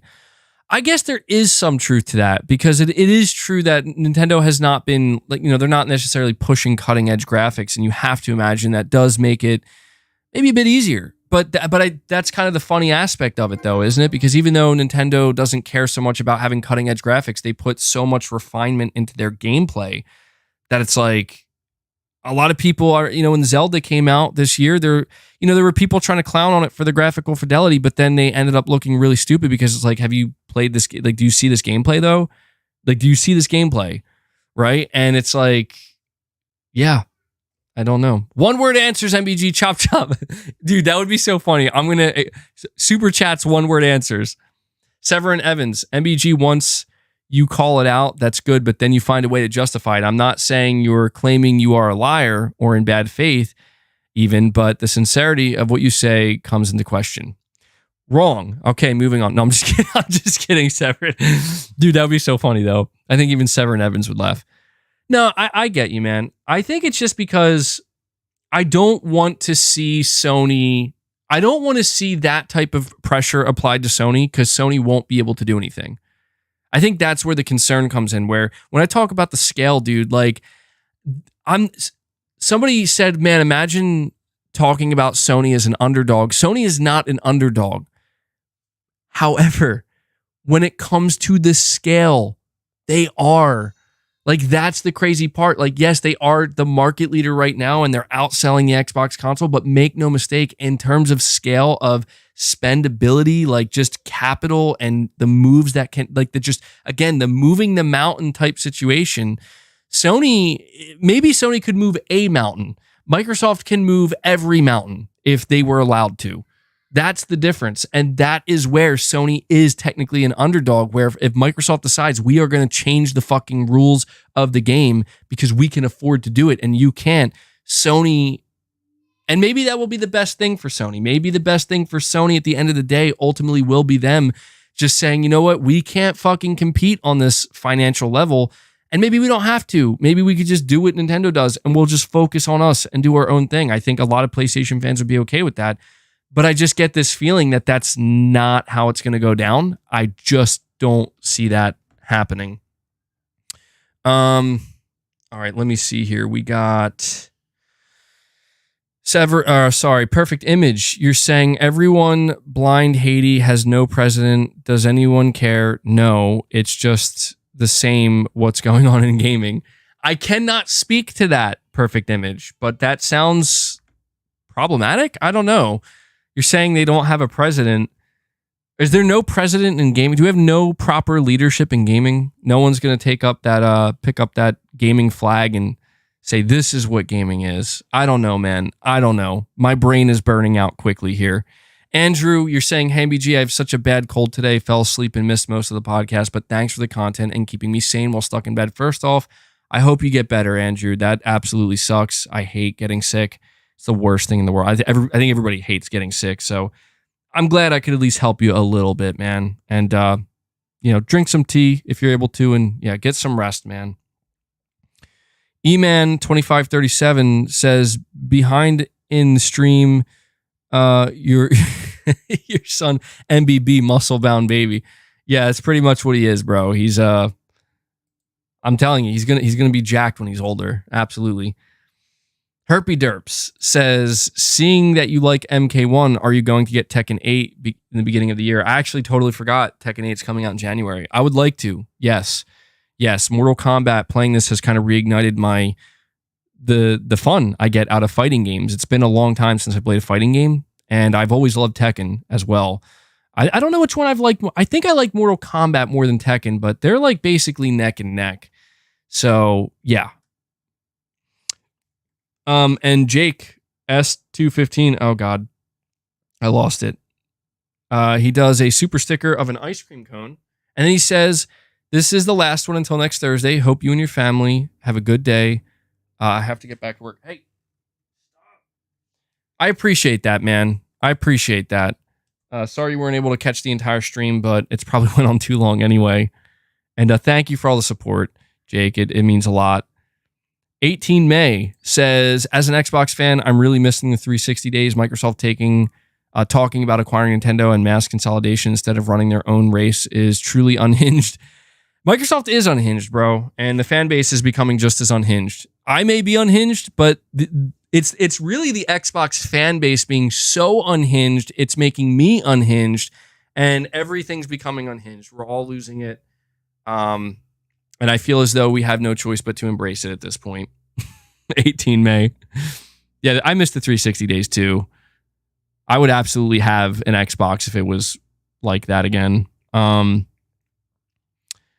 We have New Soul 9. Okay, I'm going to try. Hopefully, I'm able to keep up with your super chats. You're saying, and thank you for all the supers, man. It's very kind of you. You're saying, MBG, isn't Game Pass alone existing in multiple platforms hurting PlayStation's business model already? Also, you said it'll hurt Sony's third party. Wouldn't you agree with me that's a problem because they shouldn't be technically reliant on third party too? Yeah, I do think Sony is too reliant on third party, but I feel as though that's still, even though technically it's like, yeah, they're too reliant on it. We've seen that with the way they behaved with Call of Duty. We would prefer it not to be that way. But at the same time, that is just kind of a reality of this industry where you could argue Microsoft is also too reliant on third party. Nintendo is not reliant enough on third party. I mean, one of the biggest conversations we've had is about the Nintendo Switch 2. And imagine if they get all third party games, like that's fucking crazy. Like Nintendo will be so strong at that point because of third party on top of first party. So it's, this, even though it's a technical truth where it's like, yeah, it would be great if Sony could just be totally self-sufficient and not have to rely on any third party. It's also an unrealistic expectation and thing. It is like the same as saying, like, why would we expect Sony to put Game Pass on PlayStation? It's almost no different, where it's like, it's just not the way things work, man. So you're saying, is it already hurting Sony's business model? It is. Yes, it is, because it is truly beginning to condition people to look to something like, people will begin to say, like, I'll wait till it comes to Game Pass, or I hope it comes to Game Pass, or, I don't want to really spend as much money on games because you never know. But you could also argue, dude, that people are already being conditioned in that way by Sony themselves, because Sony's like, hey, we're going to put Horizon Forbidden West onto PlayStation Plus 1 year later.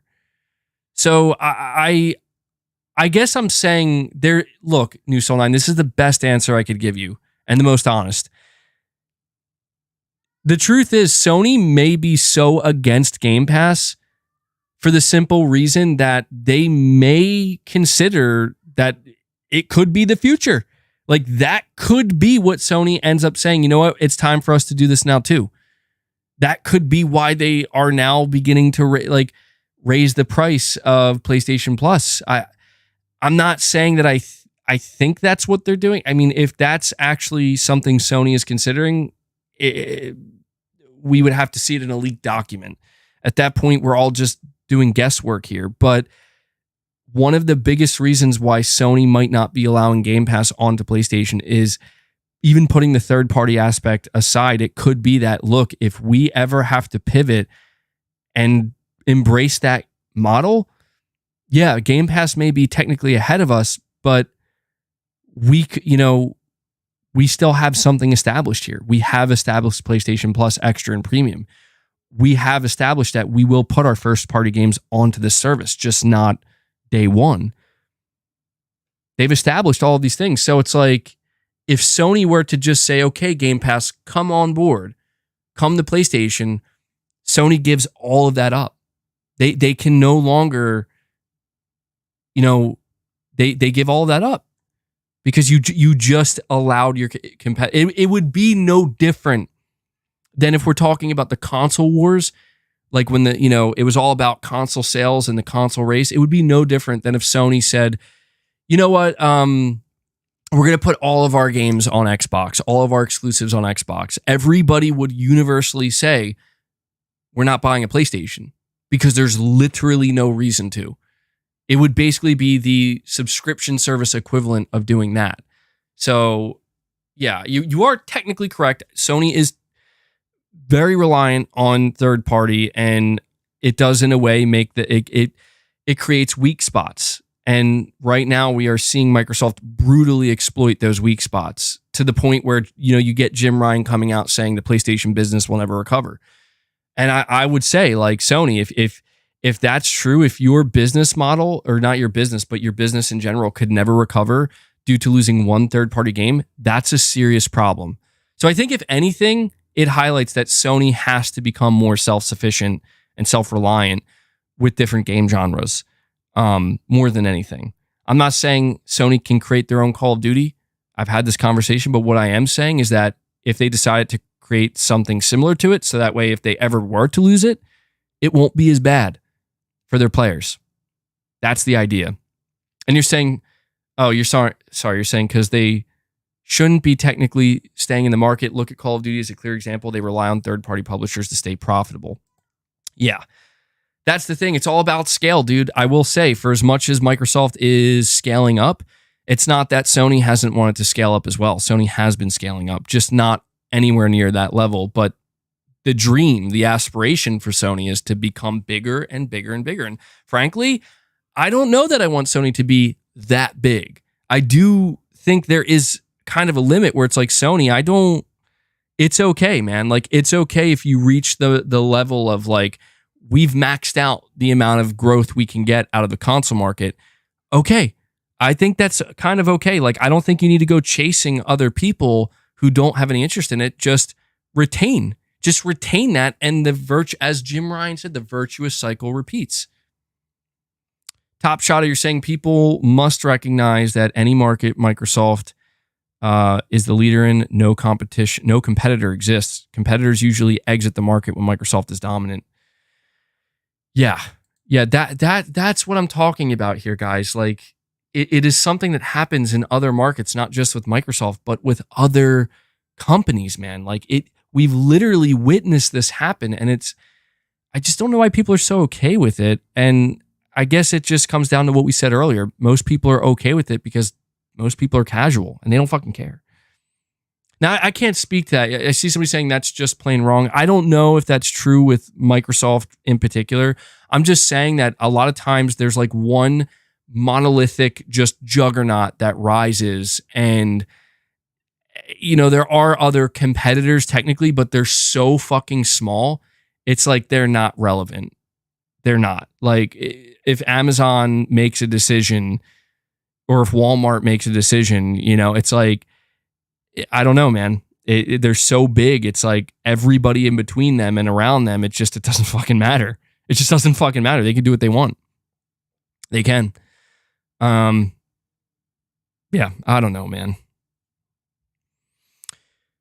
New Soul 9, dude, again, thank you for all the super chats, man. Very kind of you. You're saying, and this is a response to Josh. He says, to answer your question, you shouldn't use Nintendo as an example because they are extremely profitable. As clear as day without relying on third party. And again, to Josh, you say, hell, Xbox games are going to Nintendo, and Nintendo is not complaining because they are good with or without those third party games because their own games are enough. That's an interesting point. That is kind of funny to think that there was something going on there with Microsoft and Nintendo where, I don't know though. You're saying Xbox games are going to Nintendo. I would argue it's more, I don't know, man. This idea that Microsoft is okay, or Nintendo is okay with Microsoft games coming to them because they're reliant on their own games. I think it's just more like, it's just, if anything, it's like Microsoft bending the knee, right? A little bit, where it's like, yo, we need to get more sales. We need to get our games everywhere we can. The only reason, dude, I don't know if Microsoft's future is as a third-party publisher. This entire conversation from top to fucking bottom would be drastically different.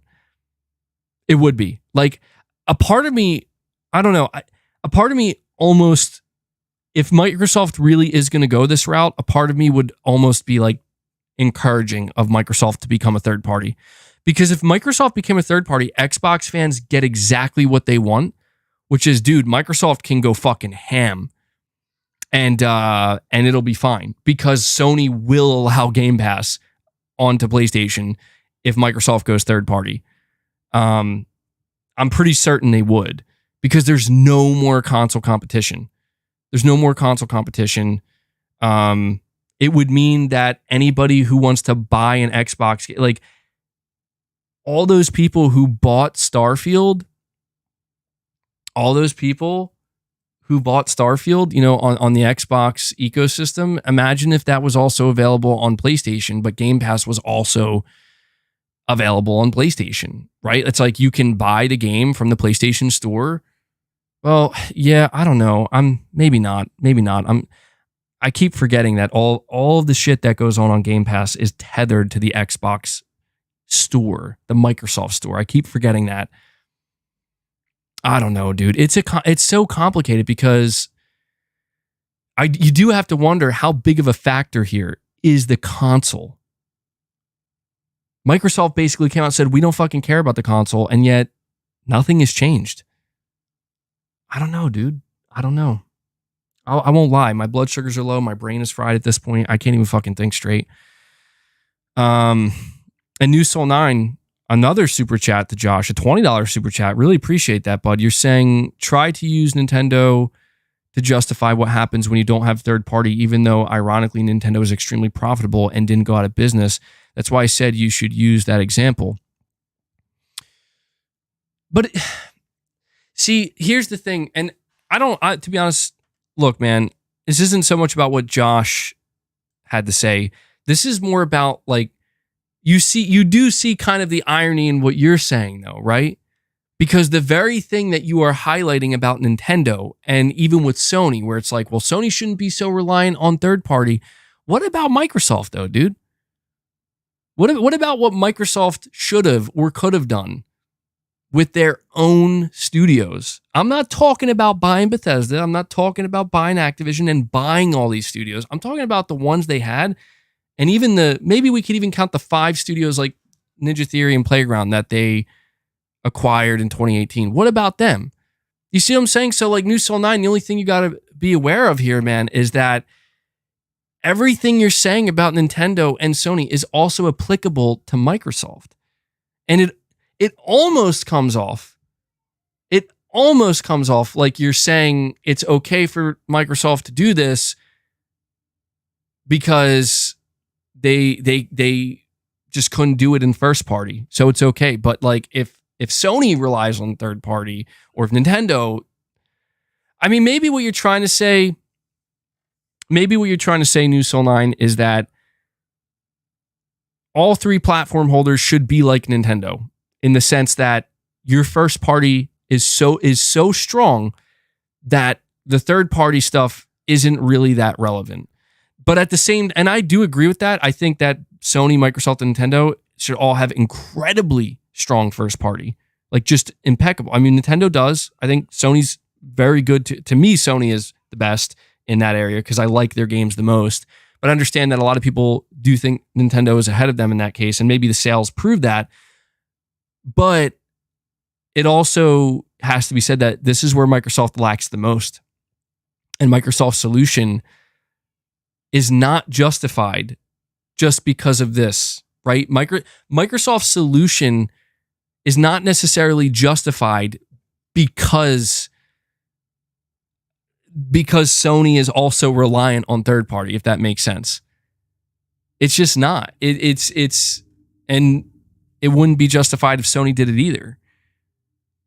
These things are kind of at odds, is what I'm trying to say. It's like on one hand, if you say, well, they all have to have strong enough first party that they can survive this type of shit if they lose third party games. I can agree with that. That is a smart thing to do for your business, and it could save your ass in the long run.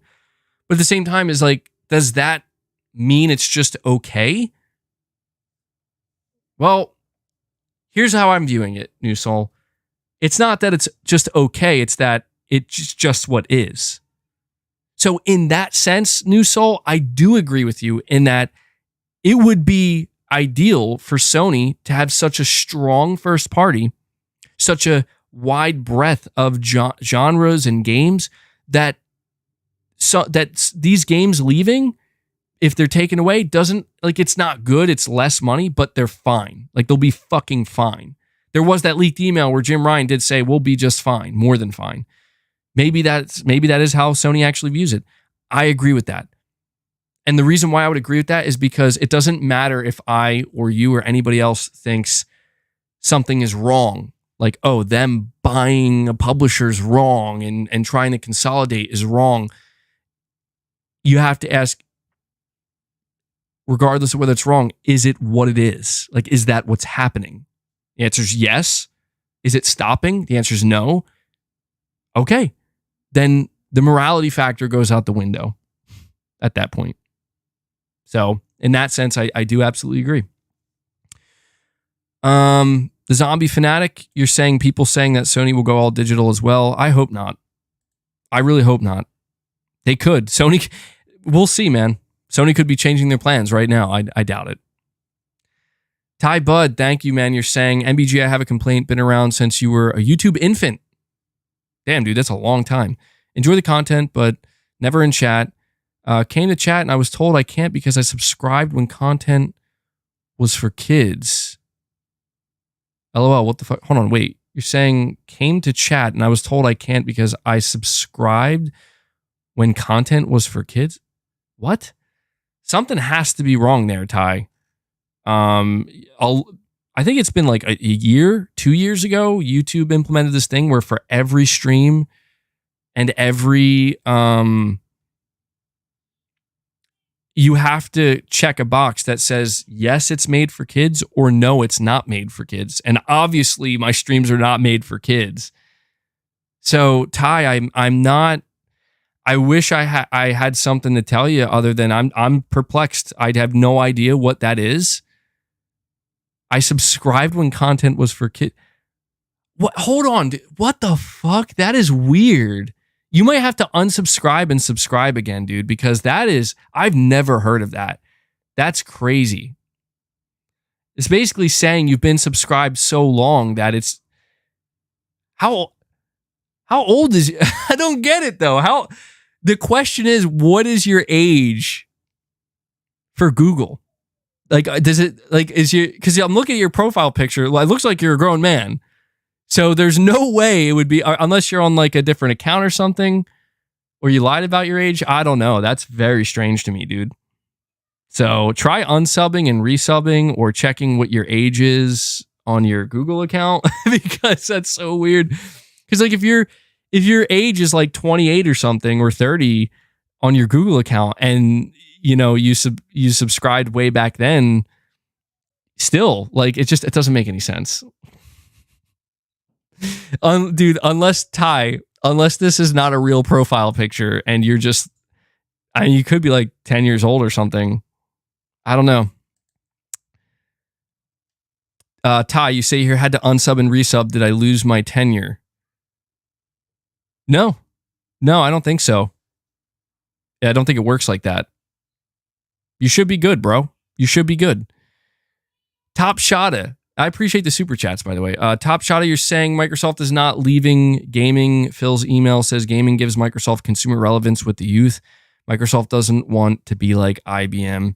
Yeah, I'm in agreement. I mean, when you think about that statement from Phil Spencer that came out that wasn't supposed to come out, where it's like, oh, you know, we would have to exit gaming if we don't hit this goal. I don't think so. I just don't think you buy Activision Blizzard to just say, yeah, we might still have to exit gaming. I think when you buy Activision Blizzard, that's you saying like, we're not.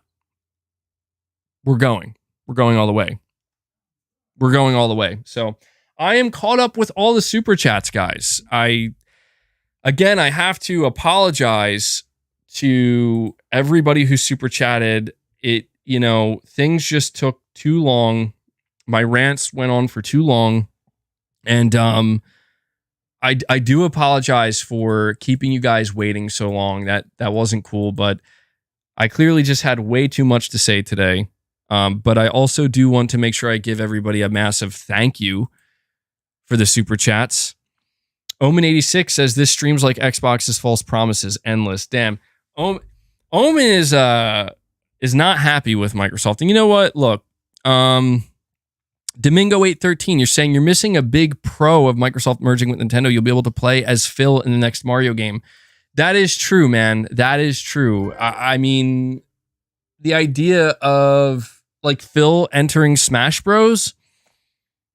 I would be totally okay with Microsoft acquiring Nintendo if that could be a reality. If that could be a reality, all is forgiven. Let's make it happen. Well, I do have to end the stream momentarily, but before I do, I just want to have some closing words here. Some closing words. Let me see.